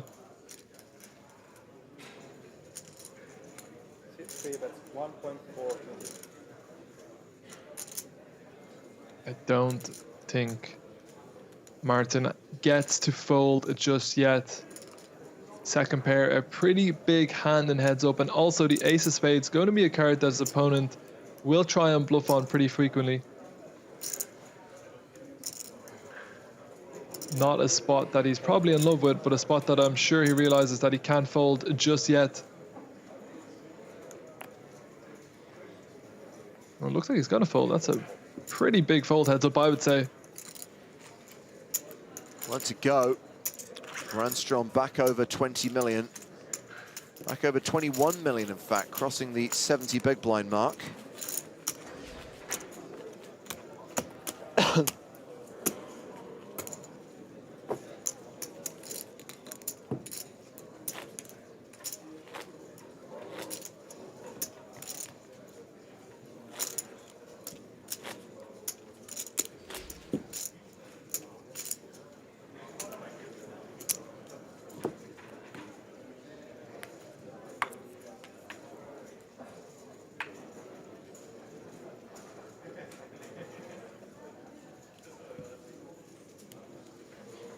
Six offsuit.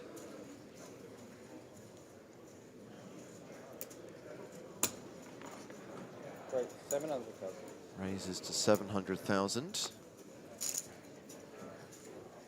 8-3 will fold.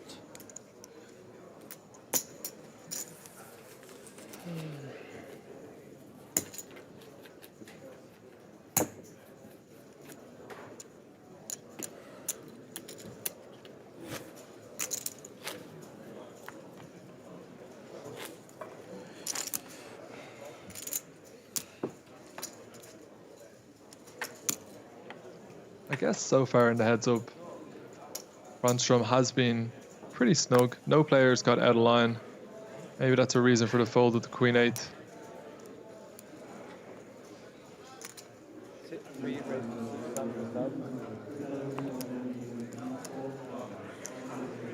Ooh, King Queen against King Jack. Two distinctly above average hands heads up. Brandstrom's 600k open called by Czuczor. The flop, ace 8-8. Check.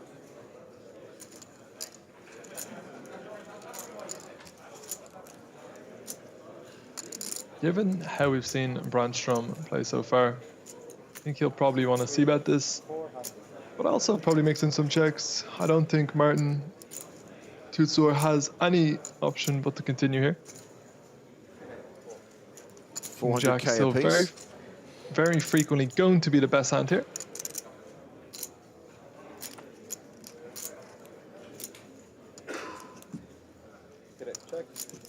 Three of diamonds on the turn. Brandstrom now a 70% favourite. I'd be very interested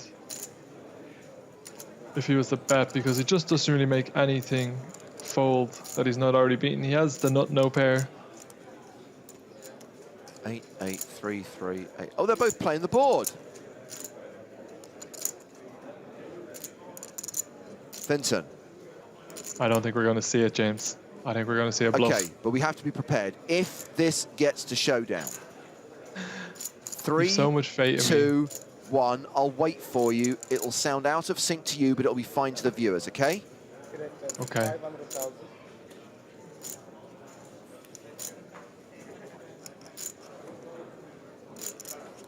I'm not sure if we're going to see a fold versus this size. I think if Martin had an ace, he'd probably be looking to bet it much bigger.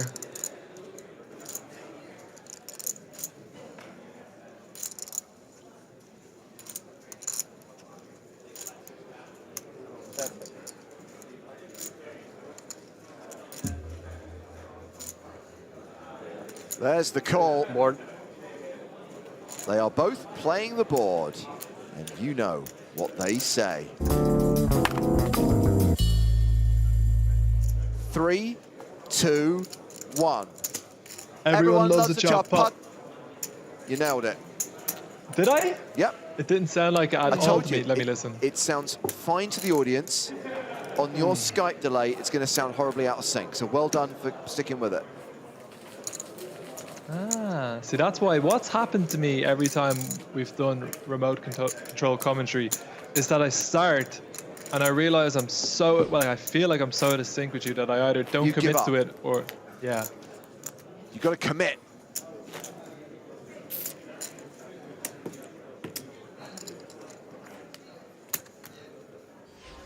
Whew.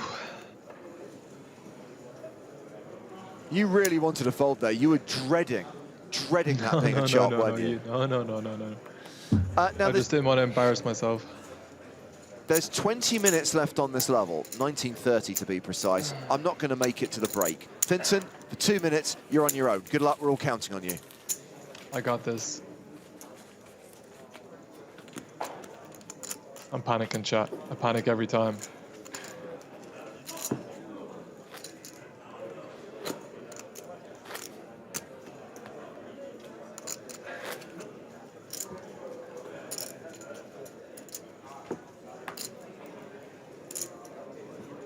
I've lost my pictures. How have I lost my pictures?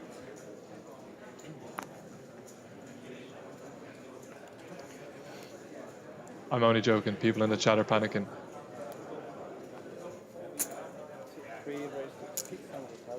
I'm only joking. 7-5 for Brandstrom on the button. Raising it up. And Martin going to call the 10 tray suited.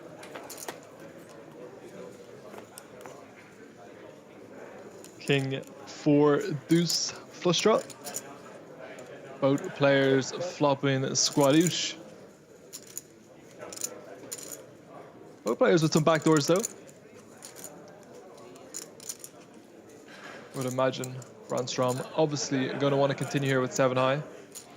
And maybe we're going to see another check raise from Martin. He's hit him with 4 or 5 of them, I feel, over the course of the heads up already. Has some very nice backdoors on a board that his opponent is going to be betting pretty much always.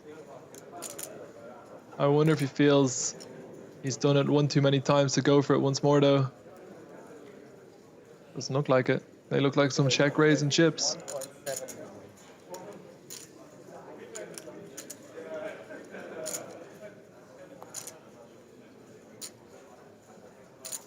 Brandstrom giving him an intent look, but I just don't know if he has the hand that he can fight back with here. But certainly getting a little bit suspicious. I'm back in the booth, Vincent. I gave Chris a scare. I pretended that I'd lost my pictures. Well, the stress I have when I leave you is not that I don't trust you, I just don't trust your Maltese internet connection. That's very reasonable.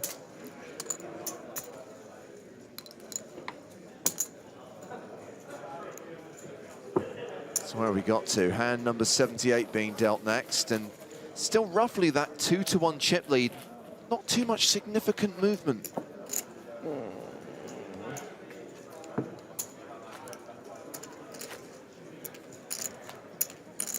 There's a question from Austin. Hashtag PokerStarsTV, if there's something specific you want to say or ask. As commentators, would you rather see a long period of time where play was 5 to 3-handed, or a long heads-up of 4+ hours? I mean, it's situational, Austin. It depends who the players are. It depends on the standard of poker. But generally speaking, I prefer like short-handed, like 4 or 5-handed than I do to heads-up. Vincent, do you have a preference? Though. No, it's definitely usually more enjoyable to watch people play short-handed due to the fact that on average people are going to have better cards. A lot of the time in heads up, you're just going to see raise, c-bet, take it, raise, fold.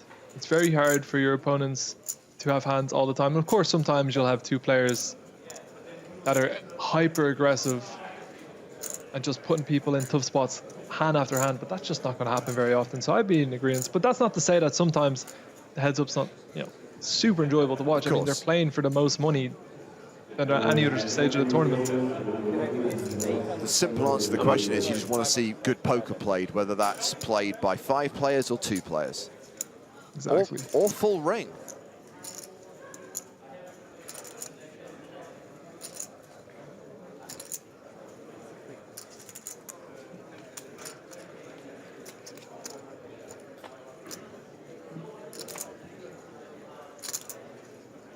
Brandstrom now an 86% favourite with his pocket threes.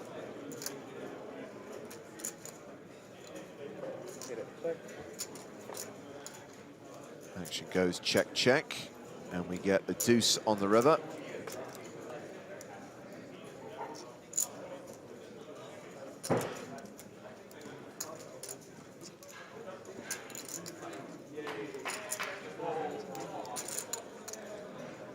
I'm just interested, Vincent, if you were describing Czuczor's hand right now, how would you describe it?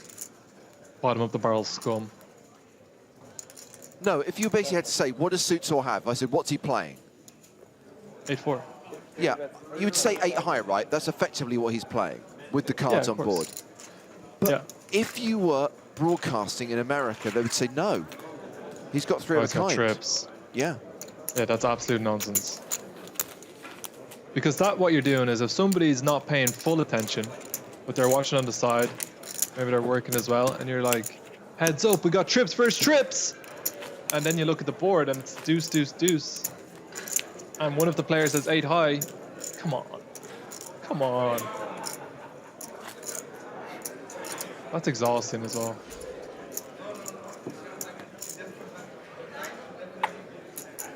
Sorry, maybe bottom of the barrel scum wasn't exactly what you're looking for. That's fine, but I enjoyed that description much more. That's the kind of creative commentary that poker needs.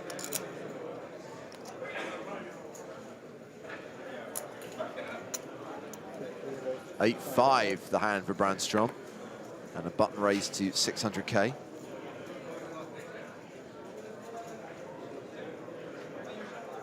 And this is no criticism of American broadcasters, by the way. This is from my experience of working with American production teams and what they think American viewers want.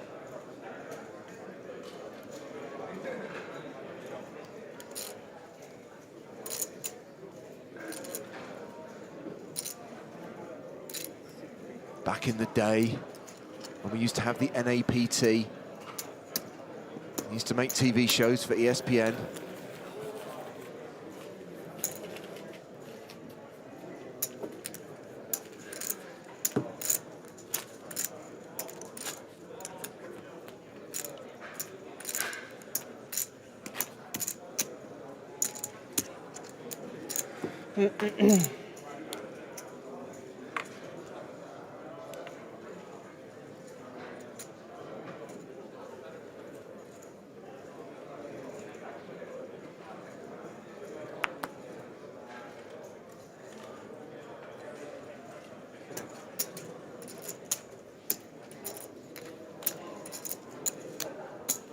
Brandstrom, did he just get the walk for the very first time and heads up, and he had the ace queen?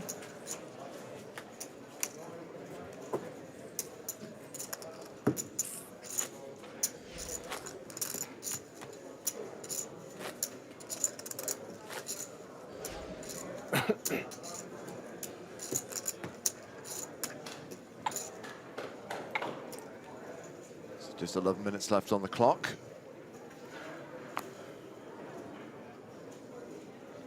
So we hit the next break. When we come back, we'll be playing level 35, and the blinds will be 200,000, 400,000. Are we sticking 90 minutes for now? Confirmed, that is the plan.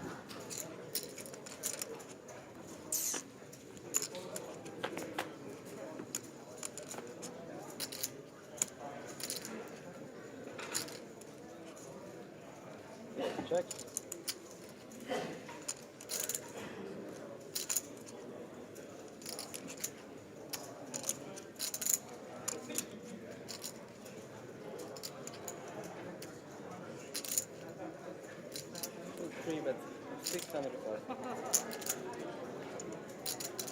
It's pretty interesting for Martin here. I don't think it's a board that he's going to want to check raise as much as the other boards he has check raised. But now that he has a top pair and he's been check raising relentlessly, maybe he could look to get some more value, but he's just going to call. Also, I think it's very reasonable, 60 big blind seat, to just call Jack 5 on this board.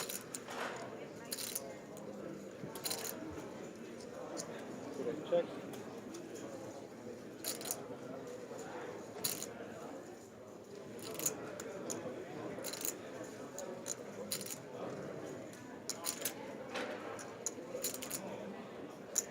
Brandstrom, raise pre, continued flop for 600,000. 10 seconds. Check to him again on the turn. He's not checking behind Finson. Three bets, 1.4. A bet of 1.4 into 2.7, and with top pair, I cannot see Czuczor doing anything other than just call here. Yeah, no, he's certainly going to be seeing a river card. It'll be interesting to see which rivers Brandstrom is going to follow through with his bluff. I guess an ace, a king, maybe some sevens, deuces, some clubs, these sort of cards. He might be thinking that he's just going to pull the trigger.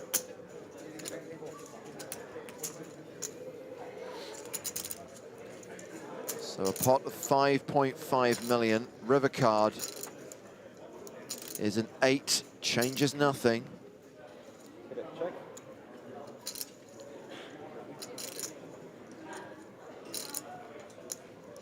Brandstrom knows if he checks, there is no way he is going to win this hand.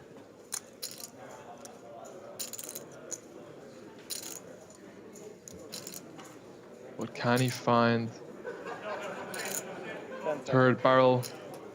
The 8 of hearts not completely insignificant.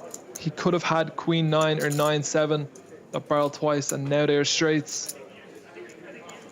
But it's not your typical scare card. I think it's going to take quite a large bet.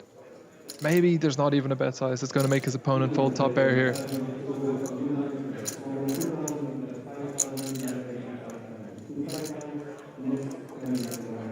$5 million. Whew. Near enough full pot. 5 million, the third barrel. And it's so hard to fold top pair heads up. He also, apart from maybe 5-4 and 5-7, doesn't really block any of the natural bluffs his opponent's going to have. So if he's going to make a big call with just one pair, this is a pretty ideal candidate to have. But not an easy spot. His opponent has just bet, bet, bet, and it works. Czuczor folds the best hand, and the gap narrows again. Brandstrom chips up to 23.8 million. Marton Czuczor on 35.9 million.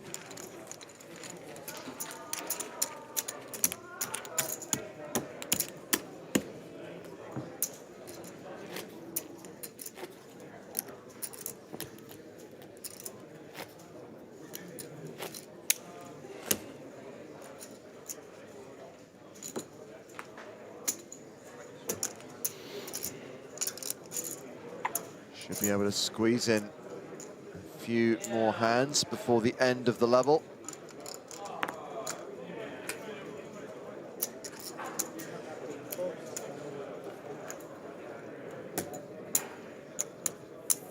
Especially if we're going to get walks.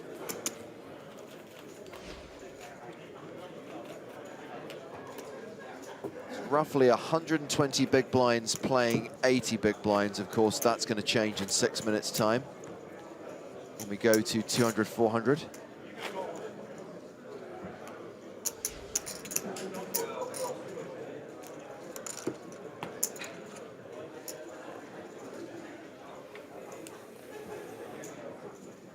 After agreeing that deal earlier and each locking up more than 1.2 million euros, they're playing for 77.5 grand and the EPT trophy.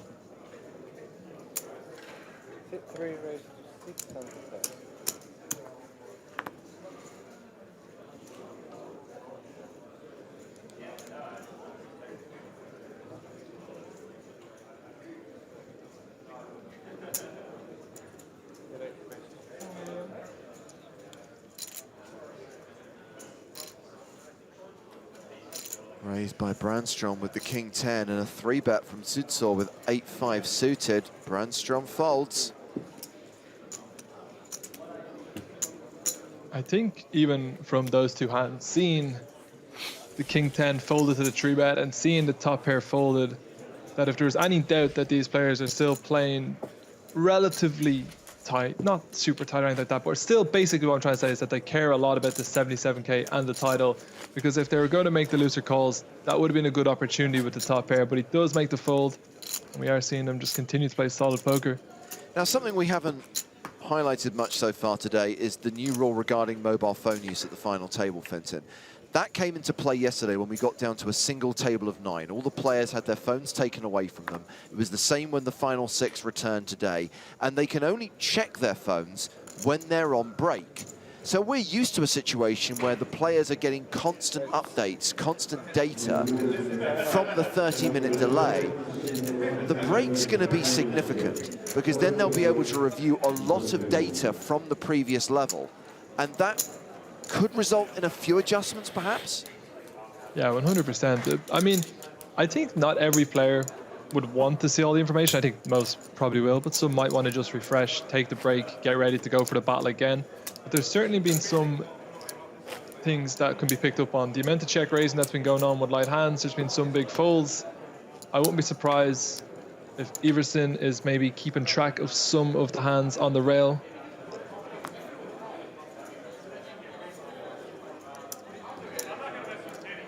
Pretty sure Iverson's watching cat videos. I mean, what else was the phone invented for?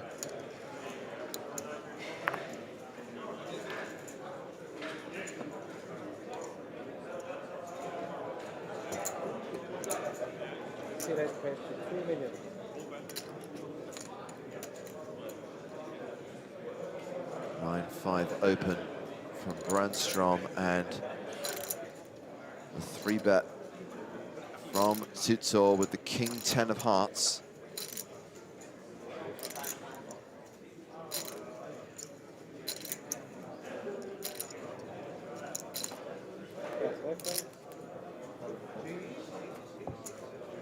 Better raise and take it.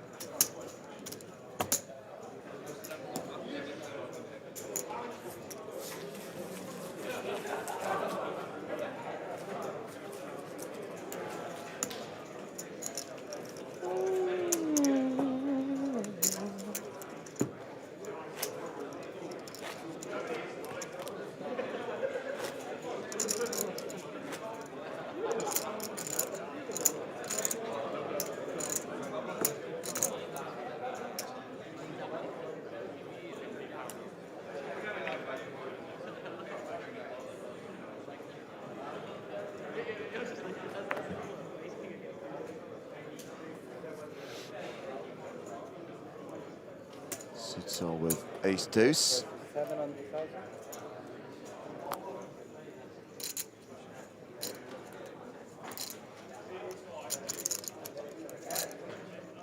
Brandstrom with another hand that most likely just going to be used for a call.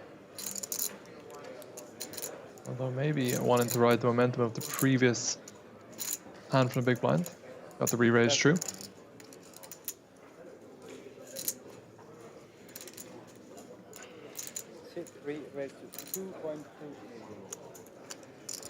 Re-raises to 2.2.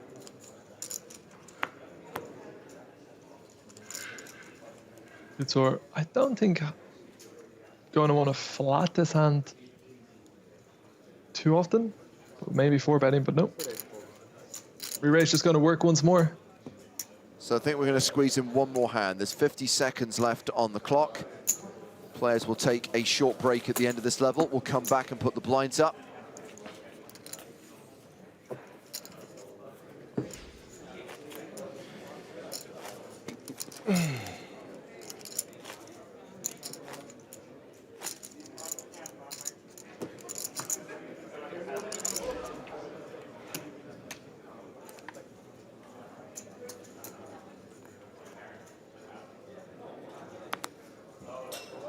I think we've got you for another 90-minute session. Is that right, Finton? Yep, I'll be here after the break.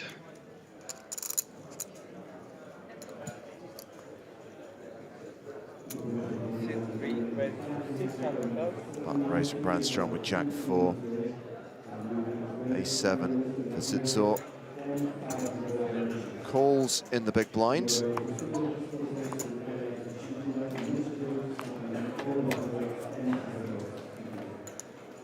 King, trade, deuce, with 2 spades.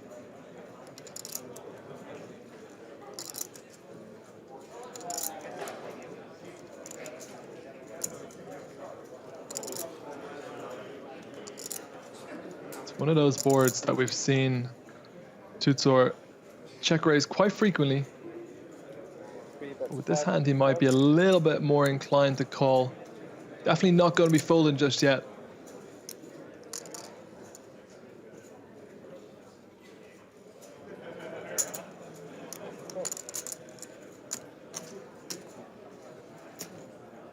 $500K, called. 8 on the turn, ace high, still good.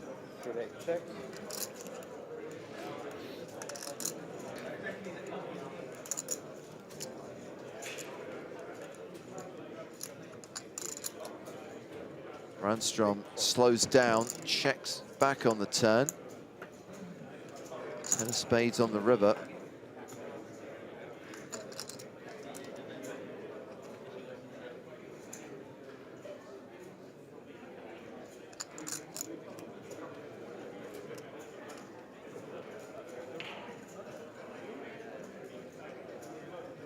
Marton trying to decide, does he need to bluff his hand or does he have enough showdown value here?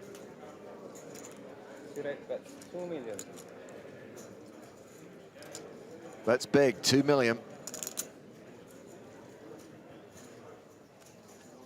Brandstrom never going to call with Jack High. Everyone needs to call at least once in their life with Jack High. Not that situation, though. So we end that hand, we end that level, we end this session. Heads up between Marton Czuczor and Simon Brandstrom. 94 big blinds playing 54 big blinds at the 200-400 level. That's where we're going to pick things up when we come back in 20 minutes' time. They've cut a deal, guaranteed more than 1.2 million each, but still playing for more than 77K and the PokerStars European Poker Tour title.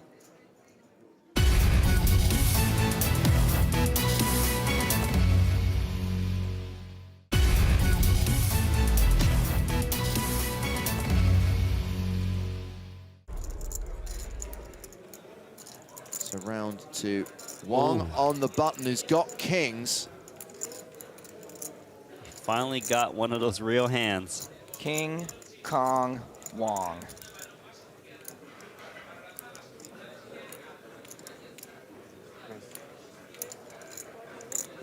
Raises to 500,000 using a single golden brown chip. And I believe that he has raised 100% of his buttons when the action's been folded to him. Dimov defends his big blind. Haven't seen Dimov's hand yet. 7-6, and he flops 2 pair. Yikes. Nearly a 3-1 favorite. And we've seen Wong have a tough time with a marginal laydown. How tough a time is he going to have with a big laydown? So he's continued for 700,000. Randy, how fast do you expect Dimov to play this? I expect Dimov to play it fast because there's a lot of bad turn cards like an 8, a 5, a 3 that would slow down the action. His opponent is betting pretty big on the flop, so it looks a little bit more committing, like he's like his hand. There's a check raise. A fistful of gray. Those are the 100K chips. So the check raise from Dimov is to 2 million.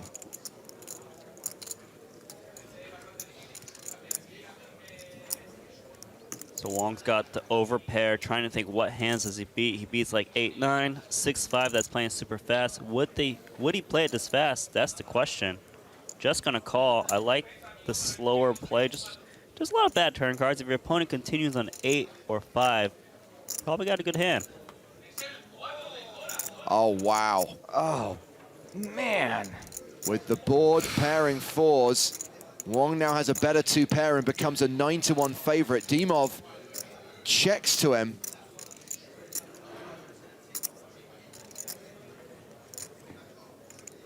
What do you do if you're Wong now? Because some 2 pairs just became a full house.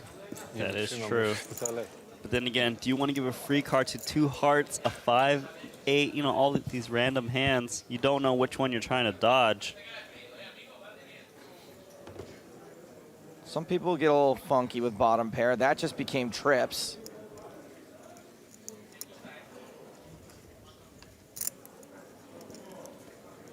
So he is going to use a time bank extension here, trying to figure out the best play. He's got a pot-sized bet remaining.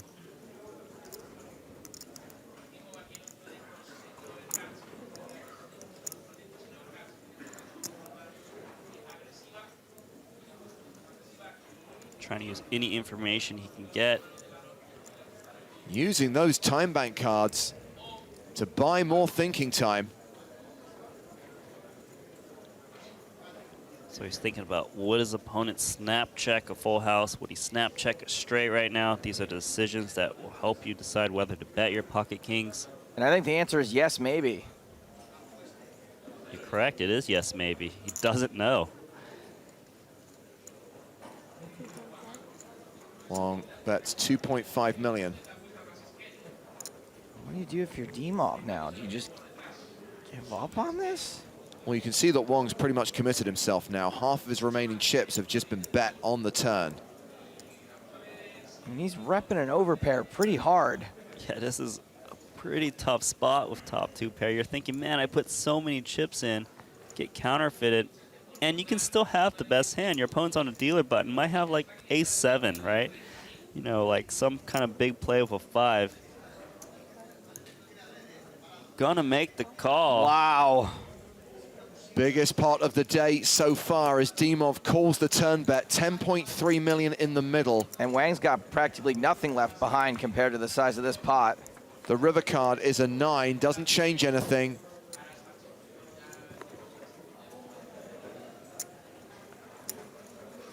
It goes check, check on the river. And the level comes to an end with Haoxiong Wong getting back a lot of the chips he's lost over the course of the last 90 minutes. He's back up to second on the leaderboard. Well, this hand starts with ace-king in early position for Matthias de Kerpe. And he's going to open ship. Pocket 9s for Nijinsky. Or as we like to call them, les nuts des étoiles. Stars nuts, James? The man speaks French. Yes.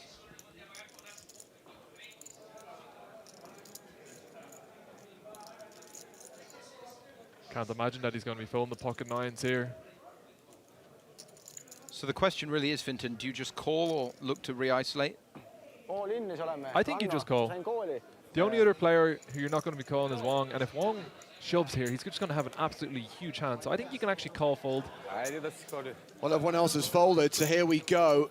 Matthias de Kerpe racing for his tournament life. Gets it in with ace-king against the nines of Nijinsky.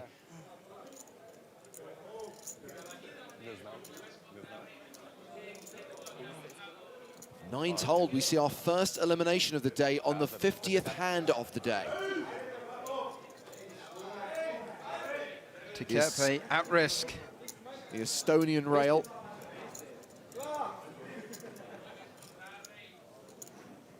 Side by side with Peter Nijinsky's fiancée Asha. It's a low flop and they're spades rather than clubs. De Kerpe looking for an ace or a king. Nijinsky now 3-1 favourite to eliminate the Estonian. 6 on the turn, 6 outs for De Kerpe. The crowd wanting very different things on the river. The river card is a queen, and we lose our first player of the day as Matthias de Kerpe exits in 6th place, cashing for €287,050.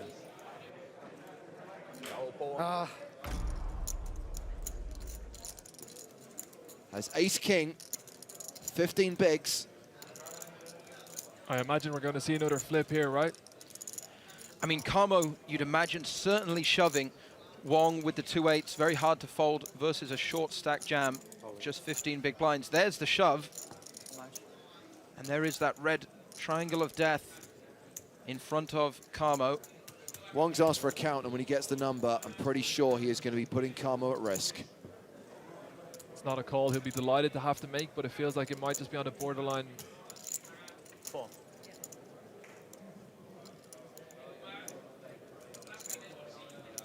Huge pot for Wong as well if he was to lose this. If he kind of start to drag down to those lower stacks, if he's in the middle himself, it looks like he has called though. Cards on their backs. So here we go, another coin flip, another race, the pocket pair of Haoxiong Wong against the overcards of Rodrigo Camo, who is the player at risk. That is Wong's rail, including his friend Han Yang in the black t-shirt.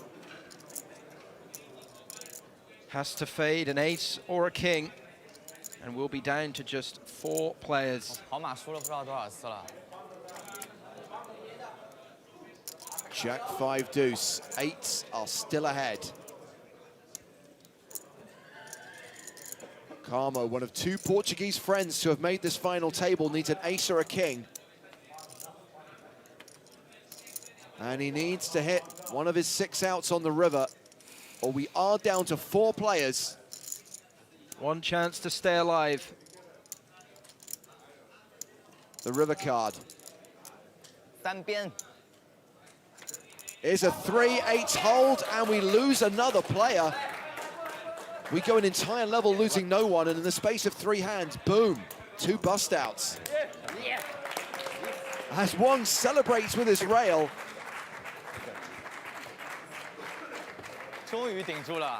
He's now playing a 65 big blind stack. Meanwhile, Rodrigo Camo managed to ladder. Remember, he came into play today with fewer than 10 big blinds, and he cashes out in 5th place for €354,200.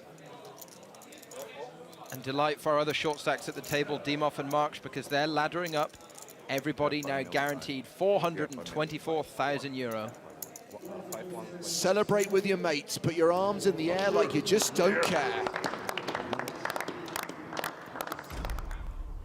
Nijinsky in the small has 8 deuce of hearts. This man will not be hitting any 2s. Nope, all 3 of the other deuces already in the muck. To Wong in the big blind, a smile and a check. 7-5-4. It is a flush draw and a gut shot for Nijinsky. Wang has the same straight draw and is still ahead with king high. It's a board Nijinsky's going to look to do a lot of checking on in general. A lot of his value bets don't necessarily want to bet the flop. It's hard to value bet them on a lot of turns. He starts with a check, and Wong makes a stab with a king 8. Obviously, both players with that gut shot straight draw. Wong with the extra overcard, but it's Nijinsky with the flush draw as well. Well, that's a check raise from Nijinsky. Wong bet 325,000. Nijinsky pumps it up to 1.1 million. And it's a fairly tough spot for Wong to want to call in. Obviously, we can see he's got the gut shot straight draw, but even if he hits an 8, he's not happy. If he hits a king on the turn versus a flop check raise, it's going to be very difficult for him down the streets. But it looks like he is continuing. Also, I was going to say 6 of hearts would be brutal, but instead it's the king of diamonds. Wong didn't need to improve, but he does. Top pair.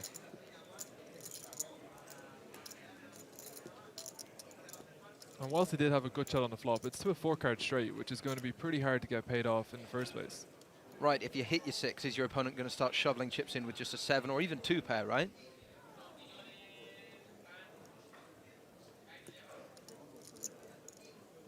Well, having check raised flop, Nijinsky now barrels the turn for 2.4 million. I really like this. He shut down previously when he turned a little bit of equity, but he's going to go for it here. He has the good shot, he has the flush draw, and Wong's going to have a lot of hands. He's going to have some 5x, he's going to have some maybe 4-6 hands that are just going to have to fold versus all this pressure versus the chip leader. Of course, it's unfortunate for him that he's turned the king, but I really like that he continues here. I mean, even if Wong has a 7 and gets barreled on the turn and river, you've got to imagine he's going to be folding. Obviously, picking up the king, he's going nowhere. Will Nijinsky fire 3 streets? If he doesn't, he's not going to be the chip leader anymore.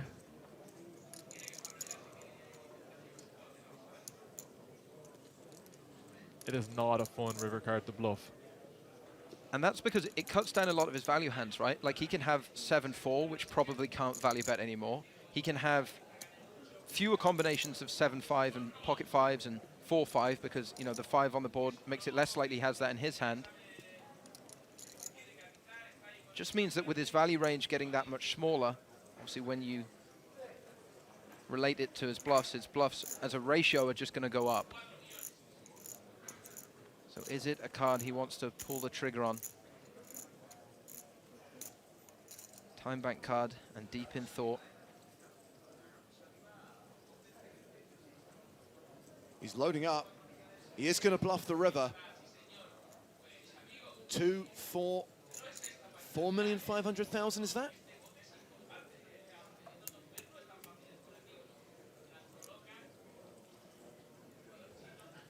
And we spoke about it on the flop, but Wong catching that king, and it's still a very, very awkward situation for him. Nijinsky can still have 4-5, pocket 4s, 7-5, 6-8. What hands is Nijinsky going to want to bet here when he check raises 3 times? He's going to want to bet his straights.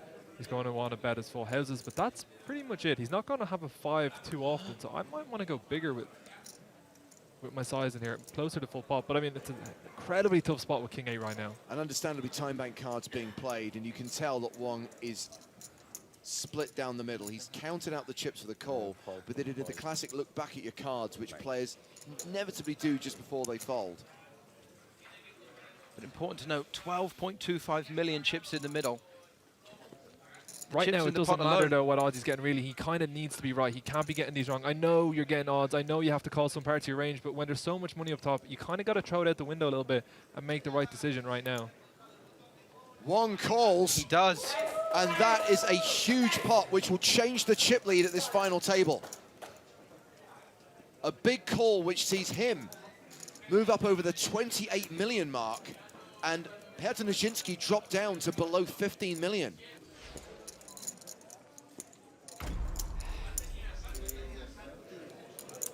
Pocket 8s again for Wong. Bless you. Let's see the flop. Ace-3 for Mark. He shoved with this hand from the big blind last time, but this time he checks. A little bit of speech play from Wong there. Let's see the flop, he says. Oh, he'll wish he hadn't. 10-7. Action goes check, check. Straight draw for Wong on the turn. Happy to check again. Still ahead of a lot of hands that just check in the big blind.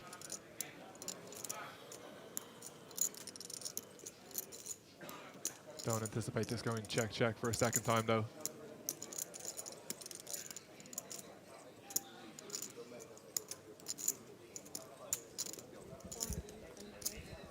225,000. Wong calls with a pair of eights. No, he doesn't. He check raises. Check raises with the pair in the straight draw. It's check raise city.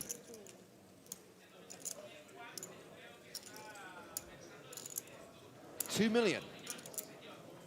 Given the connectivity of the board, Marks might be suspicious that Wong would let anything decent take off free cards here. Particularly when he has an ace in his hand.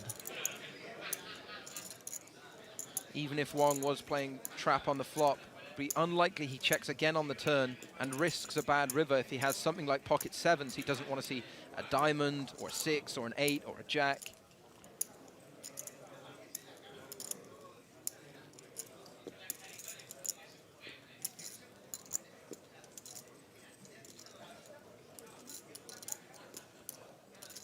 He might also realize at this point that he's somewhat capped, right? He hasn't got many strong hands at this point. Jams the turn. Oh, I'm priced in and I have to call.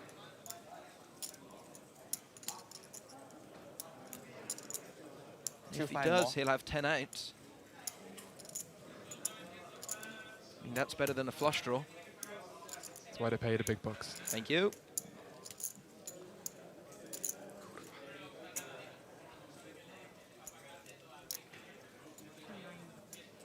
Nine more. Does he ever feel like he can have the best hand as well? Maybe against 8-5 of diamonds or something. You have the very occasionally. You have the best hand now, bet.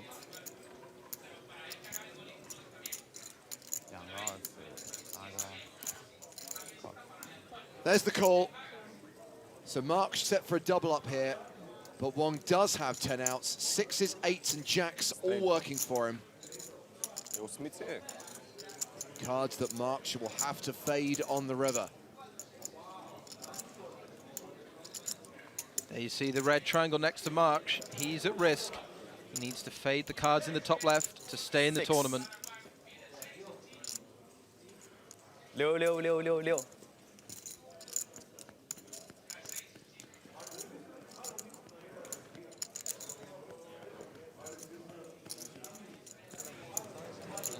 没逼过别人，要逼一次了，茫茫多到次。 Let's see the river. 6. It's a 4. March gets the double up through Wong. We are still four-handed here in Barcelona.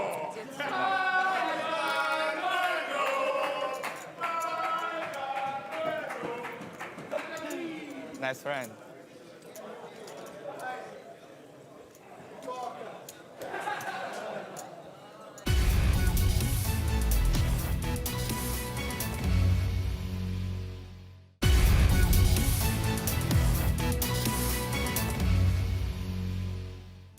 Welcome back to Barcelona and the PokerStars European Poker Tour. It's the final day. It's final table time in the main event.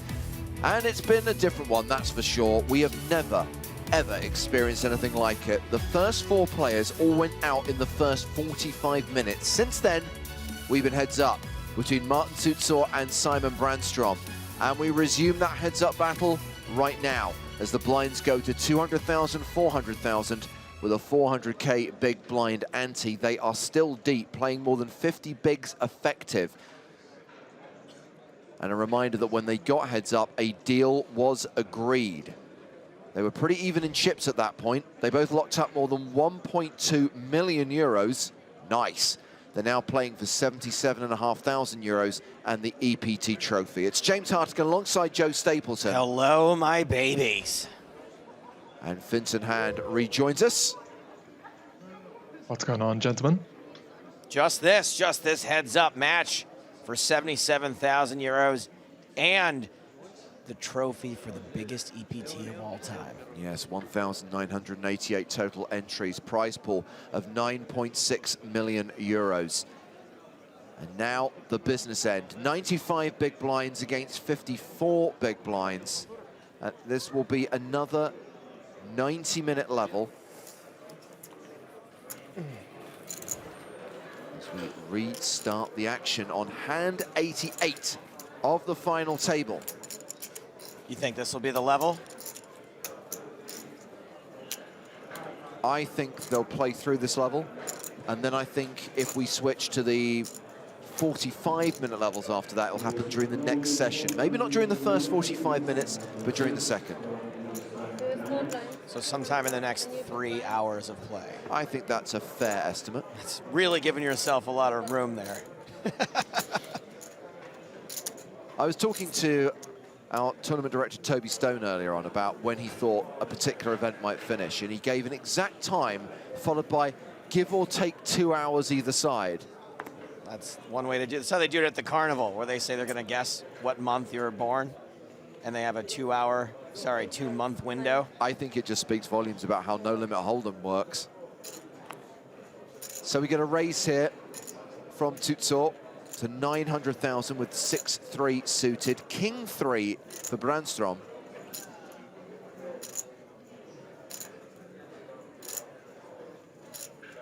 Worth a defend, Finton, with King High? Yeah, there's absolutely no chance that we're going to see him fold here. It'll be interesting to see if occasionally he wants to mix in a re-raise.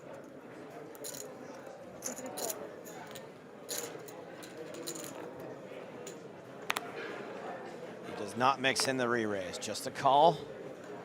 Hello, nurse, OMG. Full house for Brandstrom, trip threes for Czuczor. Brandstrom with such a lock on the board, he might be tempted not to check raise here, but we can see if he plays it quick, all of the chips are going to be going into the middle. Here comes the C-bet. 700,000 into 2.2 million. We're almost certainly going to see a complete stack reversal here.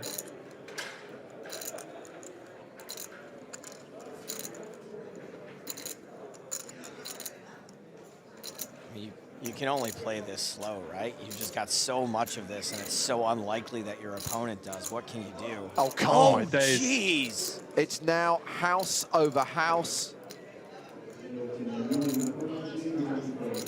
The poker gods are bored today. Let's head on down to earth and F with two mere mortals. And look at this from Czuczor's perspective. He's just turned a boat and he's thinking, this is it. I'm going to close it out here. This is the moment that I'm going to win an EPT.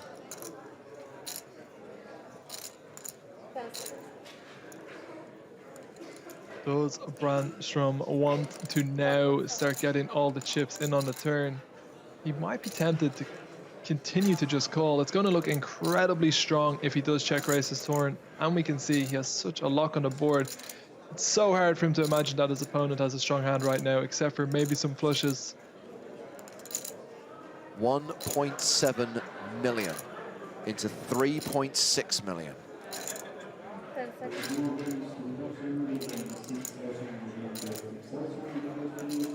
You gotta just call again and go for value on the river, and you are gonna get it. Just put the 6 on the river too. We are going to see the check raise all in, and we are going to see the snap call. Martin's going to think he's about to take the title, and he is going to get the news that he's being coolered. So you think he checks here, Finton? Doesn't lead for value, but yes, he does check. Wow. Yeah, the 10 of hearts on the river just doesn't change enough about the board. Brandstrom just has to go for the check raise, and this way he can hope, if he has coolered his opponent with another full house, or more likely with a flush, the check raise on the river means he'll get to play for all of the chips.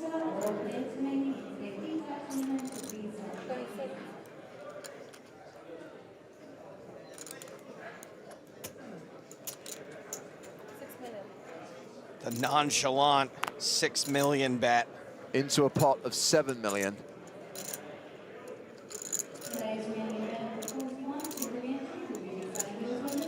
Such a sick hand to go down heads up. Brandstrom's got 18 mil, give or take, behind. He could simply check raise all in here. We know he's going to get snap called, and we know he's going to get the full double up. Yeah, he's about to have 40 million chips.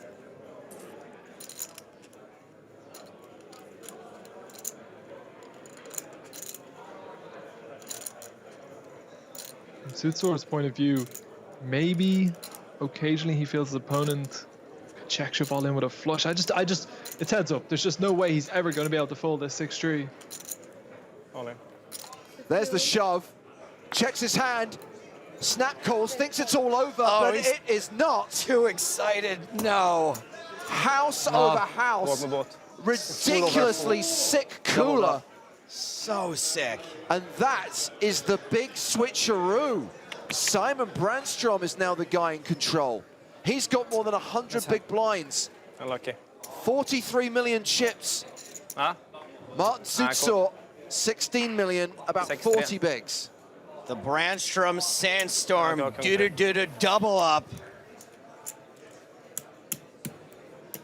He was so excited. He thought he had it. He thought I was that so was happy his for a mallet's second. moment. Yeah, I thought you had maybe a strong flush.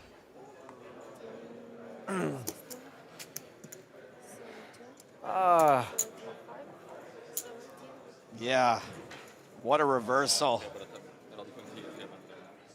From elation to vomit in 1.5 seconds. King 3-3. Tråkig flopp. Alltså jag tror ju typ han var på tå också. Så... 6 mille. Haven't seen a cooler that sick in a long, long time.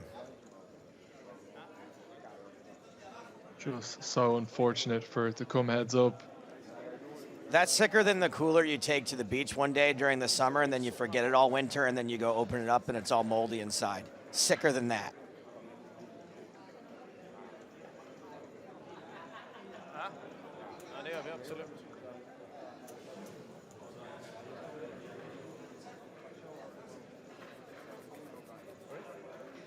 Marton Czuczor looks like he's trying to get his head back in this game. What a flip-flop.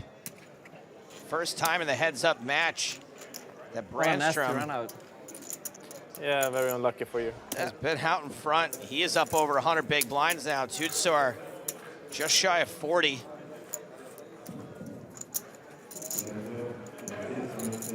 Some folks in chat making a great point. This is why you make a deal. Because they're playing for a difference in prize money now of 77,000 euro instead of 800,000. That could have been an 800,000 euro cooler right there.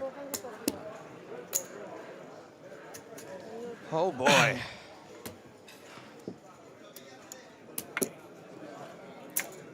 Do double up.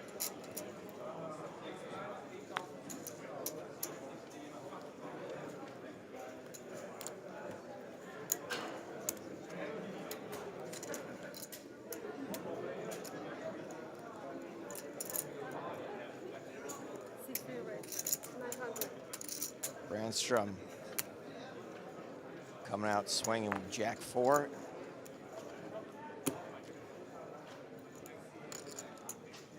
Czuczor gonna defend Queen 6. You can tell. Yeah. Naturally, it is very much playing on his mind how unlucky he has just got in that previous hand. I'm sure it won't affect how he approaches this heads up. I'm sure it won't affect the fact that there's 2 more 3s on this board. PTSD incoming. The horror.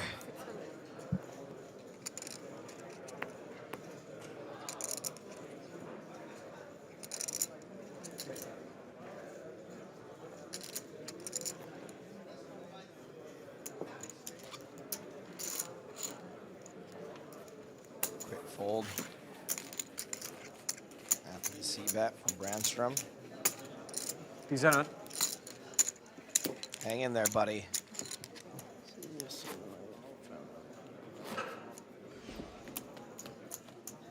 I like the 2 different versions of that last hand that just got clipped. One is full house over full house. The other one just called wrecked.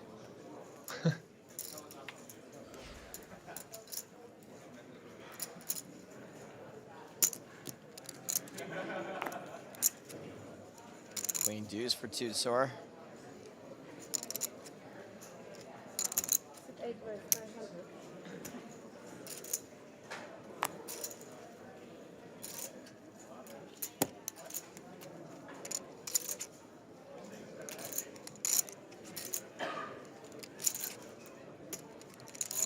Brandstrom with pocket nines.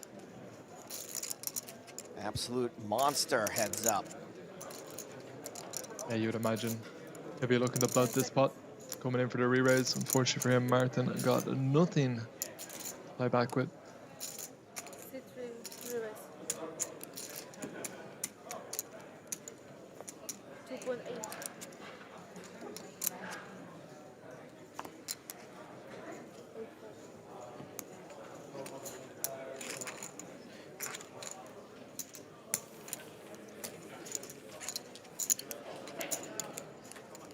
And another quick fold from Czuczor.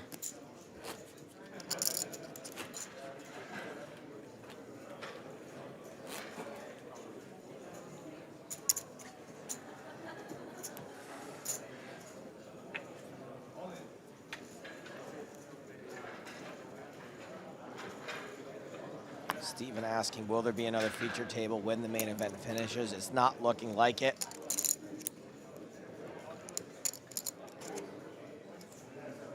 We have no idea how long this heads up will go for.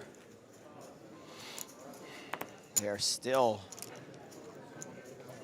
150 big blinds in play.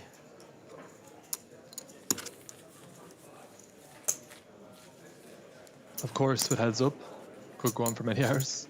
Or we could just see one more cooler and that'll be that.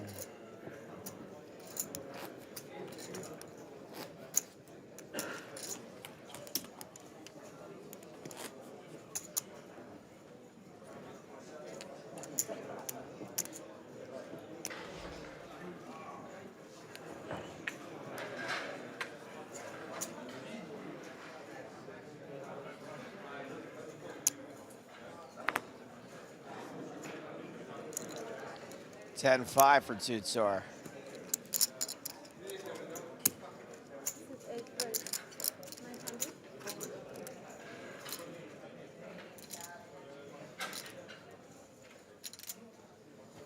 Makes it 900,000.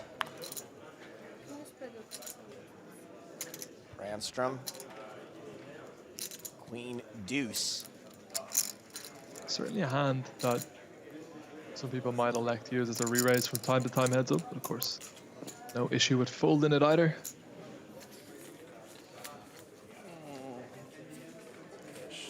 First pot for Czuczor since that massive cooler.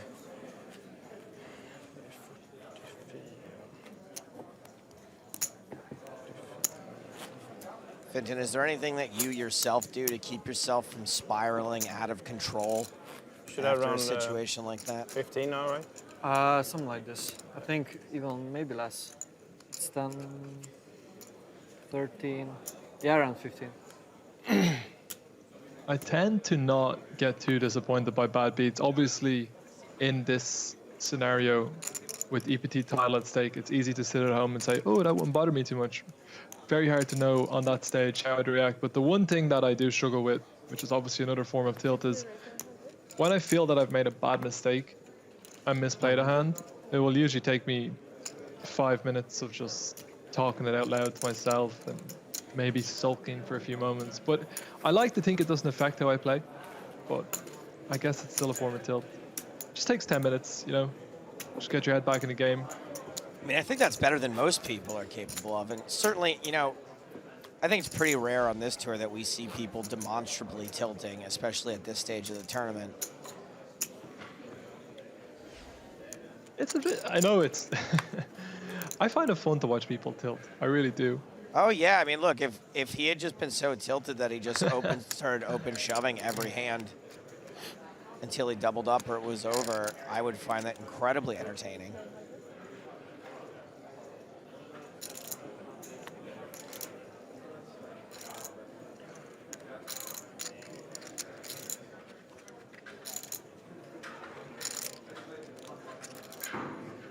Czuczor raising queen 3. Brandstrom's gonna just call with ace-8. And he is gonna like this flop. Just trips this time though, no full house.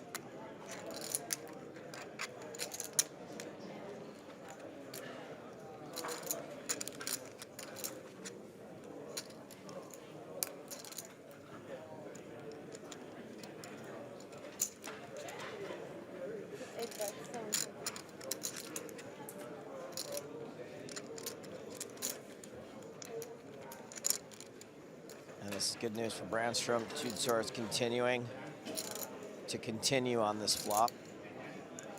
Sometimes in heads up, there's just not a whole lot you can do. If your opponent is just constantly picking up very good hands, momentum can be against you.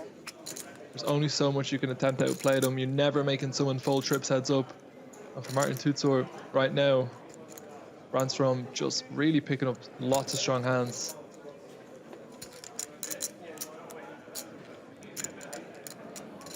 Turn goes check, check.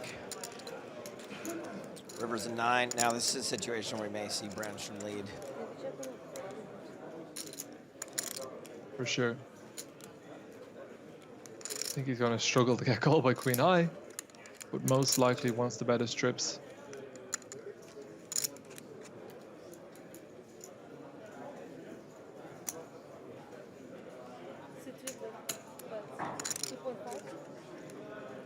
It is a bet, 2.5 million.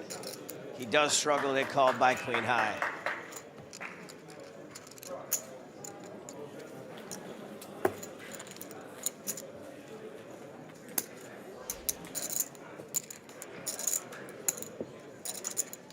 Brandstrom up to 118 big blinds. I think Czuczor is understandably now just gonna try to slow things down, regroup, realize he's got a lot of work ahead of him.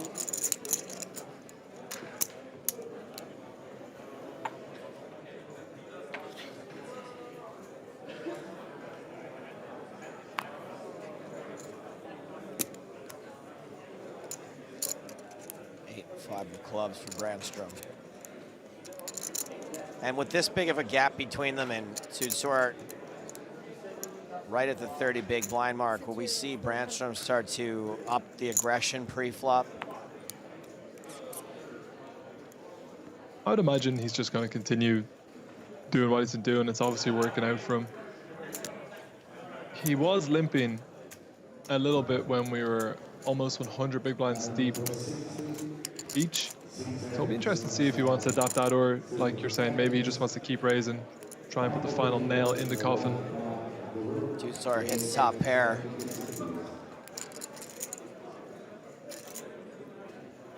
Just the board at the stack depth where the King 4 certainly might look to check raise heads up. He of course was check raising quite frequently throughout the last level. If at less than 30 big blinds, you've been cooler top pair over top pair, it's going to be very hard to get away from it heads up. Brandstrom continues for $1 million. $1 million, Fenton. That's a continuation bet.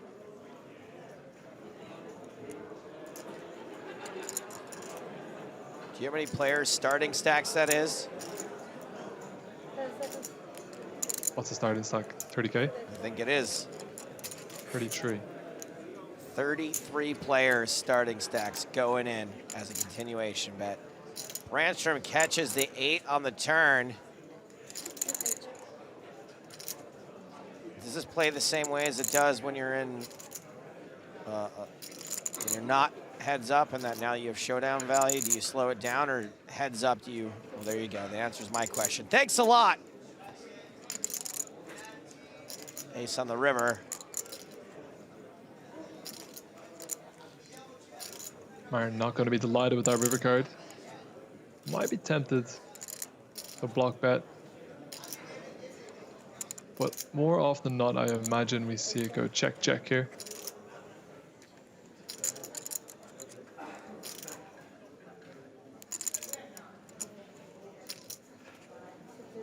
Check, check. Czuczor is going to get a little back.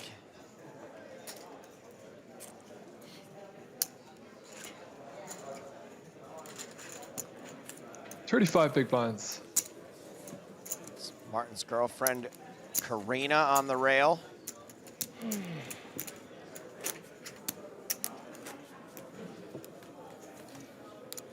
I don't know if she's here too late or just in time.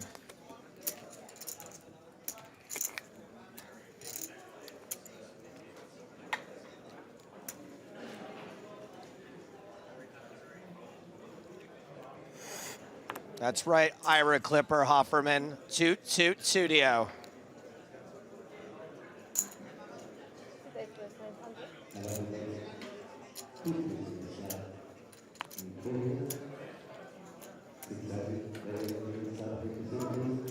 $900,000 is the raise for Czuczor, Jack 9.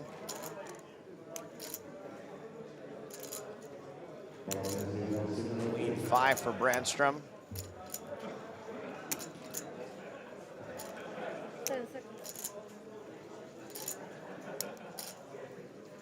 There we go. Using the Queen 5 as a re-raise. Yeah, we haven't seen too many light re-raises. And although he did have a slightly better hand, I'm sure he's more than happy to take a pre-flop.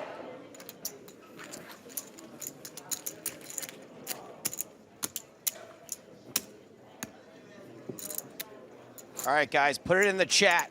Who do you think's gonna win now? Give me the two tours or give me the sandstorms. Well, the smart money would be on the sandstorms. Will you not agree, Vincent? James, you are wasted on poker commentary. Only work I could get, buddy.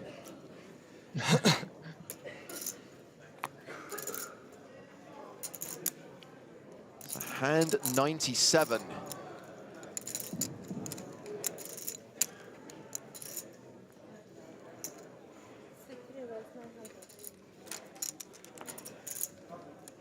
I still feel so sorry for Marton Czuczor when he flipped over that full house and thought that that was his winning moment.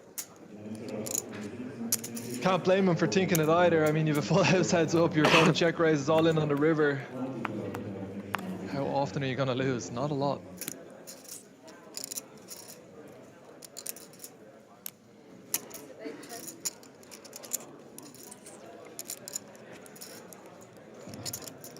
Both players flopping the good shot. A little bit interested to see Brandstrom elect check on this board. I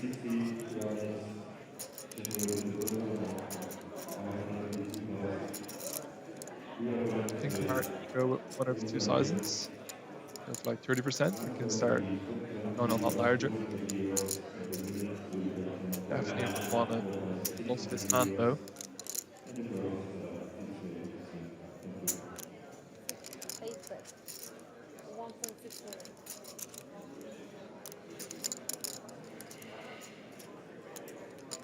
Brandstrom not going to be too happy with his hand. Yes, he has a good shot to his straight, but it's not even the cleanest out. Could river his straight and end up being against a higher one.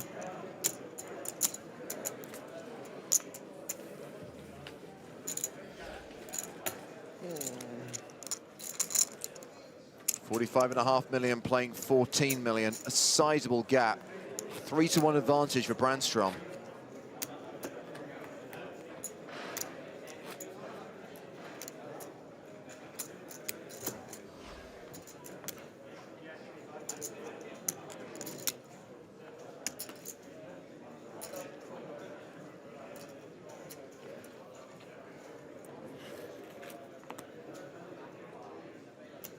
Now we have hand number 98. 5-4 offsuit. Czuczor, who already has a second place finish on the European Poker Tour from Prague 2016, opens to 900,000, 10-5 off for Brandstrom.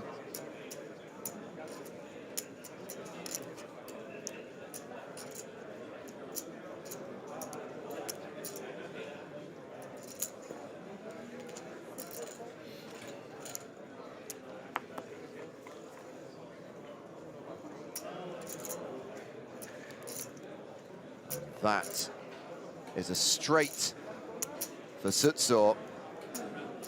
Brandstrom with an open-ended straight draw.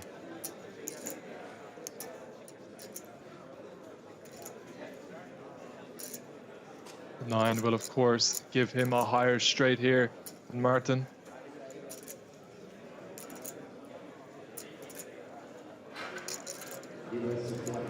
The poker gods can't possibly be that cruel, Finton. You would like to think so after the naughty cooler he got only a few hands ago. Precisely. So a continuation bet of 1.4 million. And with this draw, I can't see Brandstrom folding.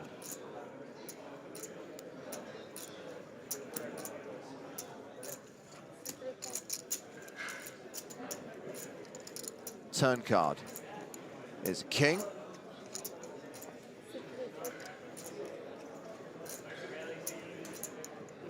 %84 favorite now. No reason not to bet again. Absolutely, Martin just got to be deciding which size is best for him to get all these chips in by the river. 5 million in the pot, about 12 million left to play.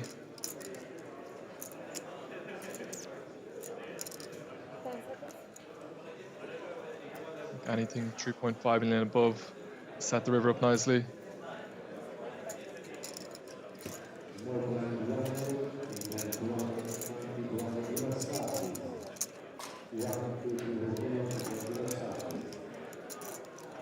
$3.2 million.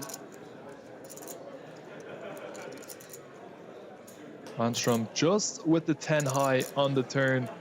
It feels like it will be very tough for him to call with this hand out of position.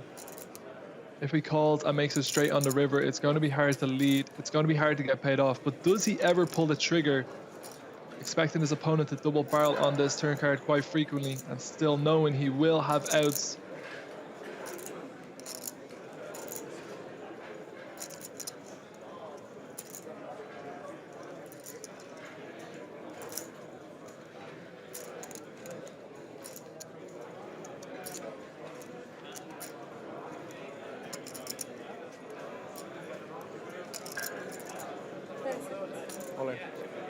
Wow, he pulls the trigger. Shoves. And there's the call. Gris. Nej, inte död men. Well, this is a great position. Lite chop out.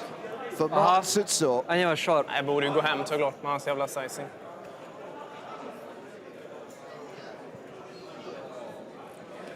Just has to fade at 9. Kör var jag. Aha. Jag går här så det är sjukt att jag går på det. The stacks will be even here, Finton. Att jag inte går hem liksom. Both players have had the chip lead. The 4 on the river meets it and shot! It wasn't the 9, but he was denied an outright win! Att jag inte bara är ute liksom. Oh. Oh. How is Martin going to keep his composure? One setback after the other. Oh my days. Are the poker gods trying to do to this man? And I'm sorry, we can't run the meme. We can't sing the song.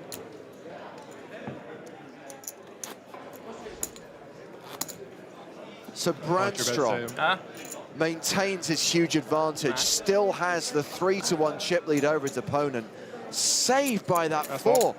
All we were thinking about was the 9 that he had to avoid to be eliminated. Instead, it was a 4 for the blooming shot.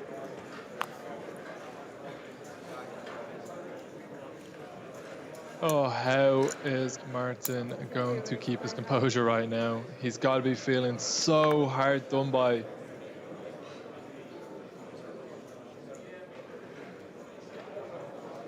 $7-6 against 3-2 of hearts. Raise and a call.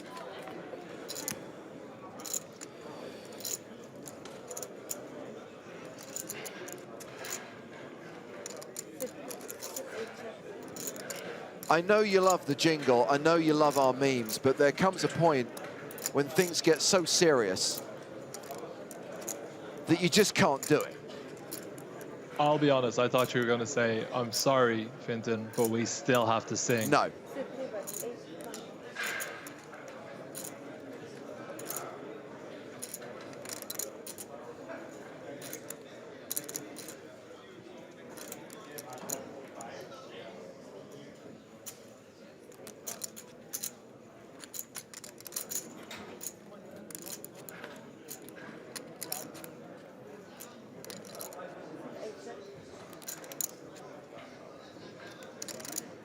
Brandstrom continuing on the flop with the 7 high.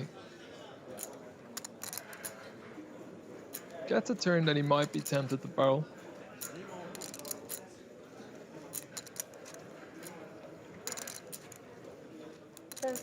Did just get away with one, so kind of a little bit of a free roll here.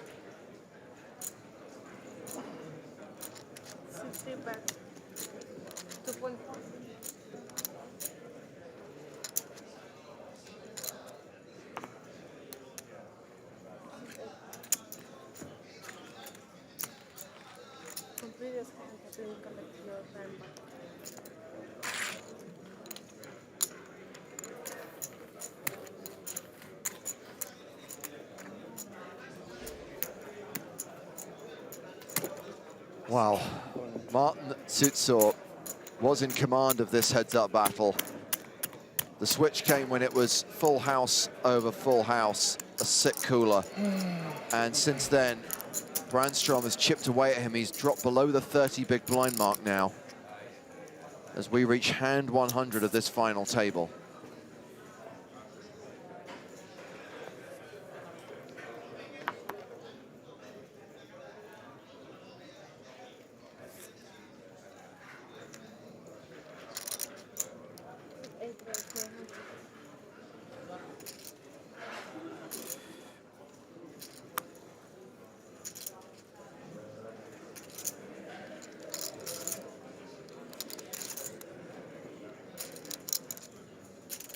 I think this is one of the few hands that we might see Brandstrom elect to fold, although he doesn't look very interested in folding right now.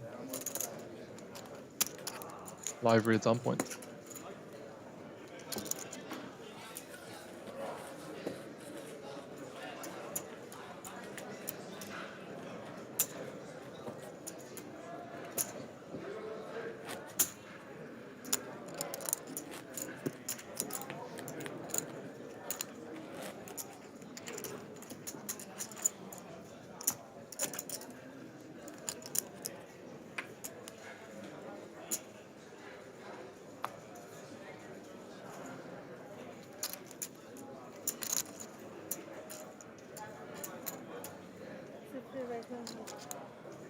Jamie, it was the opposite of me patting myself on the back.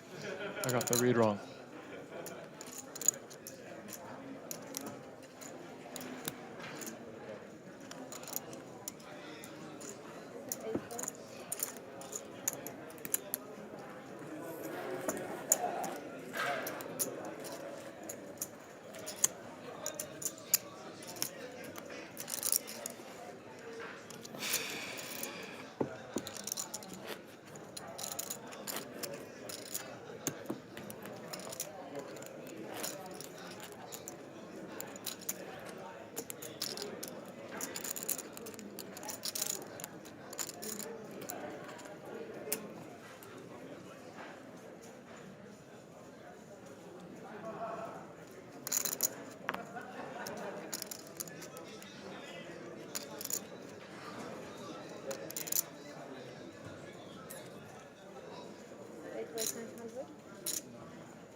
Did see Brandstrom use Queen 8 off as a re-raise earlier in the heads-up match, but at a much deeper stack depth. Going to see the call this time. King 5-5 with one heart.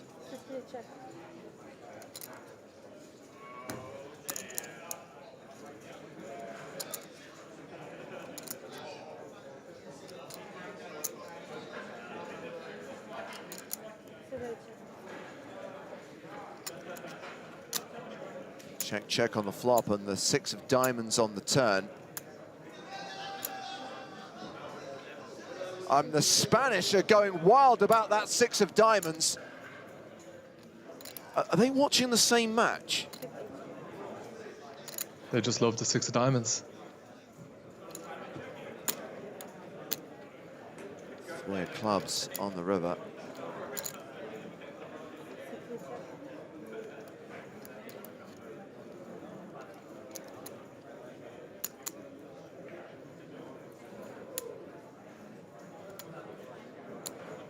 I don't really see much point to betting ace-9 here unless he thinks he can value bet.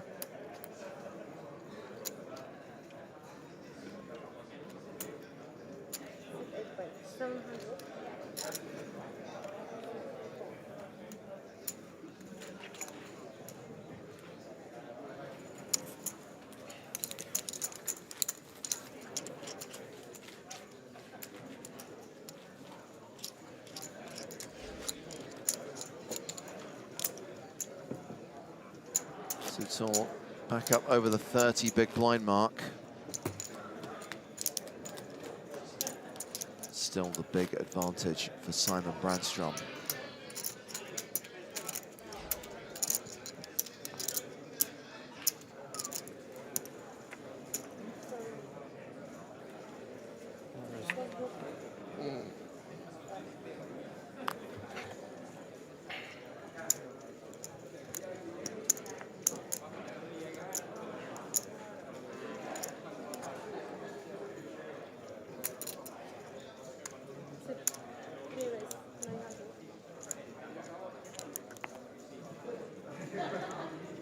Brandstrom does seem to have gone into raise-only mode. Haven't been many limps recently.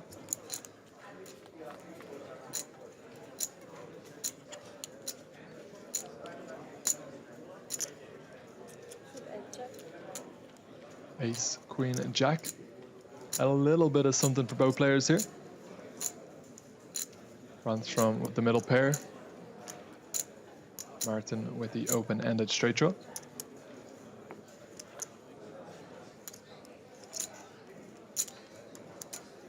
Does make the straight, but probably not the end he would have liked. Going to be pretty hard to get paid off on the 4 straight board.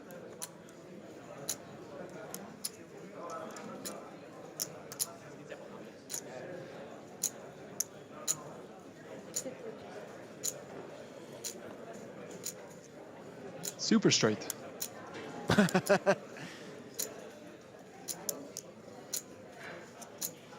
Hope he's playing the dragon bonus here.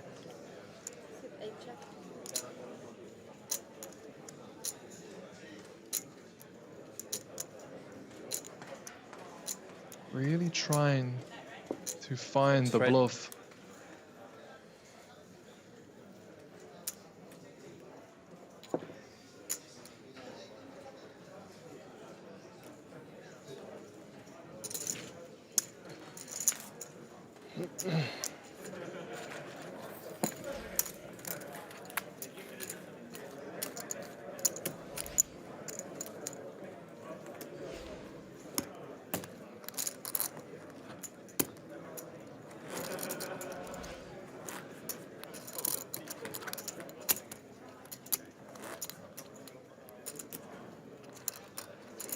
We've reached hand 104.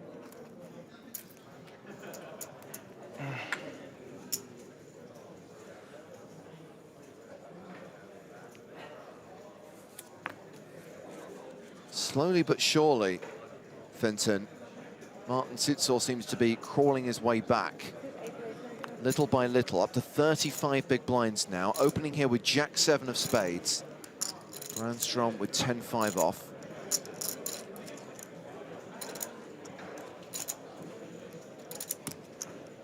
Whatever happens here, however this works out, remember they did lock up most of the prize money when they did that deal when they first got heads up with pretty even stacks, both guaranteed more than 1.2 million euros. Still playing for 77.5 grand plus the trophy.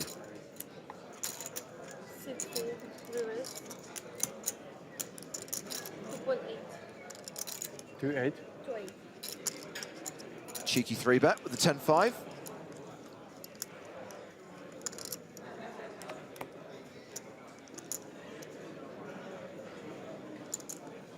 So far, Martin hasn't really looked to want to fold often to true bets with the suited hands heads up, which makes a lot of sense.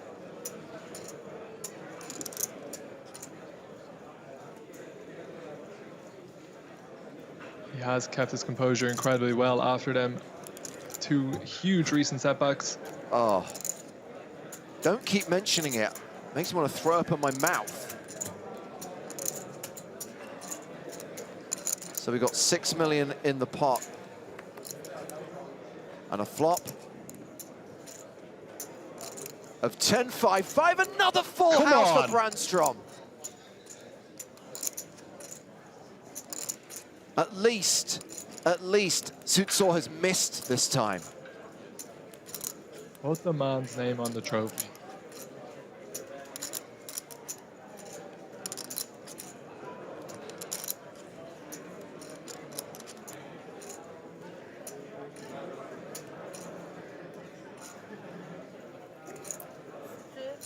Run better, sir. He has decided, understandably, to continuation bet with his full house, 1.6 million. Now, I guess, looking at this from Martin's perspective, Vincent, it's all about the backdoors, and he might just call here. Does have some good backdoor opportunities. I wonder how tempted Brandstrom was to check this board when you flop the full house. But he is 1.6. 1.6. But on the 10-5-5, more often than not, you are going to be betting all of your bluffs. So it makes sense to continue here.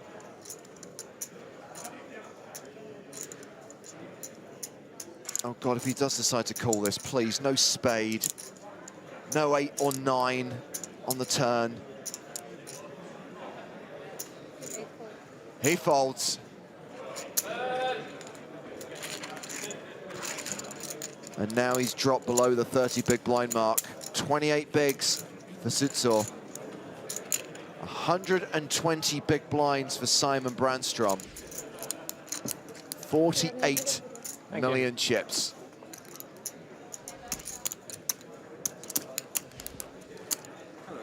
Hello again. 47 minutes left on the clock.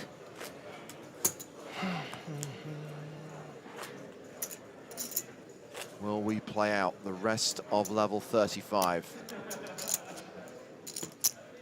Are we going to get more sickness courtesy of those fickle gods of poker?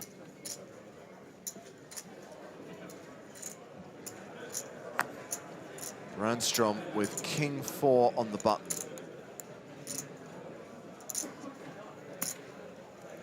Three raised to 900. Raises to 900k. Jack 8 for Czuczor. Pretty easy to fend from here, even as he gets shorter stacked. You have one black behind there? Or is it I have 3 stacks of black. Yeah, okay. Oh, he's hardly got any white chips left. Someone hug him. Come on. I'll do it. Go. Brandstrom just flopping top and bottom pair again. What a dream to be playing heads up and to be constantly making solid hands.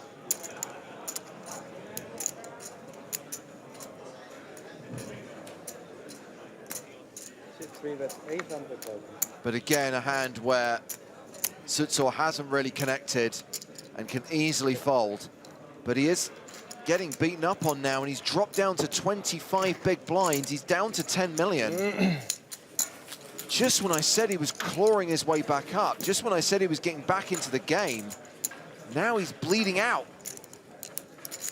I mean, people assume that the poker gods exist only up above, but they exist down below as well, and they can drag you.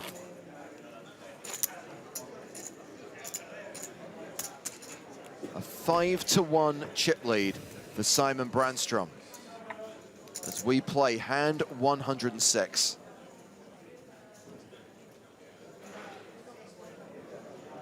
Jacks, finally a break for Czuczor. Just realised we haven't seen Brandstrom's cards yet. Could have queens, kings, or aces.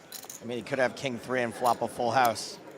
Alternatively, you can have 10-3 and probably fold.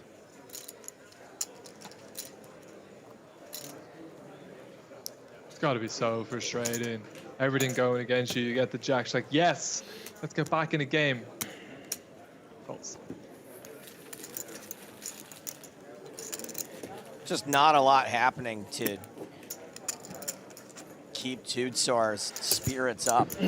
Yeah. See those jacks for a second, fold. And fate has been a fickle mistress for him today. And Finton, on a serious note, psychologically, that can have such a devastating effect. To have lost that cooler, house over house, to have been rivered in that huge chop pot, and everything that's happened since. How do you keep your composure? How do you keep focused? I mean, it's pretty tough heads up just because you don't have a moment to take a few hands off, catch your breath, relax. You're just in the thick of it constantly. You just have to get your head back in the game. And honestly, even though not much is going his way in the last 30, 40 minutes of this heads up play, I think he's done well to keep his composure, keeps picking his spots, hasn't got too out of line, still made big folds when he feels like he needs to.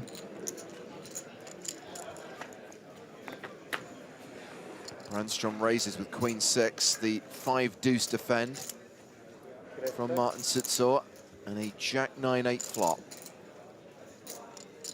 And a jack all flop.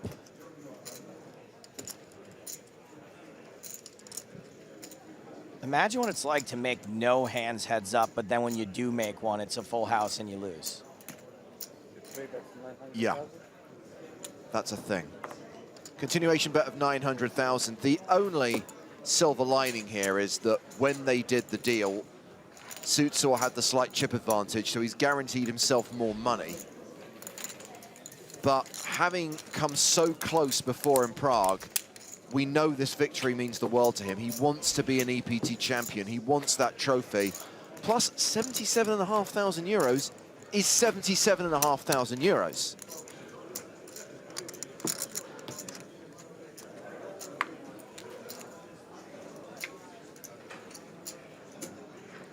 Look, and if recognition, being part of the elite, is something you're all interested in, which these poker players are, I hate to say it, but we don't often remember second place.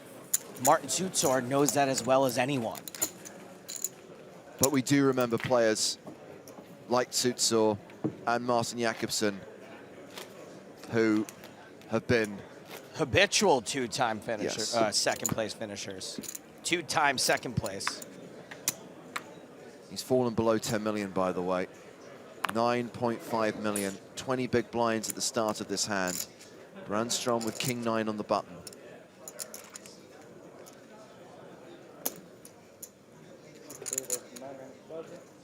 Continuing the aggression, not giving him one hand off. Oh.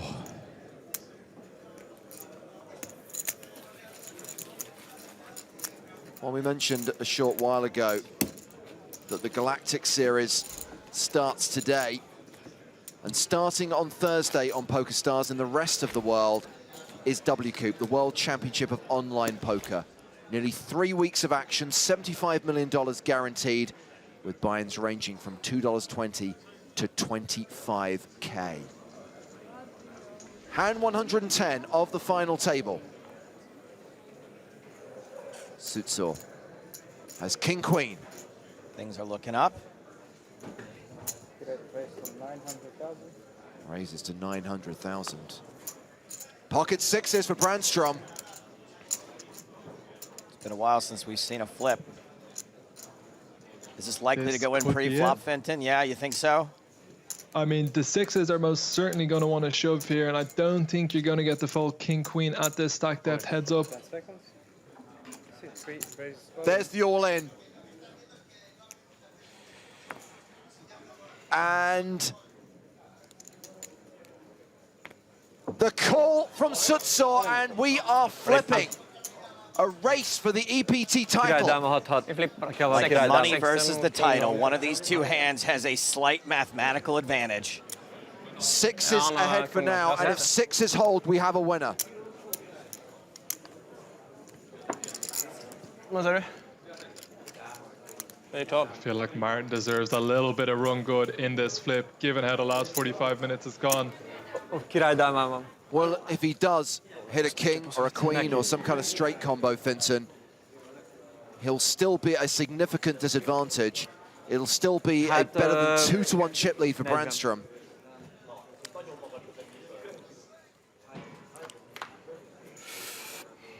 The flop is 9-7 deuce. No king, no queen. Czuczor has 6 outs.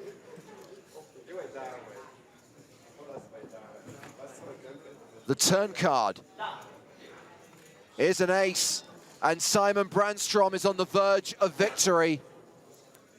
Unless there is a king or a queen on the river, he will have won the biggest EPT main event of all time. The river card is a 5, and Brandstrom has done it.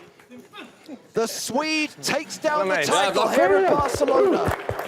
And once again, for the 2nd time in his poker career, Marton Czuczor is a runner-up on the European Poker Tour.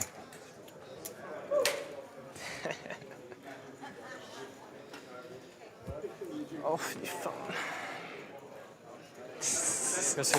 The first main event winner from Sweden since Sebastian Sorensen, Scarf Guy, took down the title 2 years ago. But remember, Czuczor still got more than 1.2 million, 1.25 million, courtesy of the deal they agreed, heads up. Alltså såg du 10 The payday for Brandstrom, 1.29 million.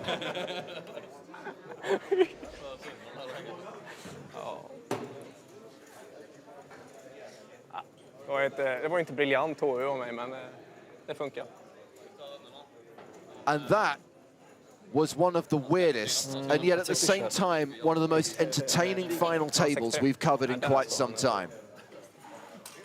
The bizarre dynamic of losing 4 players in the first 45 minutes, and then a heads-up battle that seemed to all be going this guy's way, until what we called the big switcheroo, the boat over boat. Czuczor denied again, but Simon Brandstrom, from 9 big blinds yesterday to chip leader at the start of play today, to victory here at EPT Barcelona. These are the 6 players who started the day. Lu went on hand 1, quickly followed by Torre, Falcone. Then we had the 3-handed deal negotiations that came to nothing. Then the elimination of Sousa, then the deal agreed between Czuczor and Brandstrom. A decent heads-up battle, a meaty heads-up battle, and the victory of Simon Brandstrom from Sweden. He's an EPT champion, and he's down on the floor with Joe Stapleton. Simon, there's a popular cliche out there. It goes, don't call it a comeback. In your case, not only did you have a comeback, but you've had multiple comebacks in this tournament. Talk to me about those and how you were feeling throughout. Yeah, I made a comeback day 1. I had like 12K left and spun it up a bit. And last night I was down to like 9 big blinds with 15 players left or something. And made a big rush from there. Ended up chip leader last night. So. And then, of course, the heads-up comeback. Yeah, that's a comeback as well. Martin played very good. I probably didn't play my A game, but the cards came my way. So, yeah. How were you feeling throughout most of those? Were you ever down and out mentally? No, not really. I'm pretty stable, I think. So. Never feeling down, always thinking about the next spot, doing my best. Barcelona is always a legendary tournament to win. You just won the biggest EPT of all time. Are you ready to become a legend? Yeah, for sure. Absolutely. All right, guys, that's it. He is now a legend. Let's give it up for EPT Barcelona 2019 winner, Simon Brandstrom.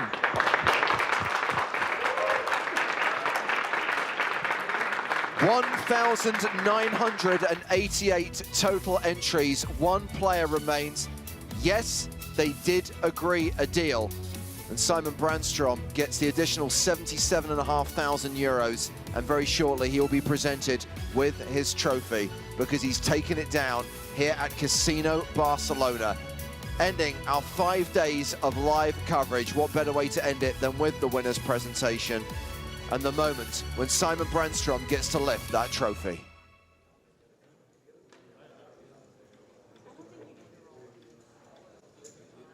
Welcome to the winners presentation for the 2019 PokerStars European Poker Tour from Casino Barcelona. I am joined on stage by Jordi Alonso, Poker Director for Casino Barcelona, Marta Norton, Director of Events for PokerStars, and of course, Toby Stone, Tournament Director for the EPT. What an insane final table this was. It took only 20 hands to get to heads up, at which point there was a deal made, making both of these players millionaires. Before we hand over the trophy, please, let's get a big round of applause for our runner-up, Marton Czuczor.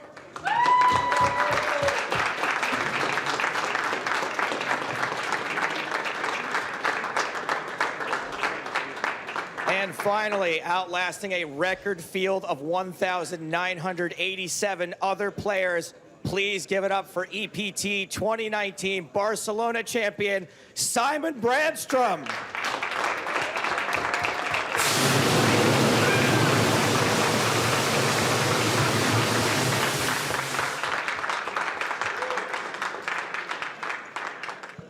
And so it is over. Still a few events to play at Barcelona. For a recap of the main event and all the other tournaments that have taken place here, check out the PokerStars blog. But our 6 consecutive days of live coverage has reached its end. We started with the Chase Your Dream Invitational, the launch of PSPC 2020, 5 Platinum Pass winners, and then 5 days of continuous main event coverage, concluding with an amazing final table and the victory of Simon Brandstrom. Thank you very much for watching. If you are with us on Twitch, stick around. We're going to host Lex Veldhuis, who's playing the big Sunday schedule. You can catch highlights of previous EPT events at youtube.com/PokerStars. My thanks to everyone who's contributed over the last few days, everyone who's watched our coverage, and of course to the entire production team who've made this a reality and brought you what you've been watching over the last few days. From Fintan Hand, Benjamin Spragg, Joe Stapleton, and me, James Hartigan, it is good night from Barcelona.